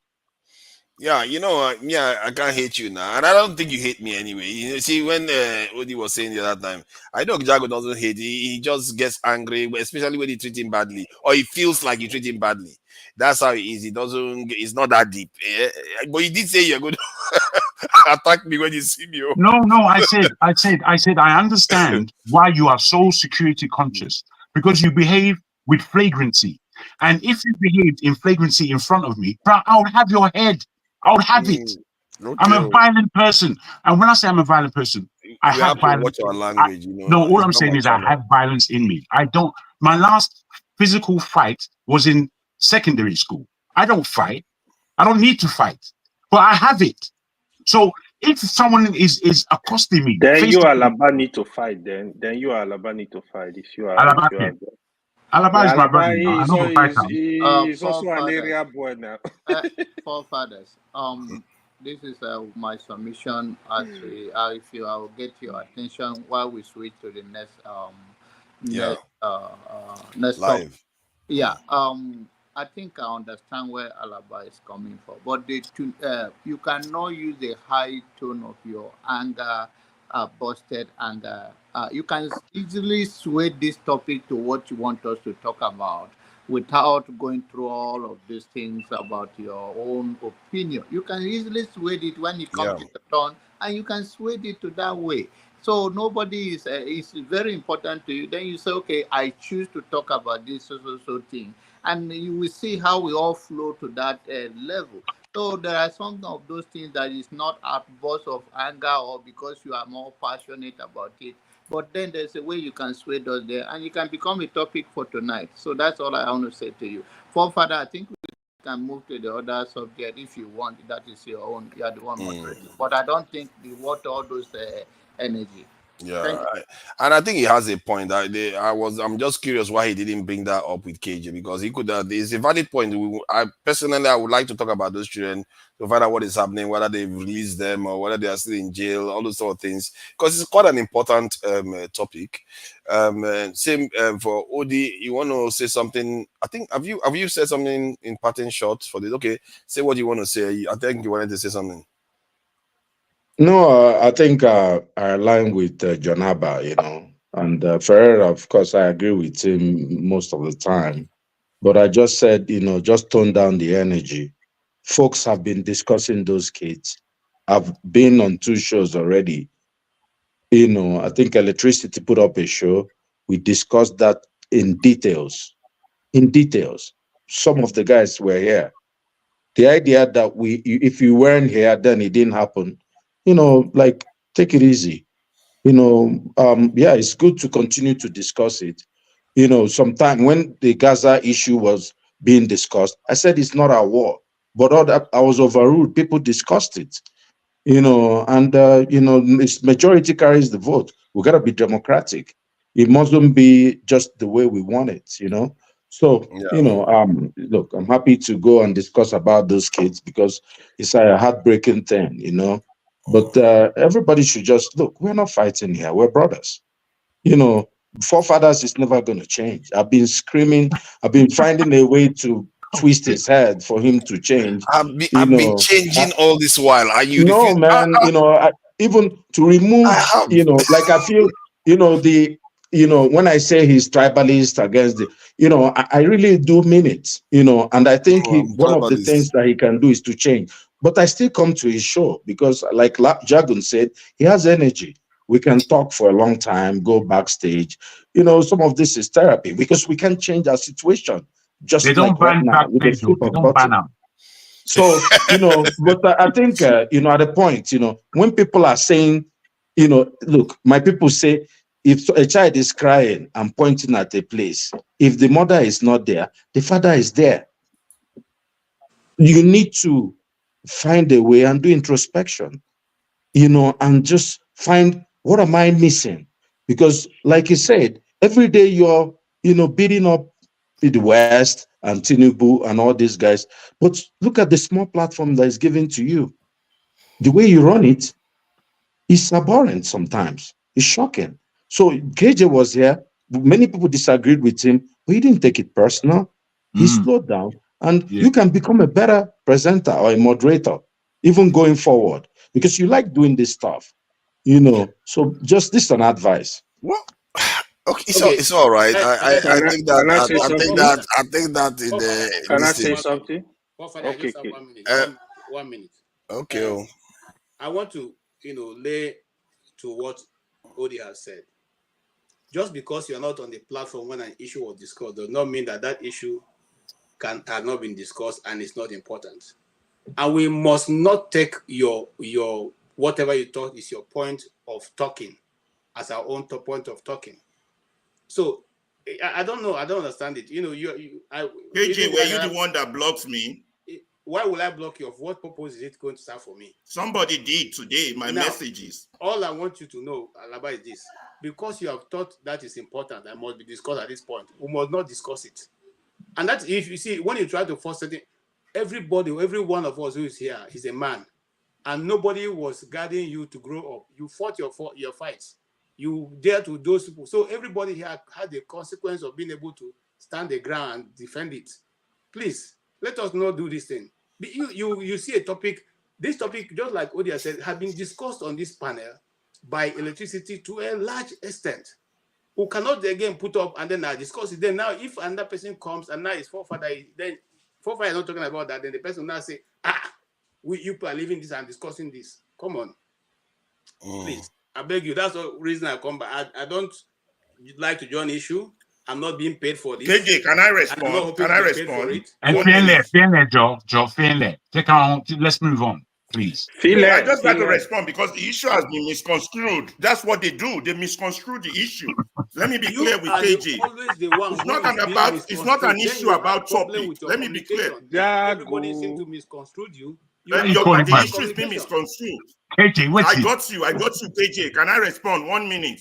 The issue is being misconstrued. Yesterday, we were on the panel, and 7 people on the panel agreed that we should switch topic. I didn't pick a topic, but this man refused. Fine, he has his right to do that. You understand? And of course, I got off. It's not me suggesting topic. It's you making this thing, entertaining enough that it is braining, not to be dwell on what you consider only important. Consider your panelists. The time we spend here. That's why you get it wrong, Alaba. How do I get it wrong? So it's a dictatorship. It's the Nigerian way, KJ. You see, let's have this debate. I will explain to you. So panelists don't have an influence of topic they want to talk about. Hold on. No, it's not. It's not a democracy. We're not here to run democracy. So it's a dictatorship. Then let's end it. That's fine. Dictatorship. See my face. I'm putting my face to it. I'm telling you. When a program, now Forefather is running the program, he has his own idea of what he wants to do. We know after we spend 2 hours on his topic. Hold on. But let's move on from this. What's going on with this? If he comes on now, just move on. I want to change the topic. Come on, guys. If he gives you opportunity, it's a different thing. But if he comes, he already have what he wants to discuss. Why can't you just give that? How can we help Forefathers move this thing on if we don't already? Alaba, the point KJ is making is very clear. It's not about dictatorship. You don't go to a news channel and tell them what news to read. They choose their topics and they cover what they want to cover. So you can suggest, and sometimes they might take it up, but if they don't take it up, you have to respect their judgment. I think AY wanted to say something. Can I say something? Yeah. So, good evening, everyone. I'm day fine, Malga. So, I really, yesterday, Alaba was actually on the comment section. He was actually attacking a lot of people. But his whole point was, yesterday, I also agree with him, we were supposed to change topic. He just Alaba, the way he try to pass a message is very difficult for people to understand. I don't really know how he manages blood pressure at this time. It seems he's just up there every time. I think I have said this to him. He loves to sabotage himself. He has very good point. Same as Jagu. Sometimes they behave like children from the same parent. It's simple. What it is, KJ, KJ, to be frank. Hold on, Jagu. Wait. I'm going to say, I'm not going to say a lot. All it is simple passion. Some people are very passionate about what's going on in the world, what's going on in Nigeria. And that passion comes through. When that passion is blocked, it turns into fire. I don't want to be vociferous the whole time. I like to be calm. But bro, I'm a passionate individual. And if people don't understand, it's like, what am I going to do? What am I? Yeah. You wait your turn. If they are stopping you, you are going to get your turn. Yeah. We are not going anywhere. So definitely, to be honest, Fofather and other moderator, we can look for a way to listen to people. Alaba, he has a lot of good points every time. It's just that the way he come at this point, he come out like it's very. You need to look for better way to pass a message. I'm not gonna lie to you. I like a lot of your ideas. Look for better way to pass the message. Moderators too. Yesterday, we were not really discussing topic. I kept telling Fofather, what is the topic? Should we make this a topic? Even this issue of children in Abuja, I kind of phrase it. I think we need to be clear of the topic we're discussing and let it move around, because people like me and Boom Boom Red are quiet, are not disturbing you. We're not going to be speaking, I mean, there are a lot of people. Boom Boom Ray is quiet. I think the way to do it is not. Sometimes he is, other times he isn't. I understand everybody passion. People, somebody like Calabar, like Jagu said, they have a lot of passion that kind of, they are passionate about this issue, about the country. Everybody is passionate, but we need to take it easy and let us understand ourselves. We can't be fighting every time. But we should stop accusing ourselves as well. Oh, it's working for government, it's working for the army, it's working for the FBI. Let's try and enemy of the state. Easy, man. Enemy of the state. Yeah. I wanted to show this because the chat is like Fumi, Fumi always losing it, and Team Gaddis, they are getting upset with me because I said that America did this. What did I say that was this? Did you read this? Okay, Fumi, please tell me what this means again. Manipulate African governments, their policies, as well as public opinions and voting preferences of African populations and diaspora groups, including those in the United States. Then it says, and invest in, engage, otherwise control strategic sectors in Africa, such as mining and other forms of natural resource extraction and exploitation, military basing, and other security cooperation agreements, and information and communication technology. I don't know how else to put that. Does that look like they are being friendly to us? They are talking about manipulate. They literally use the term manipulate. This is very, very clear. It's very, very kind of unfortunate. What am I supposed to do with that? That is a black man that did this. That's the guy that did it there. That's him there. That's him that did that. He's the one that brought the bill forward. In the name of fighting terrorism in Africa, you don't want us to make our own choice. You don't want to allow. You want to manipulate us. If you're in a relationship and somebody's manipulating you, would you like it? Are you not going to call that person a sociopath or a narcissist? It's not good behavior. That is not a relationship. That is some kind of we know what we call it. We are going to resist it on all fronts. I don't know, man. I'm just calling it as I see it. And, I know in America, they talk nice. Democrats talk very nice. They say they're going to do this for you. But all this is they've been saying for decades now. What has it amounted to? Don't you see that it's sometimes something is off there? Something is not right. That's all I'm going to say on that one. All right. So anybody wants to say something? I speak the truth. I have to acknowledge you. Now it's boom, boom. It's coming out boom, boom. So trouble. Thank okay. You. Listen.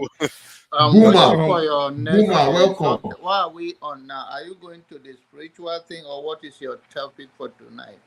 Allow Boom Boom now. Allow him. Let me just say something real quick. Just 1 second. Why am I blocked in the comments? Wow. I don't know who blocked you. I didn't block you. I think I do. But I'm not gonna throw no names out there because I was having I was having a nice conversation with Kenny. And then I think I do. Like the last time I asked electricity too, and I'm not saying he's the one that did it this time, but the last time he said, "Oh, it wasn't me." Ask Dr. Damages. But I think I do, because my comments was going fine, and then all of a sudden it just shut off. And you know what I mean? But it is what Thank it you. is. But I'm here to harass you today. Okay, so I'll share the link. I'll share the link. No, we're talking about spirituality. It's going to be all calm and nice conversation. There's no controversy in spiritual stuff, is there? We're going to keep it nice. All right, so I'm going to share the link in the private chat. What, bro, can I live. ask you? Can I ask you? Because it's 7 hours 33 right now. Can you Yes. not play the break music and come back and let's just continue so that you know where to edit? Simple things, bro. Not complicated. Oh, you mean so we don't go to the new live? Yeah, allow that, man. That's a waste of I energy. think the reason Just, why I is think because it's better the to go to the subject, new live yeah, the because this subject one matter has is so time. different. It's so different that people will miss the conversation completely. You want people to go in there and watch. No, I'm saying edit it at 7.5 hours. Then we're Cut it. I don't think you can do that. I've never done that like that, where you end all the channel from this where we are sitting now. But all you need to do is hop into the new one and we start from there again. Okay, That's no all. worries. The link is in the private chat. And all right. So thank you all for joining us. You know, this is not my live stream yet. I'm just taking over from KJ. Thank you all, Topeo. Madam Topeo has been supporting the channel. I'm sure she's the one blocking everybody. I'm not sure. Don't say Topeo because she's not in charge. She's got the hammer too. Team Gaddis, I see you there. I don't know why. If I read the first, this is not going to make any difference. It's still about Russian, but they are still looking to manipulate us. Fumio, I see you there. Okay, Flora, I see you there. Thank you all for joining us. Let me just thank the people that have donated. Tilig, thank you for the £2. Oh my, £2 is a lot of money. It's worth $20. It's clearly that is accurate calculation there. Oscar Blackbone, thank you for the $5. Alexander Gomez, Alexander Gomez, thank you for the donation. I appreciate you. YouTube user, $10, American dollars, the fiat currency that never fails. Oscar Blackbone again, Kulata, $2. The dollars are ruling, man. Dollars everywhere. Kulata again. Oscar Blackbone, $2 again. Nana Bash, $2. Dollars, $5. Dollars are winning. No wonder they are ruling the world. Right. So I'm going to close this one out, and then we'll go on to talk more, soft matters.